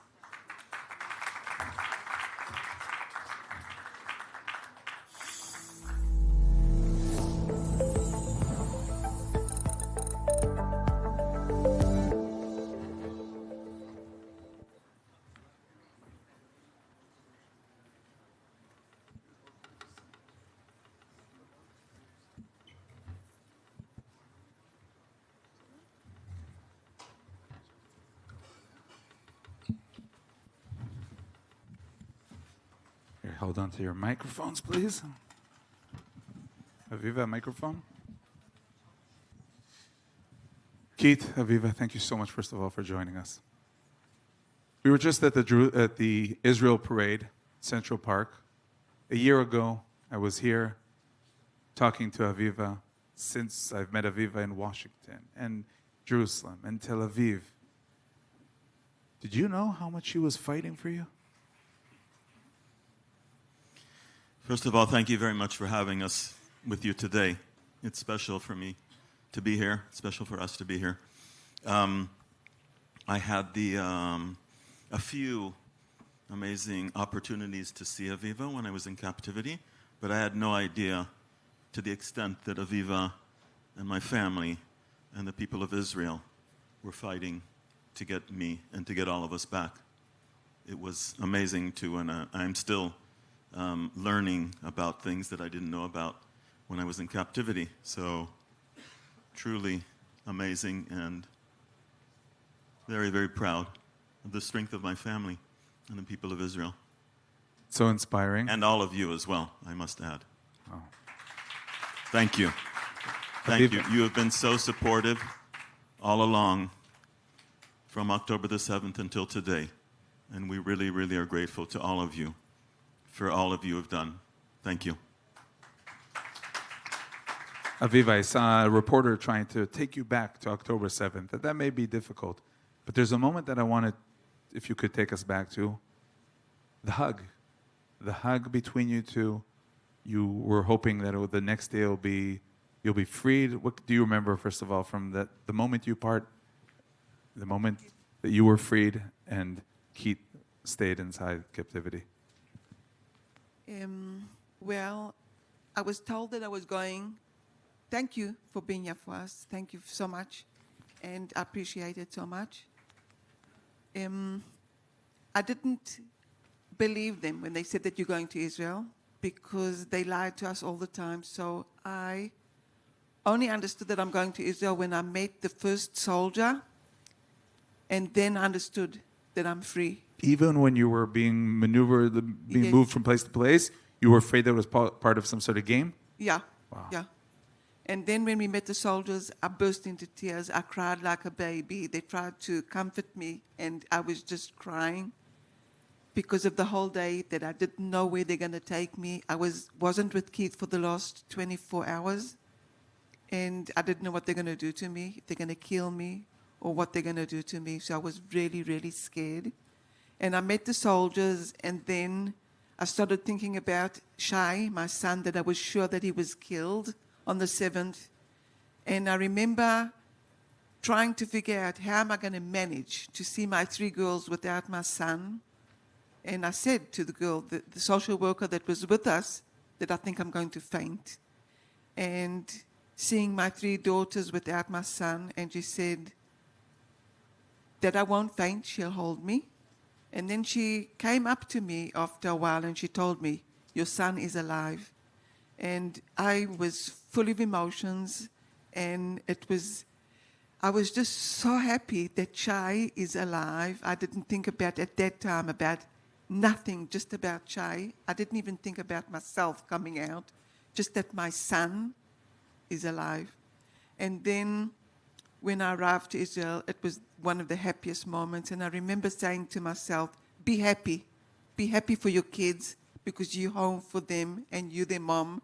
But I was very, very worried about Keith. And the Hamas terrorists said that Keith is going to come home maybe tomorrow or the day after. I tried to believe that, but it just didn't happen. So I fought for Keith for 1.5 years, and then Keith came. And I remember waiting for him and waiting in the room with lots of people, waiting for him to get out of Gaza just to see what he looked like.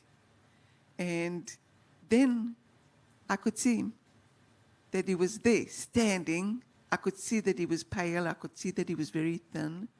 But when I did meet Keith, I want to just share with you that I was shocked. Keith had lost more than 30 kilos. He looked like a skeleton. He looked sad, and he didn't look like Keith. So we were both in a shock. Keith was in a shock. I was in a kind of a shock too.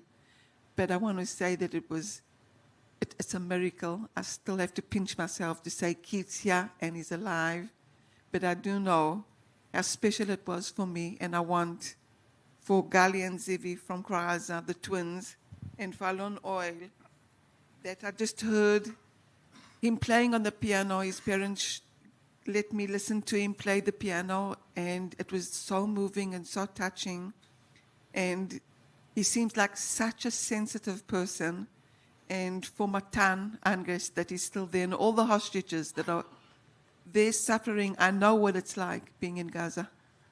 And I wanted so badly for them to come back. So, about that suffering, Keith, I don't want to, as a journalist, I'm supposed to ask you what exactly happened, what is, go into the nitty-gritty. But let me ask you, what is important for you that we all understand about what is happening there? What happened to you? It's very important for me that you all understand what the hostages are going through.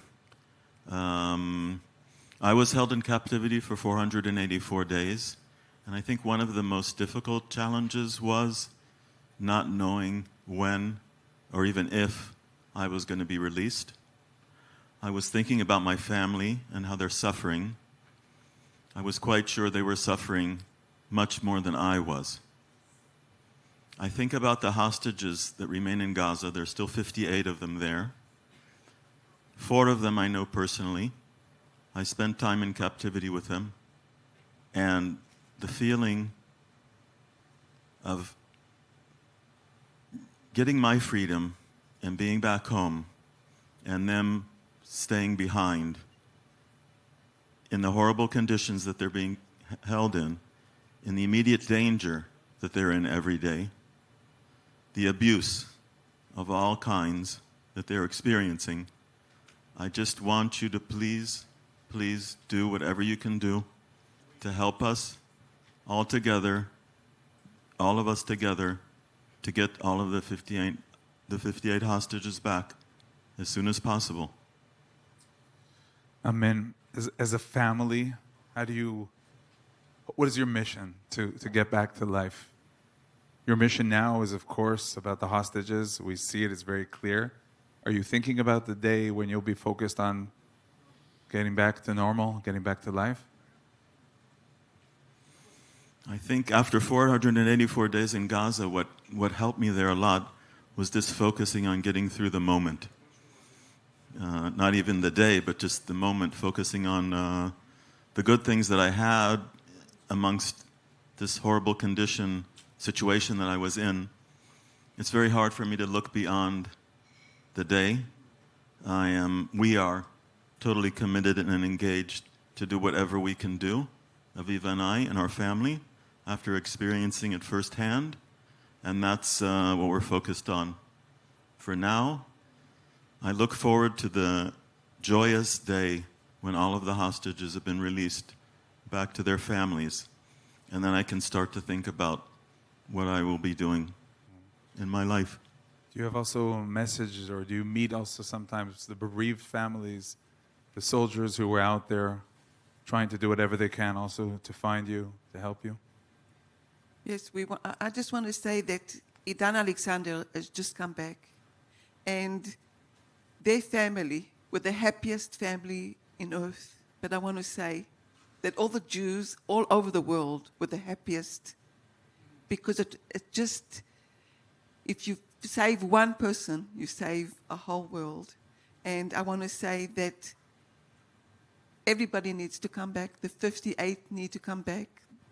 The families that haven't buried their loved ones, I think it's just one of the worst things just to tell them even to wait, because they need to get them back and have a closure and feel like it's true. I know that some of them don't even believe, because, you know, it's very difficult to believe. Mm-hmm. So we need that for them too. Do you, Keith, have a message to also the bereaved families of the IDF soldiers who have been part of this war for a year and a half? My message is that I hug you all.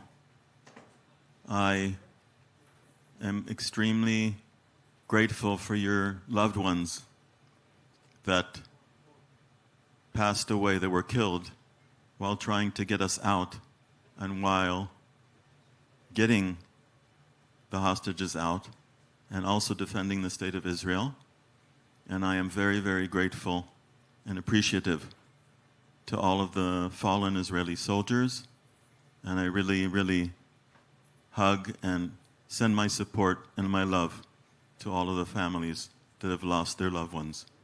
Is there anything else you'd like to share before we end? I would like to. Yesterday we were walking in the park, and somebody came up to me and said that he's going back to Israel, that he's been called to go back to the army, and he's been in the army for more than months, but he needs to go back. And then I saw a tear in his eyes, and I hugged him, and we both cried.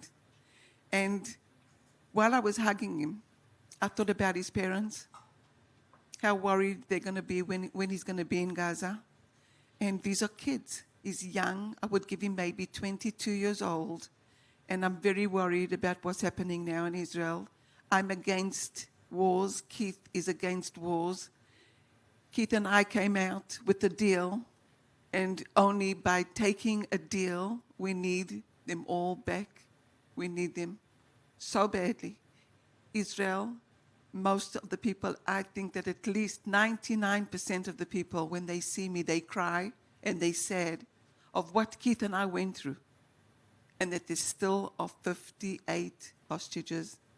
I just don't understand us as humans leaving them there and waiting until be at the right time. The right time was yesterday, a year ago, a long time ago.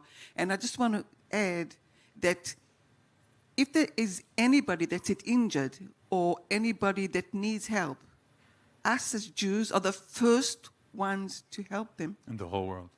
Help people around the world. There's Magen David Adom, there's MADA, there's Ichud V'Atzala, there's so many people that want to go there and just help people that they need help. And now we've got the hostages that are suffering. I was underneath the ground with Keith, and Keith and I touched death because there was no oxygen for us. You felt it. I touched death. So they're suffering, and us as Jews need to do everything we can to get them all out. And that's what Keith and I are doing. And I can't see myself going back to life and just forgetting about what's happening. I cannot allow myself with Gali and Zivi, they deep into my heart, and Anon Oil and Matan and all the hostages, and we need to bring them back now. Aviva, Keith, thank you so much for joining us. We love you. Thank you. Thank you so much. Thank you. Thank you very much. Thank you. Thank you.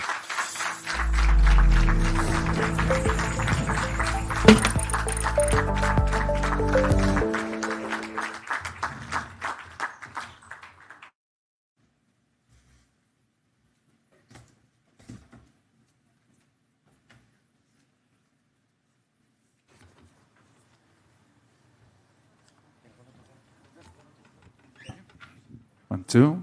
Okay. Mentioned as someone who has been there for Jews, for Israel, from the halls of American democracy and unwavering support for Israel, please welcome United States Congressman Michael Lawler.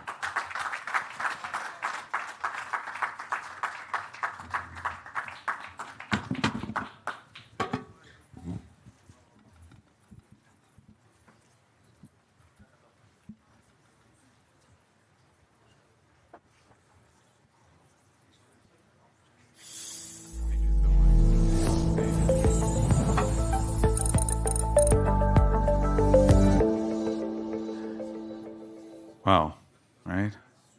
You just heard the testimonies of people who were in there in captivity. Today you marched also with them. We met you in the march, the parade. First of all, a few words about that. Parading, it was a celebration, it was prayer, it was a call, it was a cry, it was unity, it was a lot of things together. How does that all combine? Well, I think first to hear Keith and Aviva speak, and of course Ronan and Orna, who for me have become like family. It is these past 19 months, we have in many respects lived this journey with them. But you see, obviously, on the one hand, the joy of Keith and Aviva both being released from captivity, and on the other hand, the sorrow and the anguish as we wait for Omer to be released and brought home so that he can be properly buried and that there can be a level of closure. But the reality of this is that over these past 19 months, this has been a grueling experience for so many, especially the families who have had to endure this. And throughout this time, I've met with every single one of the hostage families. And the fact that there are still 58 hostages being held is outrageous. Does the world understand it? Because it seems that the world doesn't. Sadly, I don't think so. Frankly. I think, frankly, a lot of people here in America don't fully understand it. They don't understand the fact that Americans were being held in captivity and that we still have 4 being held. Obviously, Don Alexander being released was a joyous moment. And Addie and Yale have been on this journey with Ronan and Orna for 19 months. And we had just met just a few weeks ago in Washington once again. And, I and a number of my colleagues led a letter to the president asking him to once again exert pressure to get the hostages released. And so seeing Idan come home is really obviously warms our heart. but there are still 4 Exactly. Americans, and so I don't think people understand it. And that's one of the questions that we're trying to understand in Israel. Is there a shift of the policy or the attitude of the president from the days when he said everyone has to be out by 12 o'clock or hell will break loose to today, where we're not hearing those kind of statements? Are you worried? Does it concern you? No, I think the president has really forced a lot of what we have seen in terms of the release of hostages. To be honest, I don't know that would have happened on the path that we were going down. And so I think the way the president has approached this has resulted in a lot of positive movement, but there's still a lot more to do. And obviously we're dealing with a lot of challenges, specifically with Iran and the illicit oil trade with China and Iran, the funding of terror proxies, the funding of their nuclear program, ending their nuclear ambitions is paramount. So there are a lot of moving pieces, but for me, what has remained and what I've been steadfast on is making sure that all of the hostages are released and the deceased hostages are brought home to their families. That we cannot lose sight of that, of the importance of that. It is horrific and barbaric to think that anyone would use a deceased person as a bargaining chip, as leverage. But that's what you're dealing with. You're dealing with... Welcome to Israel's enemies. It's the reality in the Middle East. Now regarding the Middle East, how do you see the visit, Trump's visit to the region, and the fact that he did not come to visit Israel? Some in Israel are seeing that as an issue of attitude. Maybe he's fed up with Israel, or maybe that's exactly the game he needs to play at this point. Look, if we want peace and stability in the Middle East, it requires our Arab partners normalizing relations with Israel. It requires our Arab partners to recognize Israel's right to exist and the right of the Jewish people to practice their faith without fear of persecution. And so having stronger relationships with Saudi Arabia, with the UAE, is paramount. I think there are real challenges and questions pertaining to Qatar.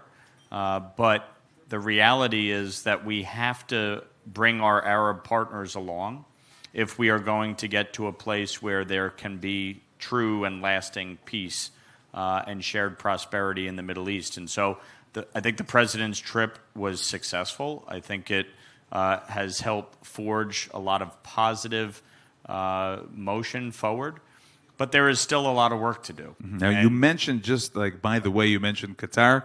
Do you have a demand even from the president regarding this gift from Qatar, regarding the negotiations with Qatar? Well, this is something for me from the very beginning with respect to Qatar and Egypt, is that more could have and should have and can be done to exert pressure on them when it comes to the negotiations with the hostages. And I think the Biden administration did not do enough on that front. I think President Trump has made progress, but again, we still have 58 hostages that are being held. And the effort, as it pertains to Qatar, is that Qatar needs to put maximum pressure on Hamas to come to an agreement. And so I think the president is making progress, but there's still a lot of work to do. I'm going to the Middle East this week. I will be going to Saudi Arabia, Jordan, and Israel. And this will be one of the priorities for me, is how we get a final agreement to get the 58 remaining hostages. You know, one of the concepts behind the Abraham Accords, that was how it was presented, is the fact that there's no concessions from Israel regarding land, regarding, areas in Israel, Judea and Samaria. What will happen, or a Palestinian state? What would happen if the Saudis would say, we'd love to, get them into normalization with Israel, but the price, a Palestinian state, and people in Israel will feel a Palestinian state as a result of October 7th? Look, I think the reality is, for there to even be a consideration of a two-state solution, so many things would have to happen on the front end, starting with the normalization of relations between Arab states and Israel, and specifically Saudi Arabia. A two-state solution is the end of the equation, not the beginning of it. And I think the reality is, given the dynamics that we have seen, given Iran's funding of terrorism, their continued pursuit of a nuclear weapon, the terror proxies in the region, Palestinian Authority who pays the PA families. that pays Palestinians to kill Jews, this cannot continue. And so all of that would have to be addressed before you can even get to the discussion of a two-state solution. And from my vantage point, since October 7th, if you look at what has happened and the decimation of Hamas and Hezbollah, the collapse of Assad in Syria, despite everything that has happened, we are in a place, frankly, where there is actually potentially an opportunity for real change in the region.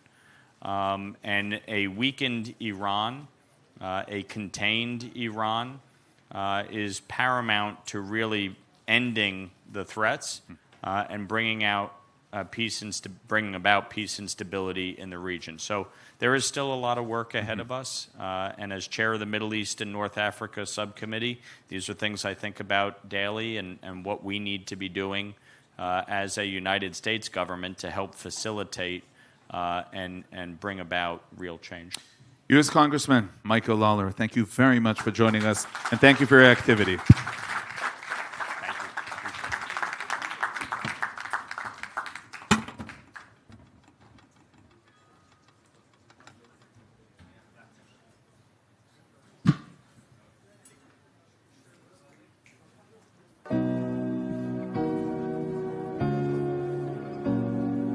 IDF Widows and Orphans Organization is the sole organization recognized by the State of Israel to represent and offer support to the widows and the children of the IDF fallen soldiers, also the security forces such as Mossad, Shin Bet, and police.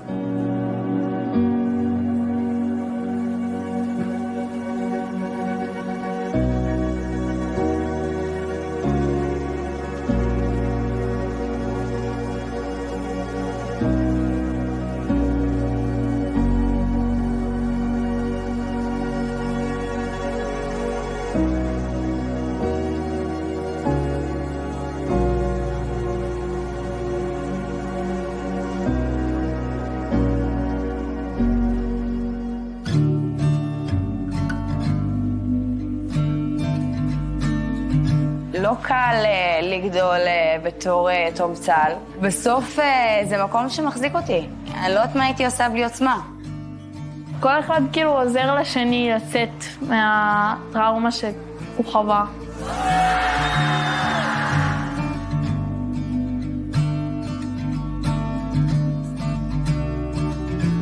לצידך in Hebrew it's by your side. And this is exactly what it is. Everything you need to get the high quality of care. I got 3 midwives. I wasn't alone. To know that the organization is with me gives me relief.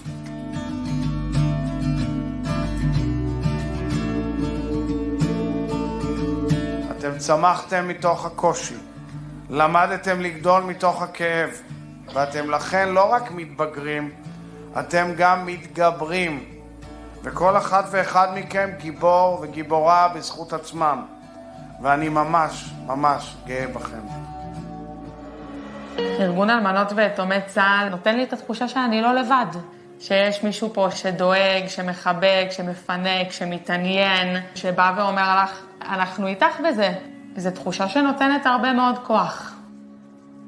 It's some kind of family, of community. וזה מעודד לדעת שיש את המעטפת הזאת, ואם יקרה משהו, אם נצטרך משהו, יש לנו למי לפנות.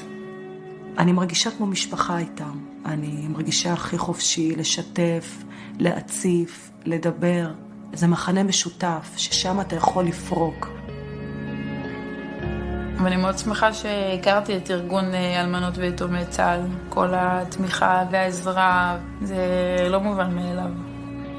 באמת כל פעם שאנחנו מגיעות לאירועים של ארגון אלמנות ויתומי צה"ל, קודם כל באמת יש בזה שנייה לנשום אוויר.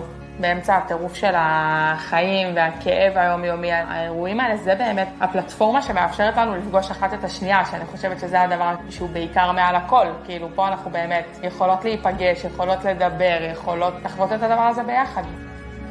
אני חושבת שהחיבור הזה של השכול הוא מאוד מאוד חשוב. יש משהו נורא קל בחברות הזאת, שפשוט מאפשר ונותן את המקום בנחת, ברוגע, בתוך כל הצער הזה. מבחינתי זה עוגן מאוד מאוד חזק. זה מלאכים שעובדים ימים כלילות בשביל ליצור מעטפת לי, לילדים שלי, וכמובן לכל המשפחות שלצערי נפלו באסון הזה.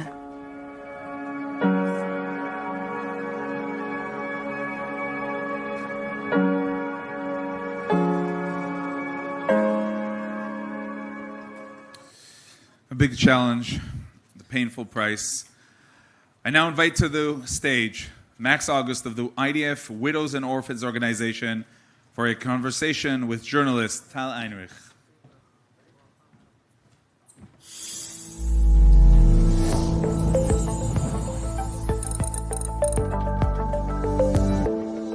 Max, thank you so much for coming here. I know you're on the line between Israel, New York. Today you came from Philly.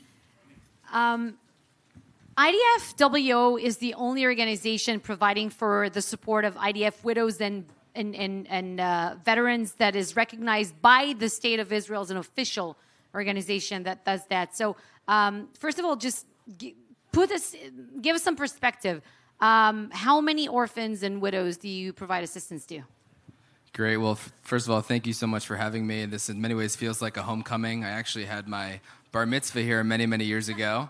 I didn't go to Jewish school growing up, but my parents went to a conservative synagogue, and they didn't let me have my bar mitzvah there because I didn't go to their Hebrew school program. So I was able to do my bar mitzvah here, and it worked out great because the last few years I've become more observant, and now I can say I'm very proud to have had an Orthodox bar mitzvah. So it's...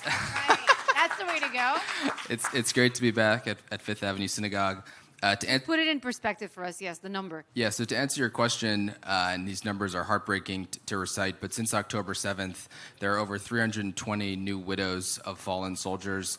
39 of those widows were pregnant when they were widowed, and there are over 670 children of fallen soldiers. 250 were under 5 years old. The numbers are absolutely heartbreaking. Part of what makes these numbers so dramatic in this war is the reliance on Miluim soldiers, on reserve duty soldiers, means that the average age of fallen soldiers in this war is actually 29 years old, which is much, much older than previous wars. And this is why we have so many orphans. Exactly, yeah.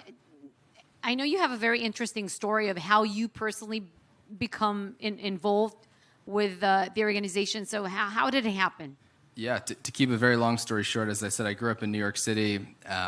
I went to Harvard undergrad, studied economics and government. I never thought I would be living in Israel, very involved in Jewish philanthropy. But one thing led to the next. When I was an undergrad, got very involved and passionate about Israel. Spent a summer in Tel Aviv, then returned for a semester at Tel Aviv University. And through that, got bit by the Zionist bug, also started a religious journey, became Shomer Shabbat 5 or 6 years ago now, and moved to Israel 3 years ago to open the Israel office for a private equity firm called General Atlantic. And with God's help, we've now invested over $1 billion into 11 Israeli companies. But as it relates to the IDF Widows and Orphans organization, after October 7th, 50 of my friends were called up for reserve duty, and myself, along with, I'm sure many of you, were running around trying to figure out what we could do to help and make a difference. And for me, that calling really came a couple months after the war started. I attended a funeral of a fallen soldier named Mark Kananovich, Zichrono Livracha. I went to his funeral in Herzliya. I remember, just like yesterday, he left behind his wife and 4 young children, and his 9-year-old son got up and said Kaddish, and his 6-year-old daughter got up and said, "I miss you already, Abba." And it just broke me, shattered everything inside of me. And one of my friends introduced me to the IDF Widows and Orphans organization, which has been around since 1991, 35 years, the only organization that's officially recognized by the Israeli government, that has a direct partnership with the Ministry of Defense, and on and on and on. And I ended up getting involved right after the funeral, and a few weeks later joined the board. And since then, I've been spending multiple hours a day for the last year and a couple months. That's an incredible story, and thank you for everything that you're personally doing and the organization. Talk to us about the unprecedented needs that have emerged as consequence of this war, and how are you attending to these needs? Maybe highlight a particular story that really touched you. Yeah, so to keep it simple, the organization basically does three things. The first is financial support, so helping with scholarships, health grants, medical stipends, etc. The second bucket is all different kinds of programs and community building. So we run 4 camps a year for hundreds of orphans. We run healing retreats. We have a program specifically for pregnant widows, which we can maybe talk about. And the third pillar is government advocacy. So we're the official representative organization, which means that we advocate to the Israeli government better policies to help the families of fallen soldiers. And one program that we started in this war that I'm quite passionate about is a program called Bonim Atid, which means building futures. And simply what this program, the goal of this program is to help empower widows and orphans, not just by giving them support, but really by giving them the tools to rebuild their lives and careers. So we partnered with a boot camp company in Tel Aviv, and we've been offering a range of different courses, everything from a 1-month finance 101 class to a 6-month 250-hour data analyst class, and helping people, again, rebuild their own careers, not just by giving handouts, by really giving them the ability to support their own lives. 2 months ago, we hosted the first ever IDF Orphan Tech Day at Google as part of this program. So we brought close to 100 children of fallen soldiers for an event at Google, giving them the opportunity to network, meet people, learn more about high tech. And one story that to me is really a sign of success for this program is we have a 3-month AI course. And we've had close to 100 participants go through the AI program. And about a month ago, I received a message that one of the participants got her first job in high tech after finishing this course. And she's 58 years old, and this is her first job in high tech. And I asked the team to tell me what year it was that she lost her father in combat. And they said her father was killed in the 6-day war. So I did the back of the napkin math, and that means she was 1 year old when her father was killed. So now, 57 years later, we're helping this incredible hero, daughter of a hero, get her first job and break in high tech. So that's a big part of where the organization's going, is not just supporting them with community and with financial support, but really by giving them the ability to rebuild their own careers and lives. Talk to me about the sense of community that the organization provides, because we know that for many hostage families, the community, the collective memory, the collective experience is something that kept them together, kept them going. And not only hostage families, Nova survivors, for example. So what kind of umbrella do you guys provide in terms of your activities? Community is a huge part of what we do. As I mentioned, one of our central programs is our camps for orphans. So we run 4 camps a year. Each camp is between 300 and 400 orphans. I've attended one of our camps a few months ago over Hanukkah. And the whole camp is orphans themselves. So rather than helping subsidize orphans to go to any old camp, the camp is all orphans, which means they have a ton of community value and benefit. Many of the counselors themselves are also orphans. And so something as simple as, drop off or pick up, the fact that most of, if not all, the children have lost a father or a mother or both. From what I've learned speaking to many of the orphans and children and widows, something as simple as that is a tremendous value to having this community, and a lot of the people speak about the importance of building these friendships with people who've been through what they've been through and can relate. We also, as I mentioned, started a new program called Letzidech, which you saw a little bit in the video, which is for pregnant widows. As I mentioned, tragically, we have 39 pregnant widows from this war.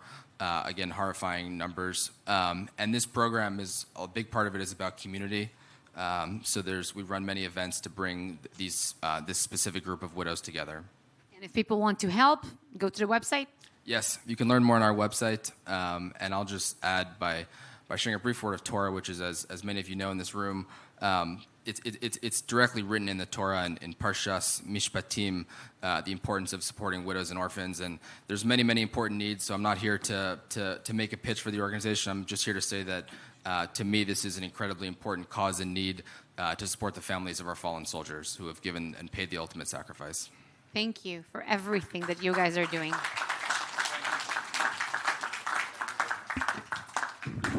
Thank you very much. Yossi Ershkovitz, Zichrono Livracha, Hashem Yimkom Damo, was an educator, a musician, a loving father, a loving husband, and a brave IDF soldier who joined the war despite his age of 45. which could have led him out of service. I call upon his wife, Hadass. We will sit to speak about Yossi and his legacy. We will now see and hear, first of all, one of Yossi's last recorded messages.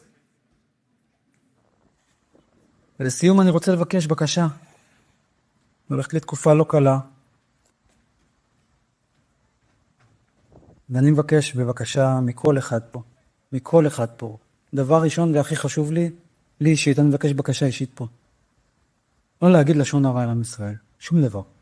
אל תגידו מילה רעה, לא לחזור על מה שהיה לפני. כלום, אין שמאלני, אין ימני, אין חרדי, אין כלום. יש יהודים. החמאסניקים הנאצים לא הפריד, לא עניין אותם. במה בחרת, במה אתה חושב. וזה חשבון הנפש שצריך כל הזמן לשים לנו בראש. לא להגיד לשון הרע. תהיו חזקים, ובעזרת השם אנחנו נתראה בקרוב, אחרי ניצחון מאוד מאוד גדול וישועה מאוד מאוד גדולה. אוהב מאוד את כולם. כולכם, מתגעגע. שבת שלום, שבת שלום.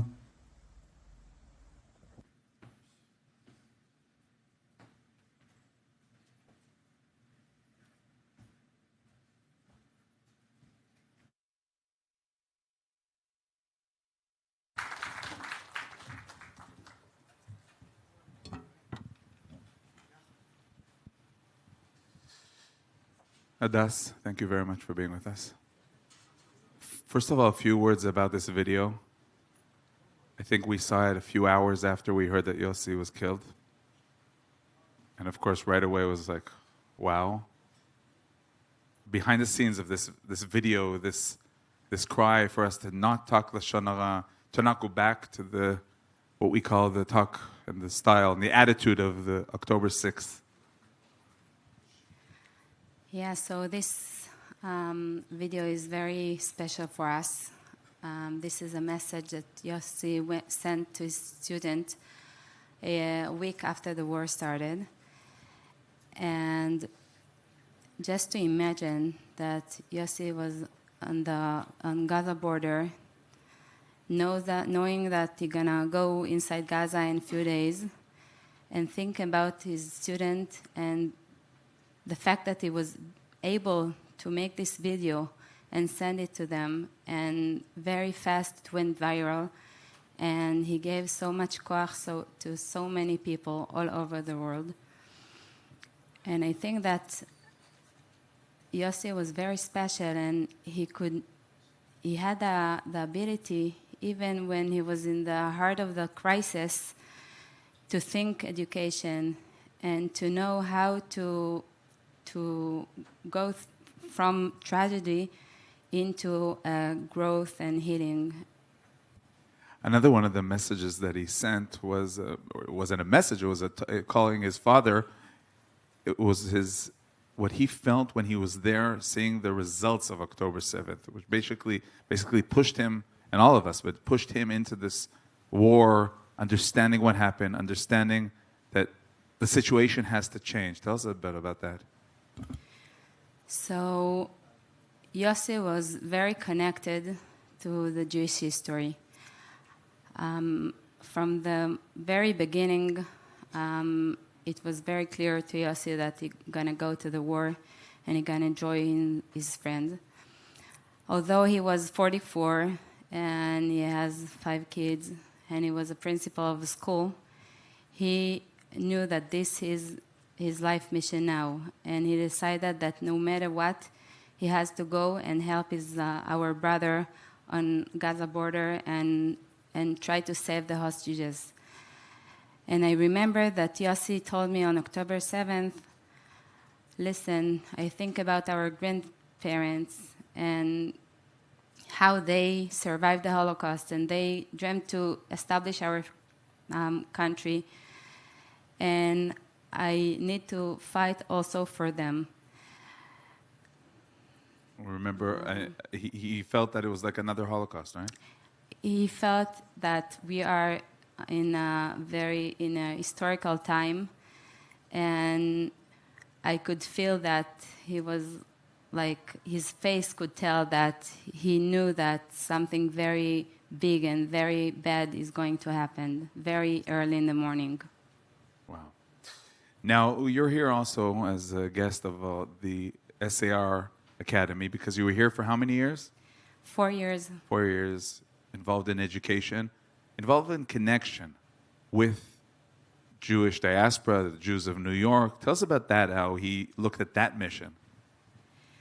So after a few years that Yossi was a teacher in Israel, we decided to go on shlichut to SAR. And I'm so grateful for this opportunity because we become part of SAR community, and this community become our family. And I'm grateful for the opportunity to know the diaspora out of Israel and to know Jews out of Israel. We didn't have the chance before to get know them. And even in the funeral, I remember that I said that I'm very grateful for these 4 years that was life-changing for us. And it was 4 years, but felt like 10 years, and it was a big part of our life. By the way, it's important for people to understand. We're talking here about an educator with big messages and long, shiurim. He was a very funny guy. He was a very funny the friend, funniest guy. father, Yeah. husband. Yeah, he was the funniest. Yossi could be very strict and very tough, but on the same hand, to be very funny and to know how to give hug to his student and how to be there for them. And yeah, he was so special. I don't know so many people that can have so many. Combine so many values, Yeah. many. And he left many messages. Does it help you as a family to cope? What can you tell us about the family? You're a mother trying to pick everyone up, trying to get back to some sort of life track. Yeah, so Yossi, it's unbelievable what he managed to do in 44 years. And he started so many projects in so many fields. And he had so many dreams that he wanted to fulfill and he couldn't. And I feel that we all got the responsibility to continue his legacy. Yeah, we have a lot to do here. Right, and now one of the things that you're involved in now, so many ways to commemorate, even the song that we'll hear, and so many projects, and you're trying to focus now on the legacy and really continuing his way. He will continue being an educator, basically, through what you're trying to do now, right? Right. So we have so much to do, and Yossi has birthday on Shavuot, Erev Shavuot, and this coming Shavuot, we will honor Yossi memory, and we'll continue his legacy and start some projects. And Yossi did so many good things in the world, and I wish we all can take something, even one small piece from Yossi, and make sure that his light spread out all over the world. And we need each one of us to take this responsibility for Yossi. As we said, do good, be Yossi. Exactly, do good, be Yossi. Adas, you seem to be on a mission, and you're here, and you're speaking, and you were speaking so much throughout the week. But I believe there's moments where you're just, where's Yossi? It's every few minutes I feel that feeling. Yossi was part of New York and part of America for me, and especially. I think I met you guys at the march. Yeah, and the parade. Many years ago.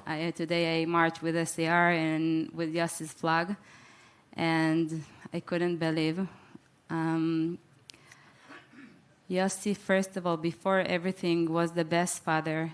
He was the best husband, and we miss him so much. And we're trying to find a way to live with Yossi without him, but knowing that Yossi with us here. and we try to do whatever we think that Yossi wanted us to do.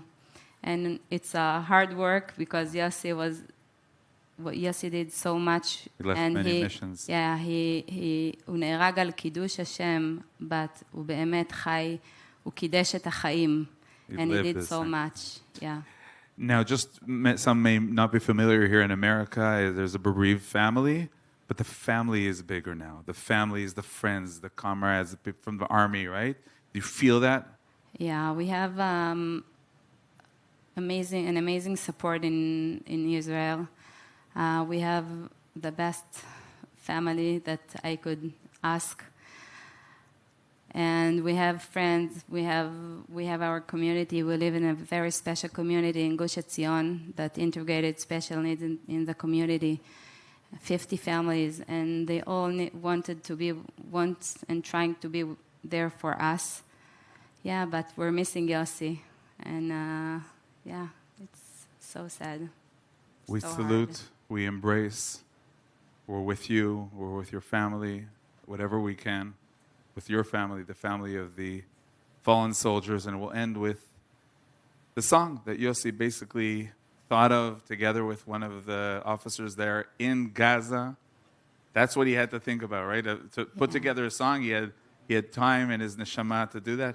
Yeah, so this is Yossi, to go inside Gaza with bombs and darkness, and to be able to think about גם כי אלך בגיא צל מוות לא ירא, to be able to the tune came to his mind, and for 2 weeks he sang it to himself, and I feel that actually Yossi was between the first soldier to get inside Gaza from the north side, and I feel that Yossi was afraid, and Yossi wants Hashem to be with him and to give him koach.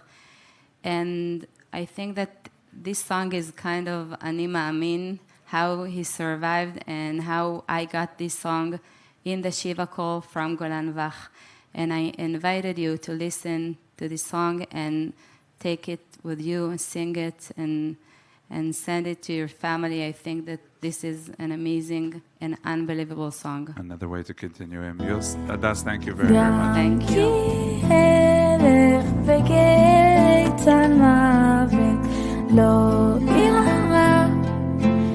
אתה עימדי גם כי אלך בגיא צל מוות לא ירא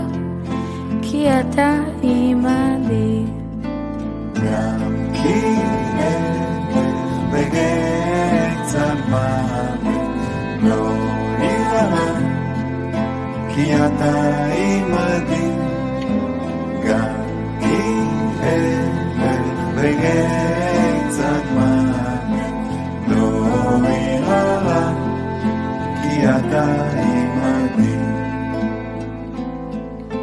אך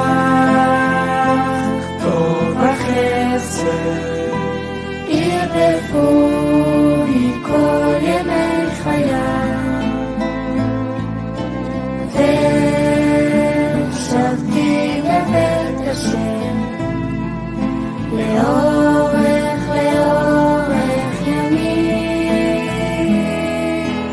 אך טוב החסד ירדפוני כל ימי חיי ושבתי בבית השם לאורך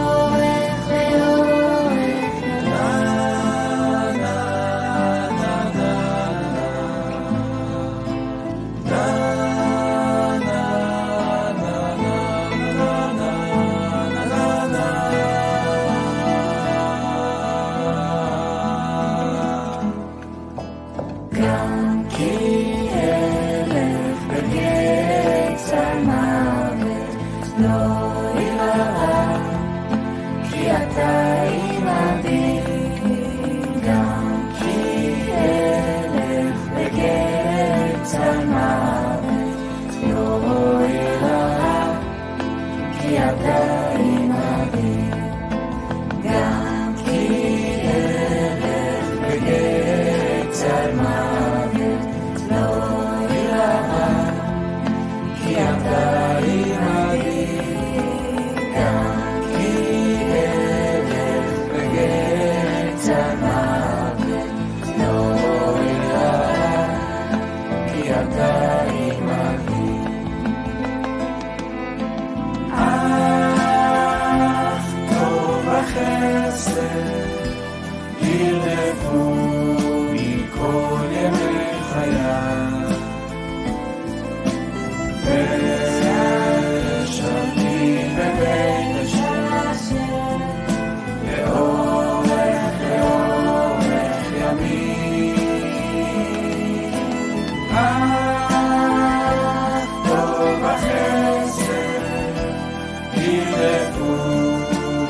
Thank you very much, Hadass. Thank you very much, everyone, for this important session. We're in the world of media. We're in the world of telling a story. These kind of stories, stories that strengthen. 1.8 million minutes and counting. I now call upon Nachum Segal, the most famous voice in Jewish media, Jewish events, more than 40 years of Jewish broadcasting. I call upon the team of the Jerusalem Conference to award the Jerusalem Prize to Nachum, and Nachum will share with us a few thoughts, insights. 40 years. That's a big shkoyach.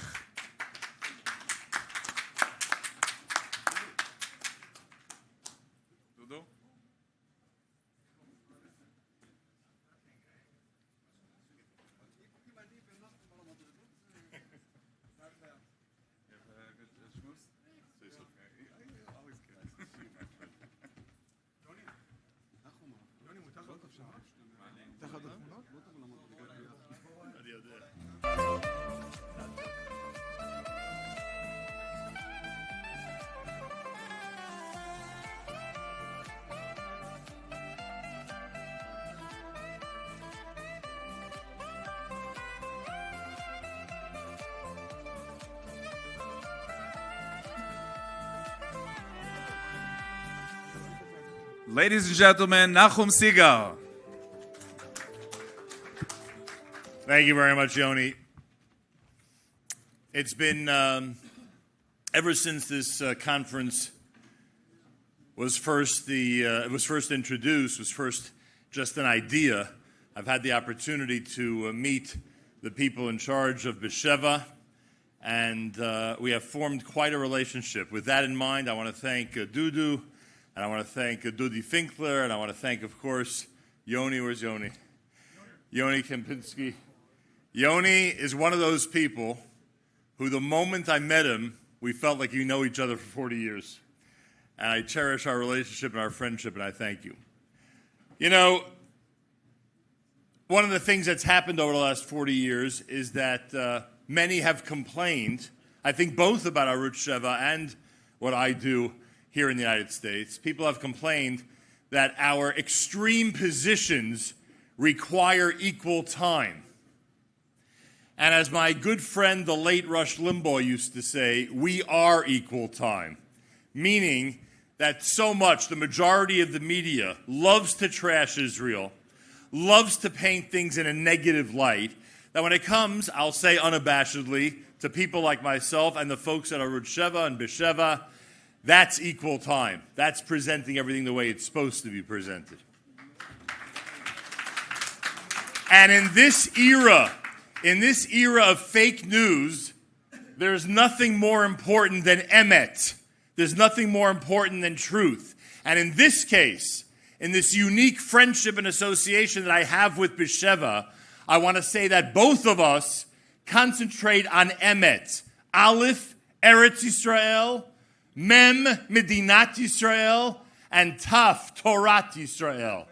And we present the emet, we present the emes the way it's supposed to be presented. My wife Stacy is here. Always a pleasure to share any type of accolade and award with her. Thank you so much for being here, my darling. To everybody at Besheva and to those who came out to support Israel today, all I can say is Kol HaKavod and Am Yisrael Chai. Toda Rabah.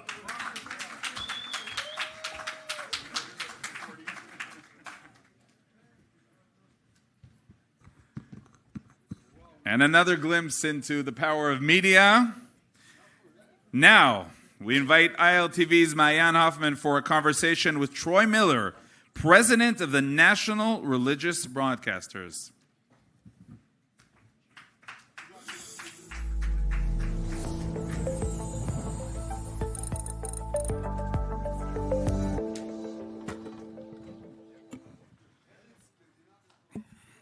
Troy, thanks so much for being here. Oh, thanks for having me. For sure. Now, Troy, speaking about truth, you have been leading a coalition of Christian leaders, media leaders, to be able to change the language around Judea and Samaria so that we will no longer call it the West Bank. Why is this so important to you, and how successful is the campaign? So it's important to us because we know with any conflict, the narrative really drives that conflict. It drives the discussions that we have.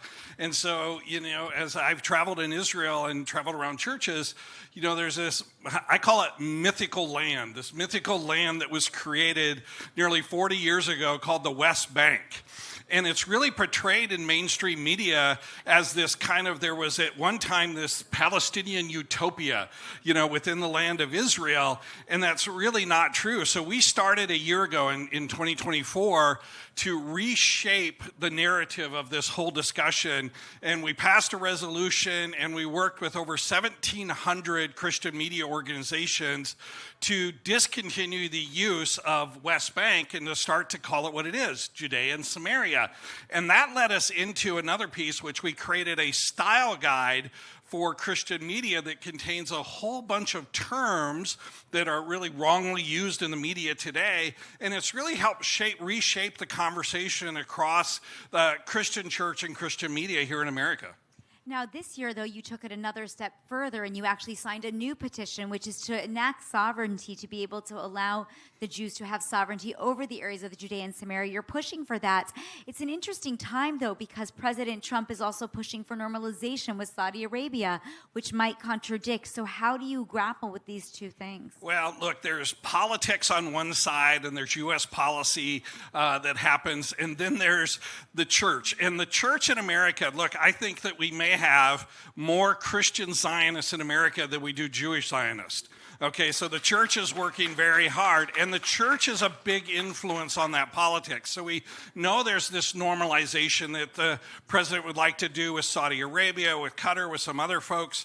But we want to make sure that the narrative, again, doesn't get lost in all of this, and that Judea and Samaria is the land that God, the creator of the universe, promised to the Jewish people. And I tell people when I speak at churches all the time, first thing I do is I say, go to the back of your Christian Bible, go to the back of that Bible, pull up a map of Joshua's conquest, and look at that land. That's the land that God gave to the Jewish people. We can't revoke that. The U.S. government can't revoke that. And certainly the Arabs and the Palestinians can't revoke that. And we want to make sure the church stands firm behind that, because that will drive U.S. policy. Now, Troy, you speak very eloquently.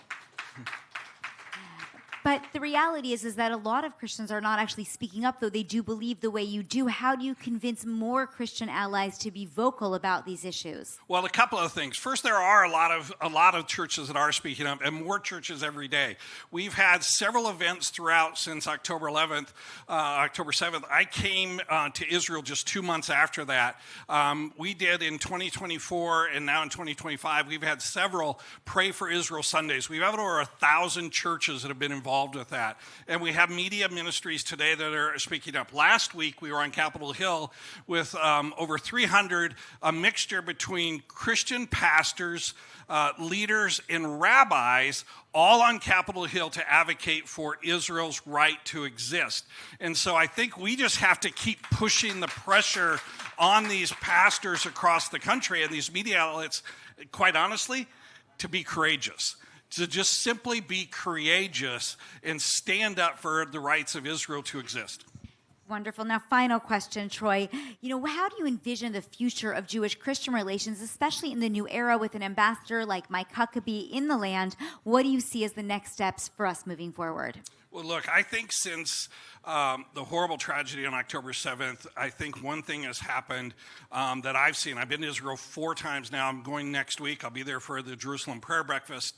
Again, I think we've seen a tighter relation between the Christian church and the Jewish people, not only in Israel, but here in the U.S. as well. I think we've seen a lot of barriers come down. I've met with a number of Orthodox rabbis, Orthodox organizations, and we're just seeing a lot of cooperation that's happening. So I think we have a bright future. I think we have a strong future. I think the future for Israel support, again, in the U.S. really sets with the church, with the evangelical church. And I'm here to tell you that that support right now is strong, and we're going to keep working to make it stronger every day.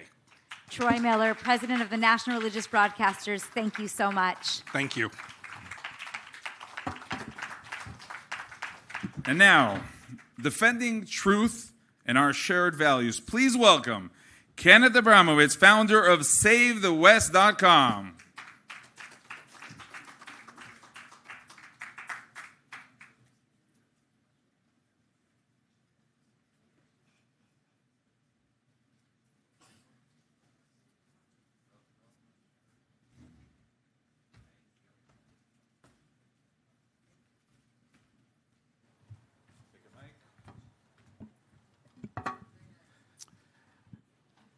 Shalom, Ken. Shalom. Save the West. You know, thinking of that term now, I think about Trump's visit to the Middle East, and no one knows really where that's going, and Iran. Save the West is an emergency, a mission already, right? Well, it's been an emergency for 3,800 years, but the most recent emergency is that our enemies are on the ascendancy. And so we can't stay neutral, we can't stay passive, we can't play defense like we usually play. We have to go after our enemies. So what is the game, if we're talking about the game that we're playing, what is the game that President Trump is playing at this point? Well, President Trump is trying to find himself a policy. He knows there's something wrong between America and Iran and Ukraine and Russia, obviously, and China and Taiwan. So he's trying to address all of those three issues simultaneously, and he's using a variety of carrots and sticks. But when you're dealing with what I call death cults, you don't need many carrots, you need a lot of sticks. And he has a wish to use carrots to convince people to become friends with each other and be rational and normal. But in the Middle East, no one's rational and normal except for Israel. And so he has to make a trade-off between those carrots and sticks. Right now, he's focused on carrots. But some may say he's continuing the Abraham Accords. That was only carrots. Economic carrots. What's the difference at this point? Why is this point everyone, getting all concerned? Well, what everyone's worried about is that Iran is working on nuclear weapons every day. Mm-hmm. They've been working on it for 40 years. But the feeling is they're getting closer and closer. And so any day they could announce that they have 5 nuclear weapons on 5 ballistic missile systems, and one's pointed at Israel, one in Europe, and one in America, and 2 are spares. And we can find ourselves in a big, big mess very quickly. So President Trump hasn't internalized the fact that delaying a response with Iran puts America at existential risk every day that we negotiate with a death cult. You don't buy in the story that he's creating this dialogue so he'll be able to strike with all the legitimization he can get? Yes, one day, I go back and forth. One day I say, yes, he's doing this all for show, to show that America is generous and magnanimous, and put all the blame on Iran.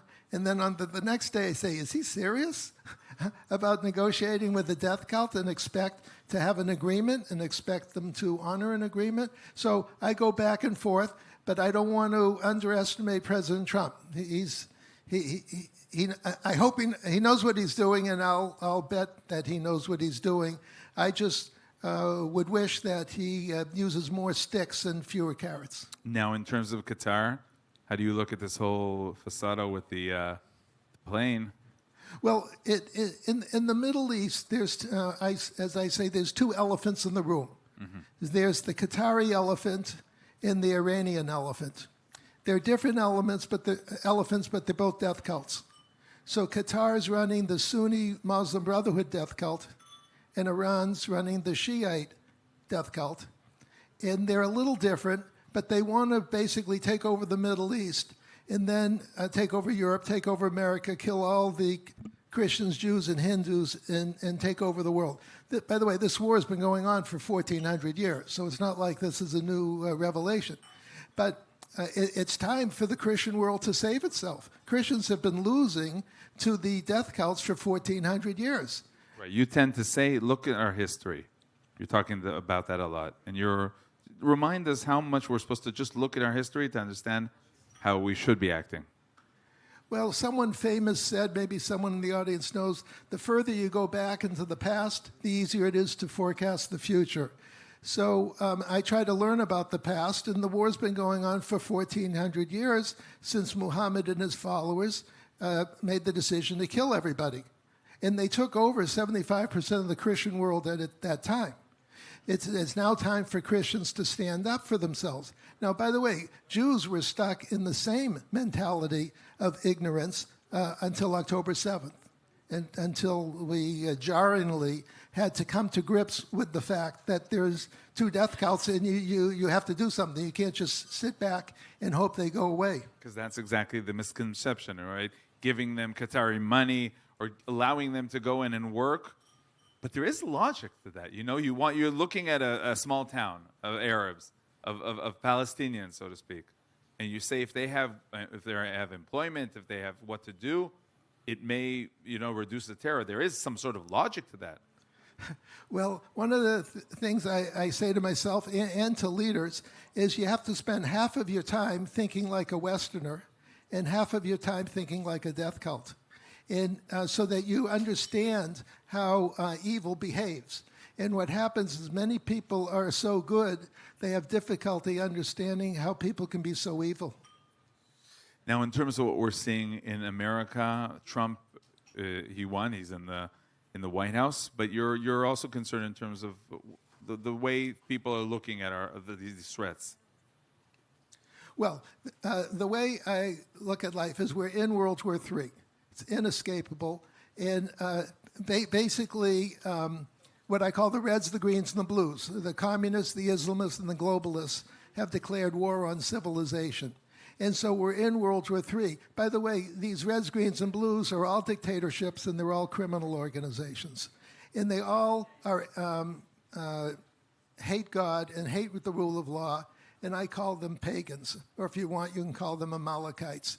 So although I call it World War III, you could say it's really World War I. We're in biblical times, unofficially in biblical times, and we're fighting the pagans. And what's going on now is a war between pagans versus Hashem. And I think it's time for the forces of good to stand up and protect themselves. But who are the forces of good? Because some of the left will say, we are good, we are pure, we are talking only about peace. Right will say, we are the good because we're talking about being victorious. Every side defines themselves as the good. Okay, so I'll define good for you. Good, using an American term, is someone who believes in life, liberty, and pursuit of happiness for 100% of the population. I call that good.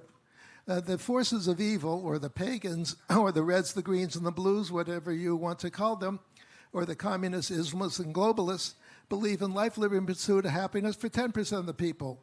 In other words, me, my family, my friends, but not everybody else. That's how I define good versus evil.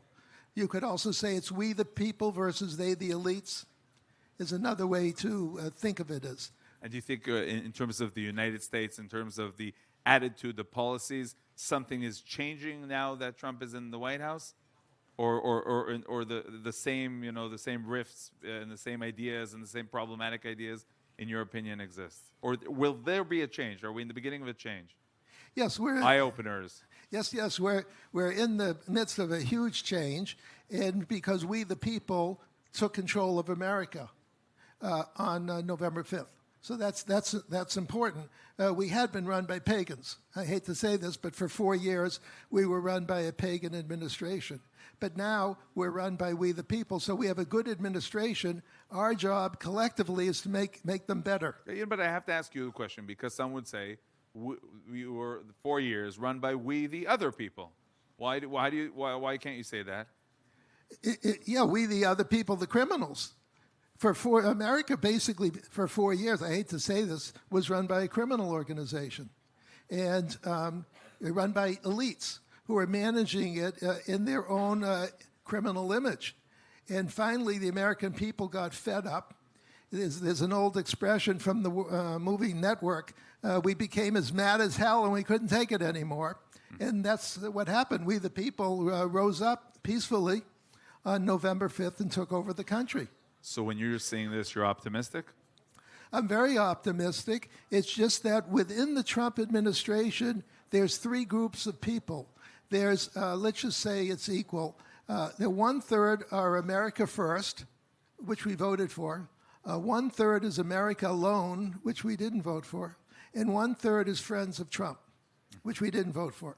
So we only voted for about 1/3 of his staff. And you're afraid that you're seeing things that are Right. So problematic? I'm seeing things that are problematic from the America Alone people that we didn't vote for and the Friends of Trump that we didn't vote for, and it confuses Trump. There were mixed emotions, as we saw. I mean, I wouldn't say mixed emotions. Everyone is happy to see Idan Alexander home. But the fact that it's as if the president is taking care of his people, which is also something that's natural and okay, and some are afraid that maybe he'll just say, okay, now you got to take care of this. How do you look at that issue with the hostages? Well, let's go back to carrots and sticks. If President Trump used more sticks than carrots when he was visiting with Qatar, he could have, should have, if he had called me, would have, said to the emir, I want all the hostages back in 2 days. I mean 2 days. You're financing Hamas, and I want them back in 2 days, or I'm taking over Qatar. I'm going to be living in the palace. It's full of marble. I think it's really pretty. I always wanted to live here. And you have 2 days to think about it, have a nice day, and I don't want your airplane either. Bye-bye. So, but he didn't. Because there's so many conflicting pressures on a president. So you mentioned pressures. Do you feel that there may be the right pressures to, yes, push him towards those kind of statements and attitude? Look, or that's wishful thinking. President Trump always says, I hate endless wars. We've been in an endless war with Islamists for 1,400 years. They promised to kill all Jews, all Christians, all Hindus. End the war. Don't just say, oh, I hate endless wars. There is a way to end an endless war, and that is to win. And so just as Israel is now determined to win, unfortunately the hard way of going through October 7th, it's time for America to eternalize that October 7th was an attack on America. It wasn't just an attack on Israel. It was an attack on America and Western civilization. And Americans have to behave like Israelis are now behaving and say, go back to my expression, I'm as mad as hell, I'm not going to take it anymore. No. Finally, this is the day of Celebrate Israel Parade. Did you march this time? I was going to march, but then you had this wonderful conference, so I signed up to march with ZOA, but I abandoned Just a few words about the positive energies of this march, the positive energies of during these days of war, understanding that we need to celebrate. Oh, I love the Israel Day Parade. I've been involved in it for 25 years. Almost every year I marched in it. I used to live in New York until it was taken over by the communists about 5 years ago. So I don't like living in communist countries anymore. But I love the parade. It's full of energy, and it's very inspiring. Okay, Kenneth Abramovich, founder of SaveTheWest.com, Saving the West. And everyone should sign up for my website, SaveTheWest.com. I write an article every 2 weeks. You'll get the article and sign up. Thank you so much for joining us.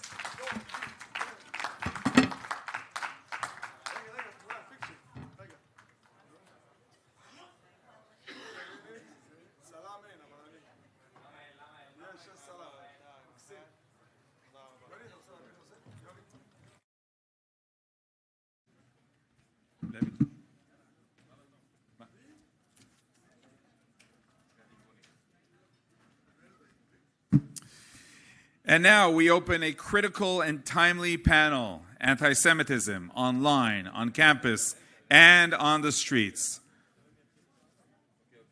Okay? To open this important discussion, I call upon Gadi Gronich, CEO and Chief of Staff to the President of the Conference of European Rabbis.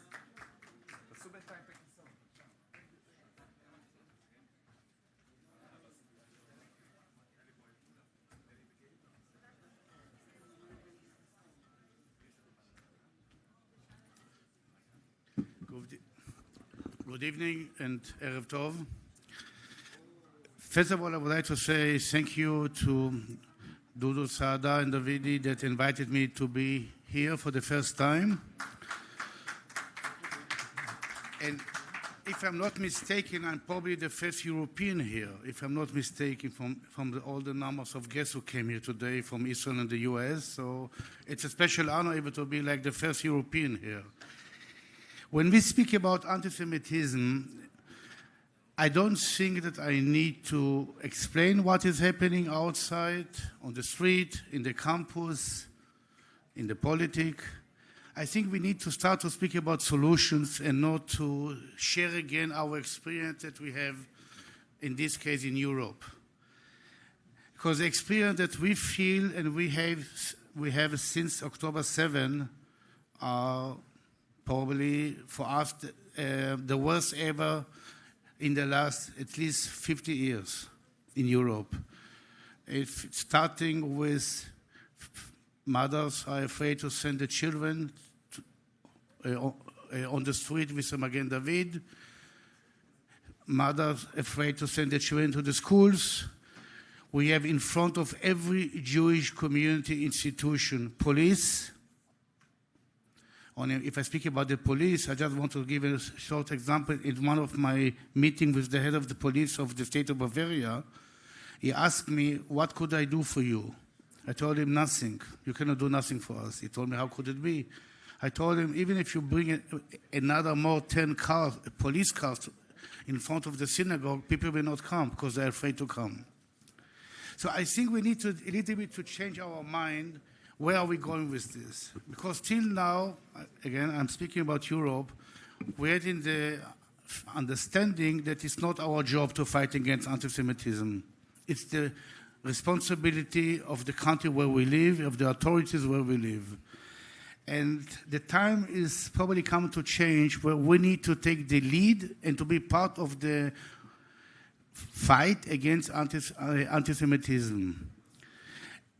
And we have the power to do this. I just want to tell you for people who maybe don't know the history of the Jews in Europe, it's only, for example, in Germany, we have Jewish life for more than 1,700 years. We are theirs for generations. We are a very important part, an active part of the society, of the politics, of the economic, and in the media. So we have the power to take this in our hand and to make a change. Beside of that, so this is one statement that I wanted to give here. The second thought and idea that I want to share with you, maybe it could be that people don't like what I'm not going to say now. There's a very famous slogan, we remember, that it's calling, especially on the Holocaust days, the Jewish Holocaust Remember Days, the non-Jewish Holocaust Remember Days. It became a slogan with empty words. We need to change this. We need to influence our neighbors, as I usually call it, the non-Jewish world. We need to explain them it's not about remember, it's about acting and now, because it's already 1 minute too late. I just want to share you, I know the time is running, there are now in the last 1.5, 2 years, let's say since October 8, around 180,000 Israelis who moved from Israel to Europe. On the other side, if Aliyah, we have less than 10,000. So this is also something that we, as the organization of the Conference of European Rabbis, are taking under our responsibility. And the last thing that I would like to say, I would like to use this opportunity to give a very clear call to the state of Israel, to the government in Israel, that they need to speak with us. Europe is, from whatever good reason or other idea, is not on the agenda of the state of Israel, of the government of Israel. They don't exchange with us, they don't speak with us, and this needs to be changed. So again, thank you very much to giving the possibility to be here today. I was here all day. It was very interesting, very inspiring. And I hope that together, and this I believe is the most important word here, together we can make a change. Thank you. Toda rabah. Thank you very much, Gadi. The panel now continues with ILTV's executive editor, Mayan Hoffman, speaking with Eli Kohanim, former U.S. Deputy Special Envoy to combat anti-Semitism, and Gabe Groisman, former mayor of Bal Harbor and a fighter against anti-Semitism, against lies, against hate.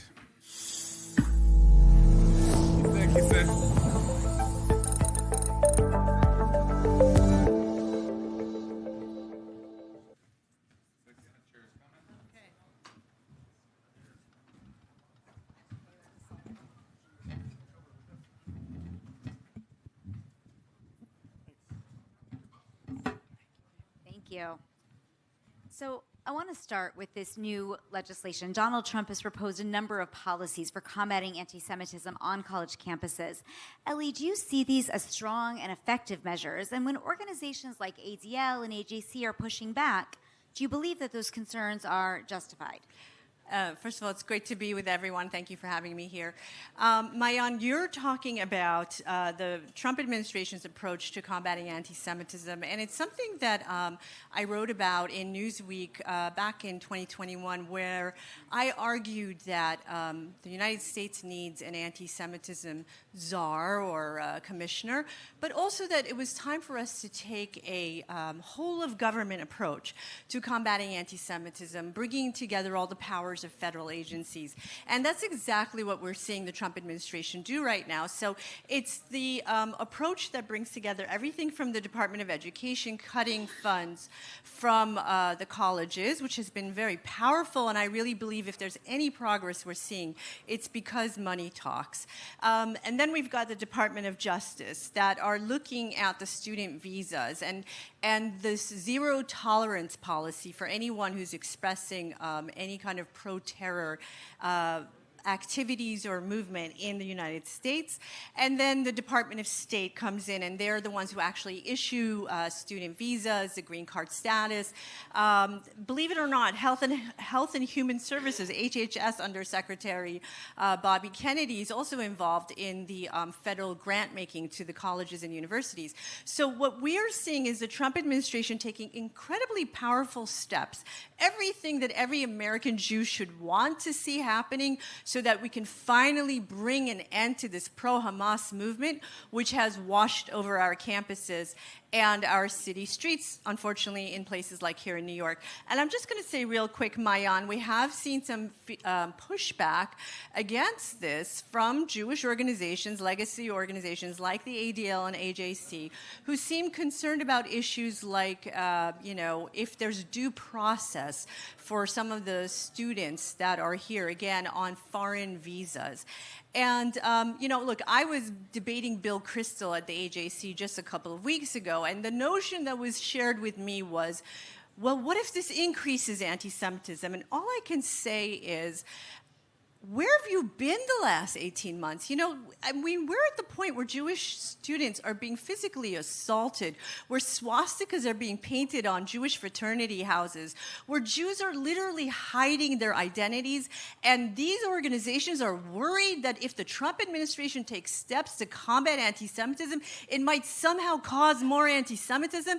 I mean, you know what? To quote the great president himself, some of these people need to have their heads checked. So, thank you. Yes. So I want to move over to you, Gabe, and be able to ask you this. More broadly, the Jewish organizations have been investing billions and billions of dollars over the last decades, really, in order to fight anti-Semitism, but we see that it is where it is today, which is spiking uncontrollably. What needs to change in the Jewish world in order to partner with these new policies and ensure that anti-Semitism declines? Yeah, so first of all, the concept of ending anti-Semitism is nonsensical. Okay? We've never ended anti-Semitism before, end Jew hatred, all these things are very nice. They're very, we should strive towards a day of a beautiful place, kumbaya for the rest of the world, right? But they've hated us in every generation, in every place that our families have been to. You could trace my family from Russia, my other family from Turkey and Morocco, in Latin America, here to the United States. It's the same thing over and over. But it doesn't mean we shouldn't fight it, because fighting is surviving, and that's what we do. To say a word on what Ellie was saying at the end. Lots of people always push back on, why are you fighting anti-Semitism so hard? It might cause more anti-Semitism. Screw you. We're going to fight back against anti-Semitism. These are the Jews of today. Okay? After 1948, what makes Jews is totally different. What makes up the Jews? We're now loud and proud. We helped form this country. This place is full of freedom of expression and religious liberties. That's what we're doing here. And when it comes to Jewish organizations, Jewish organizations that are run by boards that are far left-wing boards that are afraid to take on the real fights, that don't have strong Jewish identities, they need to be totally revamped. Or just we should get rid of them. We're talking about abolishing things. We can get rid of some of them. And you could talk about looking at where there's strong Jewish communities and what can we learn from them, right? In South Florida, where I live, so I'm a little bit biased, you look at strong, proud, Zionist, religious Jewish communities, and we don't have all the nonsense that you're seeing all over the country because we don't put up with it. And the last thing I'll say is, when you look at the literature from anti-Semites, and you should all do that so you can learn what our enemies are saying, they look at leaders where Jews take leadership positions in different organizations and governments all over the world. But then they make a really faulty assumption that's the basis for their anti-Semitism, which is that we all coordinate and then we take over the world. That's where they're wrong. We don't coordinate at all. But guess what? We should. And if we ever got our egos in check and all sat at a table together and could work together towards things, we won't end anti-Semitism, but we'll be at a much better place. Thank you for that. Sully, I want to turn back to you because when you served as the Deputy Special Envoy for combating anti-Semitism, your focus was actually on the Middle East, and you looked a lot at Iran. Now, Iran is very interesting because the Jewish community of Iran, it seems to be that they live relatively safe lives and they seem to be integrated. And yet, on the other hand, you could have said that Iran is the largest state sponsor not only of terror but of anti-Semitism. Which one is it? What is going on in Iran, and what do we need to do about it? Well, so first of all, to look at the Trump policy in the first term on Middle East and anti-Semitism emanating from that region, the approach that we took was understanding that we actually had good partners in the region. And so when we first came into the administration, we could not have predicted, but by the end of the administration, we were signing and brokering, the president and his senior team, brokering the Abraham Accords peace deals. And I was very honored to be a part of that warm peace team. And what that meant was that we actually had partners now in the Arab world, like the United Arab Emirates, that had already completely reformed their curricula. And so we had a model now of talking with other Arab countries of how to stem the anti-Semitism in their societies, very much pinned to the notion of the acceptance of the sovereignty of a Jewish state in the Middle East. And then regarding Iran, which we did designate as the #1 state sponsor of anti-Semitism in the world, it's I think the notion that because there's a Jewish community in Iran, that means there's no problem. This is just a complete falsehood. I was born in Iran myself. We escaped in '79 because of the anti-Semitism of the regime. And I would tell you that in the State Department, we had a strategic plan that I helped write. And in the strategic plan, we designated communities that we felt were completely, held hostage, let's put it, by the governments that ran those countries. And Iran is one of those. We looked at Yemen at that time, with a very small number, but they existed. Turkey as another example. So there are countries in the world that have Jewish communities that we believe the entire Jewish community could be at risk, and the Trump administration certainly tracks those communities very carefully. And we are unfortunately going to run out of time. So, Gabe, I want to ask you one last question, bringing it back home.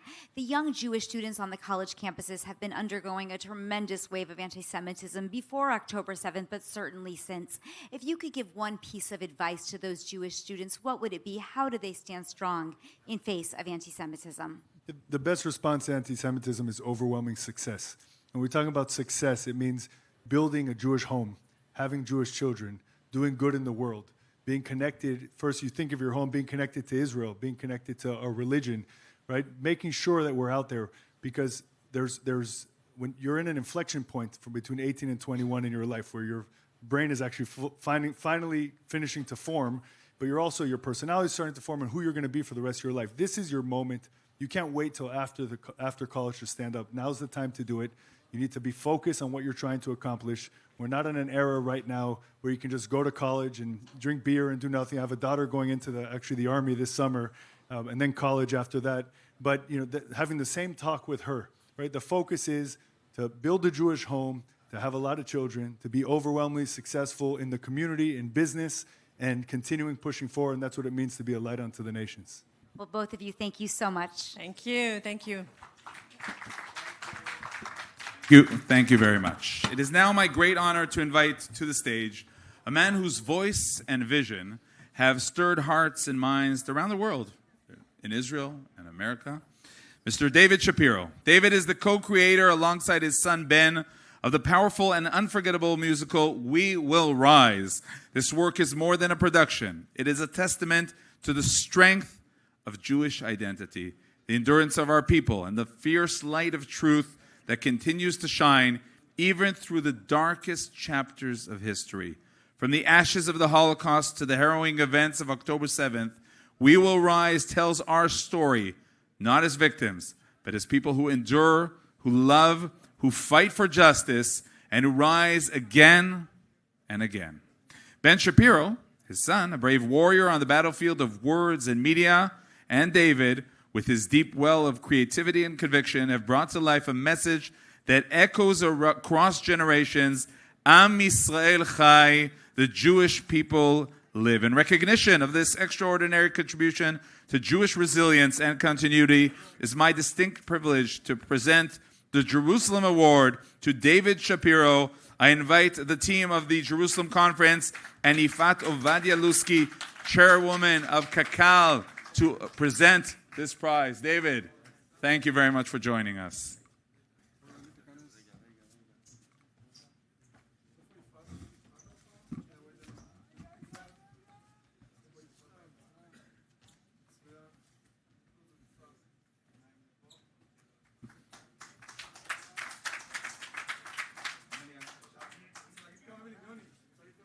Yes, David, a few words, please.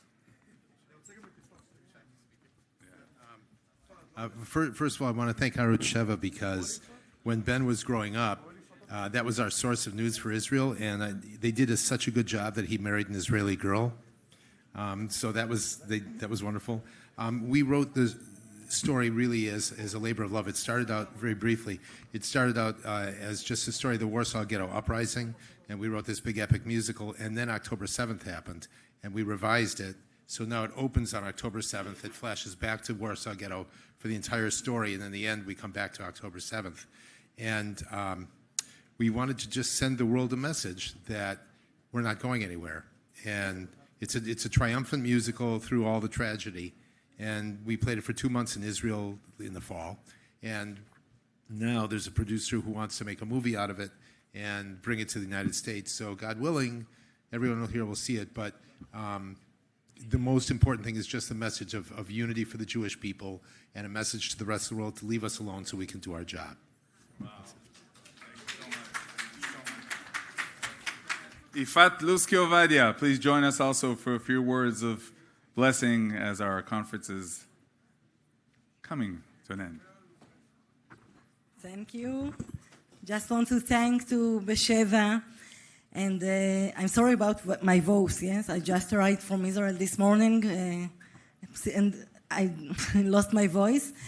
But I'm the chairwoman of KKL JNF, Keren Kayemet Israel, and I'm proud to be the head of such an hope organization like Keren Kayemet. And we are keep and continue building Israel and rebuilding the South and the North. And we keep support the Israeli agriculture, and also to keep educate our kids all over the world, in Israel and abroad, for Ahavat Israel and Ahavat Haaretz, and doing Zionism. So thank you so much for your support.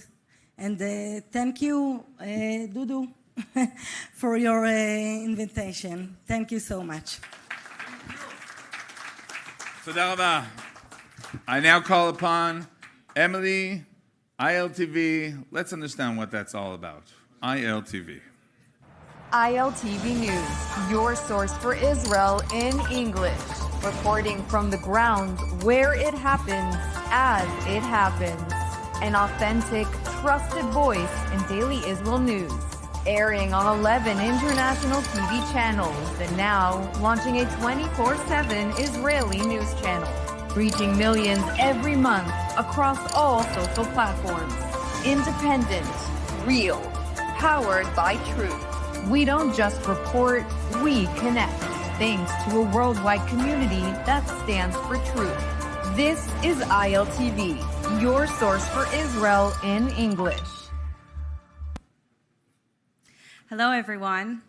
Thank you for staying with us until the end. I know there's still a lot of really great speakers to hear from before we close this important conference. But I want to speak to you a little bit today about the role of media in reporting, in particular after October 7th. It's not easy to speak truth in a world where they're weaponizing the lies that we're seeing about Israel. It's not easy to speak about justice in a time when journalism itself has been hijacked by propaganda. And it's certainly not easy to speak about Israel, our people, our pain, our right to survive in a media and social media landscape that too often acts not as a watchdog of power, as the media's role should be, but as a mouthpiece for terrorism. But precisely because the truth is more needed than ever, we as journalists do it anyway, because the truth does still matter. And at ILTV, we've made it our mission to tell Israel's story to the world because too many others won't. Because, in fact, they've abandoned their journalistic responsibility entirely. Since October 7th, the world has been flooded with misinformation, disinformation, deliberate campaigns of deception meant to obscure the horrors of what Hamas did while vilifying Israel for the very crime of existing. One of the most striking examples is, of course, the Al-Ahli hospital bombing. Within hours, nearly every major outlet, from the New York Times to The Guardian to Reuters, ran with the Hamas-supplied claim that Israel had attacked a hospital and killed 500 civilians. No verification, no evidence, just narrative. Only days later, it was confirmed that the explosion was actually caused by an errant Islamic Jihad rocket intended to be fired at the state of Israel. And in fact, 500 hadn't died. Between 40 to 50 had died when it hit the parking lot of a hospital. But the blood libel, had already spread globally. These narratives, they weren't just born on the battlefield. They were seeded and nurtured by powerful actors, state-run propaganda from the Islamic regime in Iran and Qatar. They're filtered through platforms like the Qatari state-run media, Al Jazeera, and spread like wildfire through social media. What we're witnessing is not just a war on Israel, it's a war on the truth itself. Too much of the international press has echoed Hamas talking points word for word, repeating unverified casualty statistics from Hamas's health ministry, using loaded terms like genocide with no evidence, while barely mentioning the fact that we still have 58 hostages in Hamas hands. This isn't journalism. It's a perversion of everything that journalism is supposed to stand for. At ILTV, we're choosing another path. When the world was saturated with anti-Israel bias, we chose to tell the truth clearly, consistently, and without apology. We were among the first English-language media outlets permitted to enter Gaza with the IDF. We were at the scene of the horrific October 7th attacks, reporting on the truth, telling the stories of victims on the ground before the day was even over. Our team has been on the ground under rocket fire in the Golan Heights, in Judea and Samaria, and throughout the country as the IDF carries out critical counter-terror operations. While the international media fails to provide context to the complexities of what's happening in Israel, we report the full picture to audiences of millions in times of joy, such as broadcasting the return of our hostages, and in times of sorrow. As a result, we've seen something extraordinary. Our YouTube monthly views skyrocketed 879% since 2023 to 6.3 million. It proves just how desperately accurate, clear English language reporting is needed. On social media, we now reach millions of views every month. Our content is broadcast across 11 channels, and we're soon to be launching a 24/7 channel with regular updates about what's happening on the ground in Israel. But it's not just the numbers, it's the impact. We've brought in some of the biggest names in journalism, military, diplomacy, and human rights, not for sound bites, but to explain the truth about Hamas, about the Islamic regime in Iran, and about Qatar, and most importantly, why this fight matters to everyone, because Israel's fight is your fight too in the United States and in Europe. We've been so effective, so clear, and so consistent on exposing, for example, the Islamic regime in Iran, that ILTV itself has been targeted at times in cyber attacks because of our activity. And that's because when truth is spoken loudly enough, it becomes a threat to tyranny, and that's what journalism, or good journalism, should do. But let me be absolutely clear. This battle isn't confined to the Middle East. It's a byproduct of the disinformation war. What we now see erupting in our universities, our communities, our streets.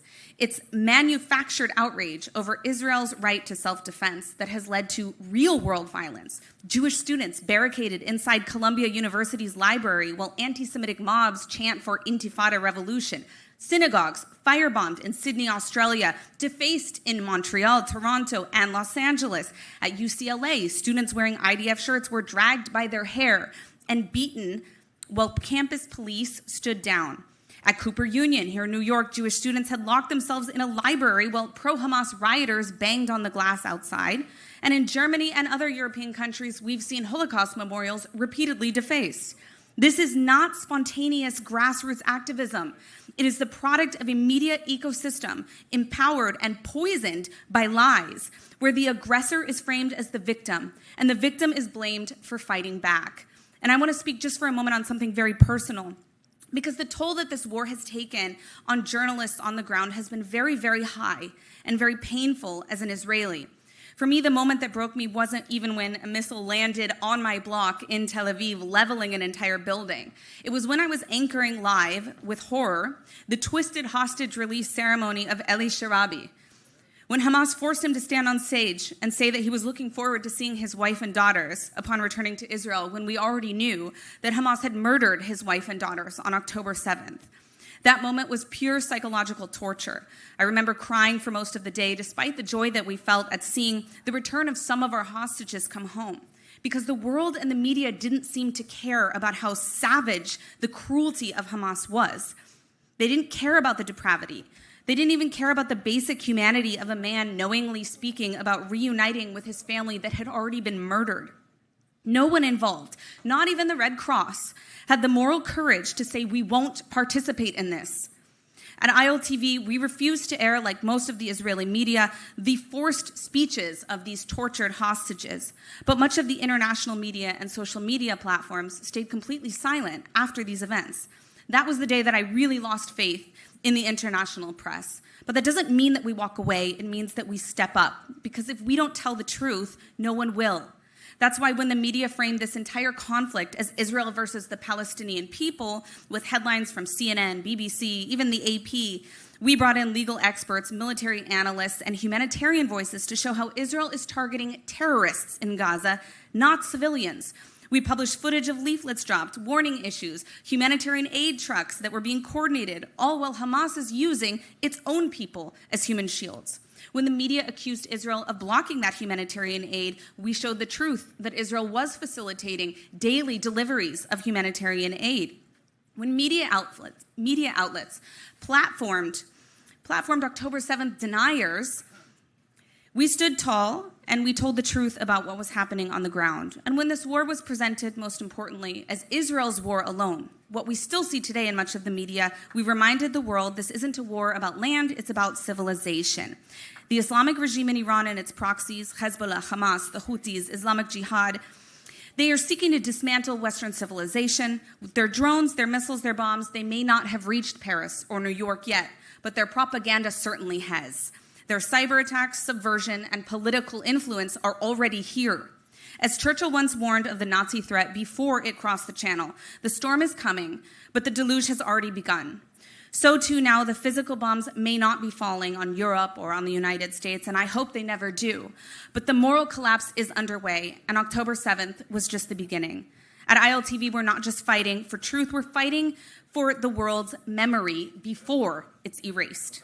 We don't just report the news, we're defending it. Thank you very much.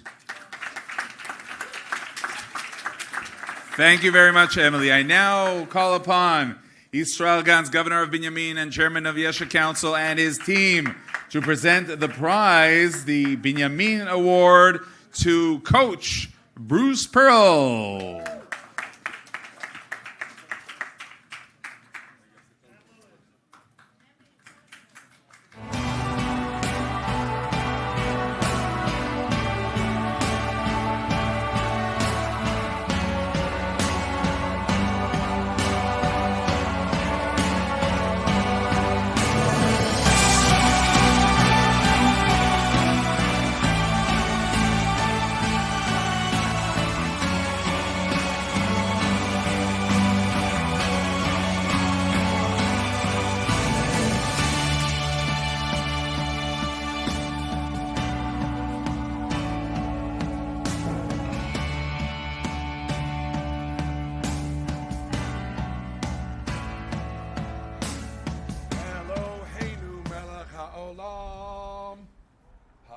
Motzi lechem min haaretz. Amen.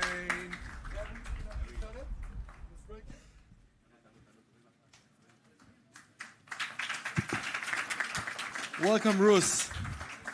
So Bruce is not only one of the best coach here in the United States of America and a real winner, but he came to Israel, and he came to Judea and Samaria, and he insists by support the state of Israel and say very clear, like, I don't know if you know, but they sing Am Yisrael Chai after the play, after the game, and in Israel, he insists to support us, support Judea and Samaria. Thank you so much, Bruce. Thank you. We're making it lower. Hello. I have had the privilege of spending some time with Coach Pearl, Bruce, with people yelling at us from the sides, Coach, Coach, Bruce, go Auburn, Tigers. He has been tireless in his support of Israel, and he has visited us in Judea and Samaria and Jerusalem, and now in New York, marching together. The Binyamin Award for the Friend of Israel is hereby presented to Coach Bruce Pearl for wholeheartedly and courageously standing up for the state of Israel, and specifically the Jewish people in their honor of need, in the face of rising hatred and anti-Semitism. His steadfast advocacy and moral clarity have fortified the ability of Israel and its supporters to defend against false narratives and have strengthened the bond between Israel and the United States. He promoted significant public awareness of the plight of the Jewish people, spoke out for hostages, and highlighted injustices facing Israel, fostering a sense of unity among members of one nation, whose heart is joined to the covenant of the Jewish people, the eternal nation, in the heart of the land of Israel.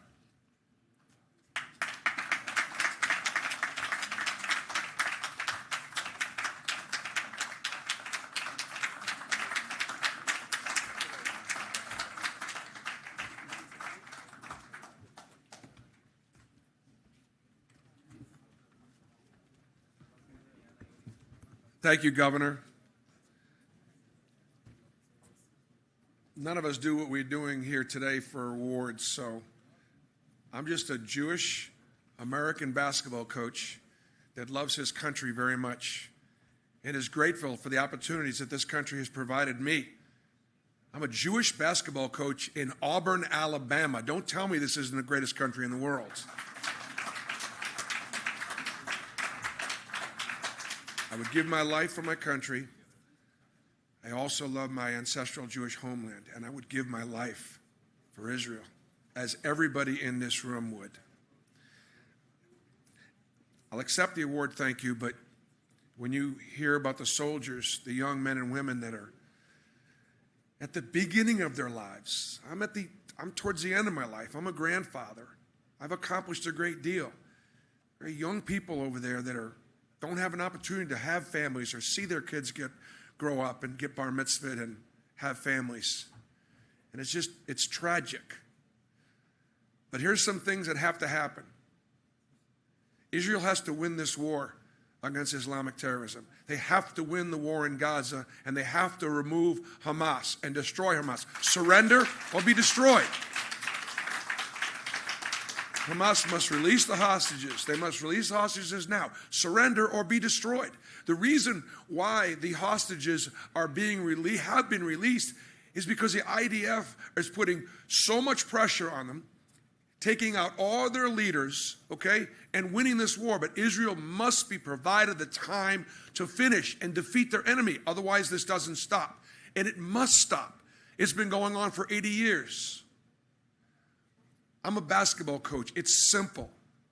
I know people think that it's about politics. It has nothing to do with politics. It has survival of the Jewish people, for survival of the state of Israel. And we are fighting for our survival right now. This is life and death. Like Iran cannot have a nuclear weapon, period.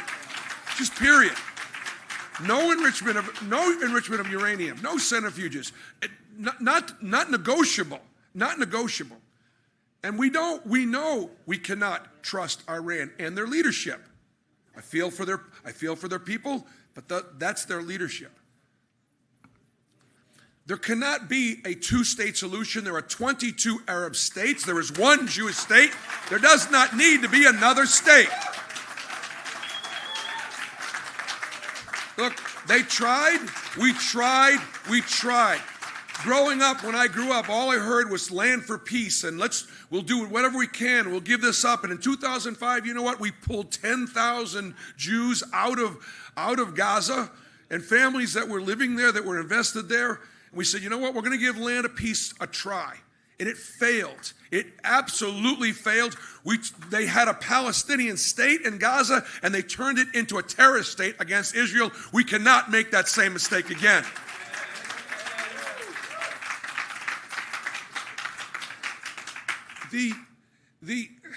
I love visiting Israel, but there's no place that I love visiting more than the hills of Samaria and Judea.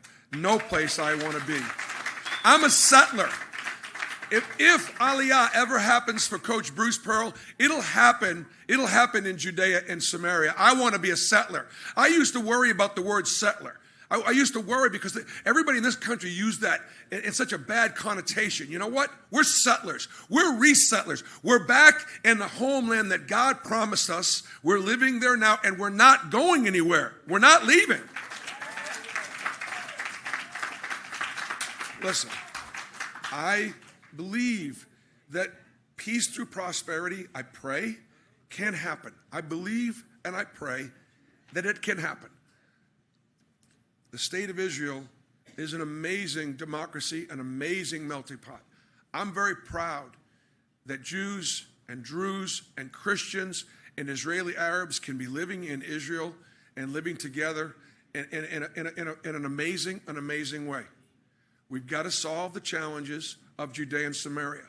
But in order to solve those challenges, the state of Israel must first take leadership. How can we be asking the United States of America or Congress to support sovereignty when Israel isn't willing to stand up and support sovereignty and claim sovereignty over our homeland of Judea and Samaria?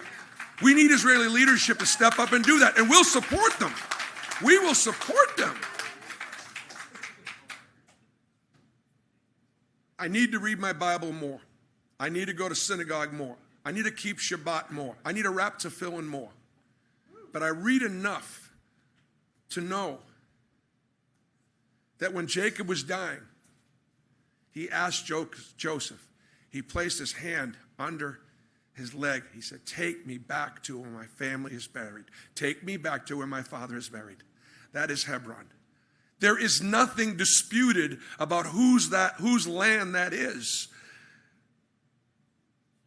And for as long as I'm alive, and as long as I'm able to do the advocacy work, I will do everything I can to fight that the Jewish people are always able to be in Hebron, in Shiloh, in Shechem, in Ariel, in the most beautiful parts of our Jewish homeland. The hostages got to come home. I have one more point. I forgot it because I'm 65, and you can see I don't have notes and I don't have a speech. I'm just opening up my heart. I pray for President Trump. I pray for the leadership around him. I ask God to give him the wisdom to understand that right now, perhaps right now, there can be some prosperity and there can be some improved relations. But I pray that the decisions that are made now and the balance of power that is being shifted is not going to be a problem for our people in the future. All right?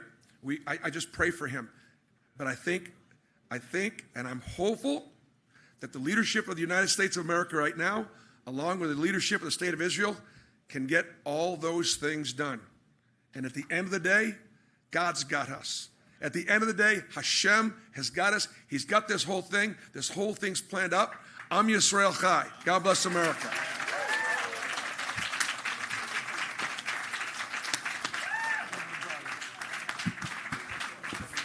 Thank you so much, Coach Bruce Pearl. And now, Eliana Bassentine, International Desk Director of the Binyamin Regional Council, please take the stage.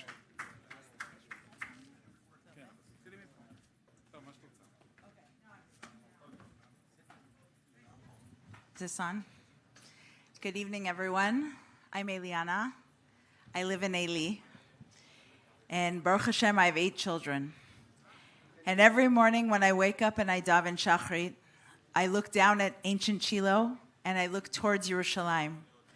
And when I'm looking at Shiloh, I look at the hilltops of Shiloh.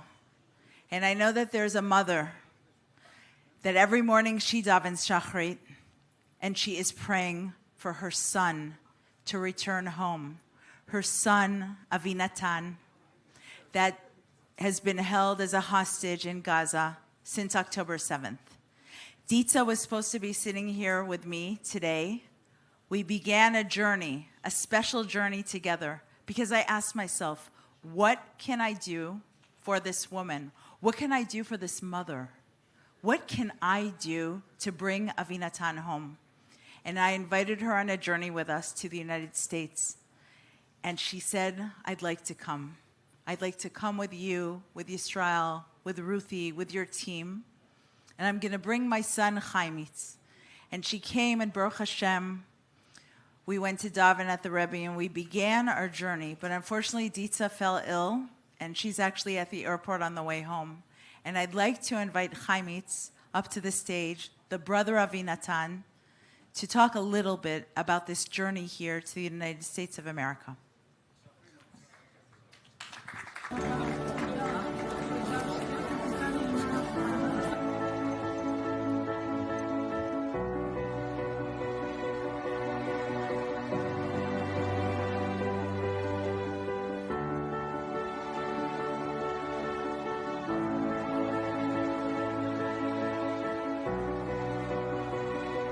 נחתנו עכשיו הרגע ב-JFK, ניו יורק.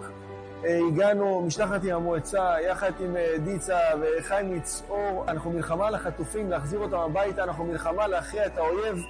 זה רגעים של עליות וירידות, של המון תקווה והמון תפילה, יחד עם רגעים קשים.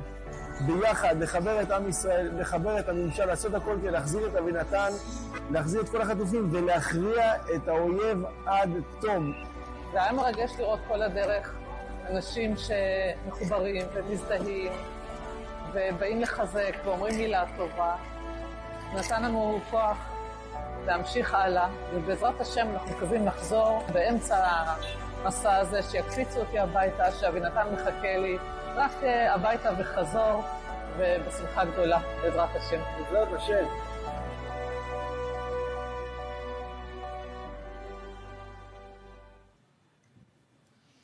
Chaimitz, thank you for joining us here tonight. Thank you, Eliana. I know this is your first trip to the United States, and we're on a journey here together. I just wanted to ask how you feel so far about this trip. So first of all, I'm very excited to be here and to talk here. It's not something I usually do, especially not in English. And since the beginning of the journey, when we started to meet the people and the people started meeting us, it's the most incredible thing that I felt. It's excitement from all of the Jews, though they aren't Jews, that just blessing us with so much empathy and exciting, and all they can think about is what we can do and how can we help bring Avinatan home. And it's each one of the people that I meet here, and it's one of the important things that make us keep going, and we don't take it for granted. So the most exciting thing for me, it's just the people, each one of them, and the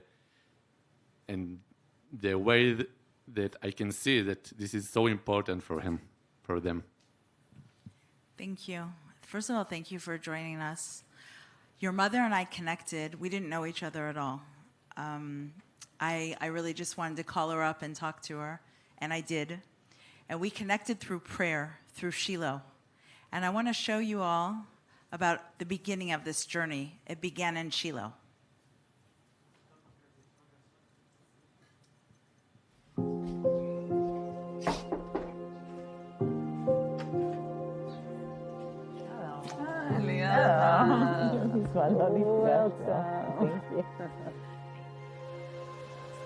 רבות בכל רחבי הארץ, בערים.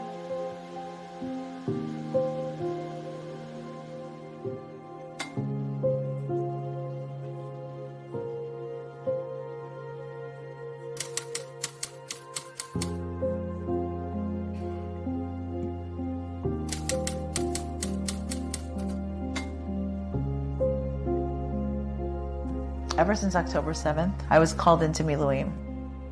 I know I have a neighbor, that she's going through something that I can't even imagine, and I don't know how to reach out to you. I don't know what to say. Well, it must have passed somehow because I feel as though I've known you for all my life. Tell me about him. Tell me what he's like, what he does in life. I can see that this is where he grew up. He grew up in Shiloh, in a house full of light, with so much love and beauty. Children here, they grow openly, so they're very much outdoor children, always very tanned, walking around the hills with his friends, loves dancing. He's very, very tall, so it also gives him leverage. Authentic. I'm sure it does help him now. This corner is my sacred corner. This is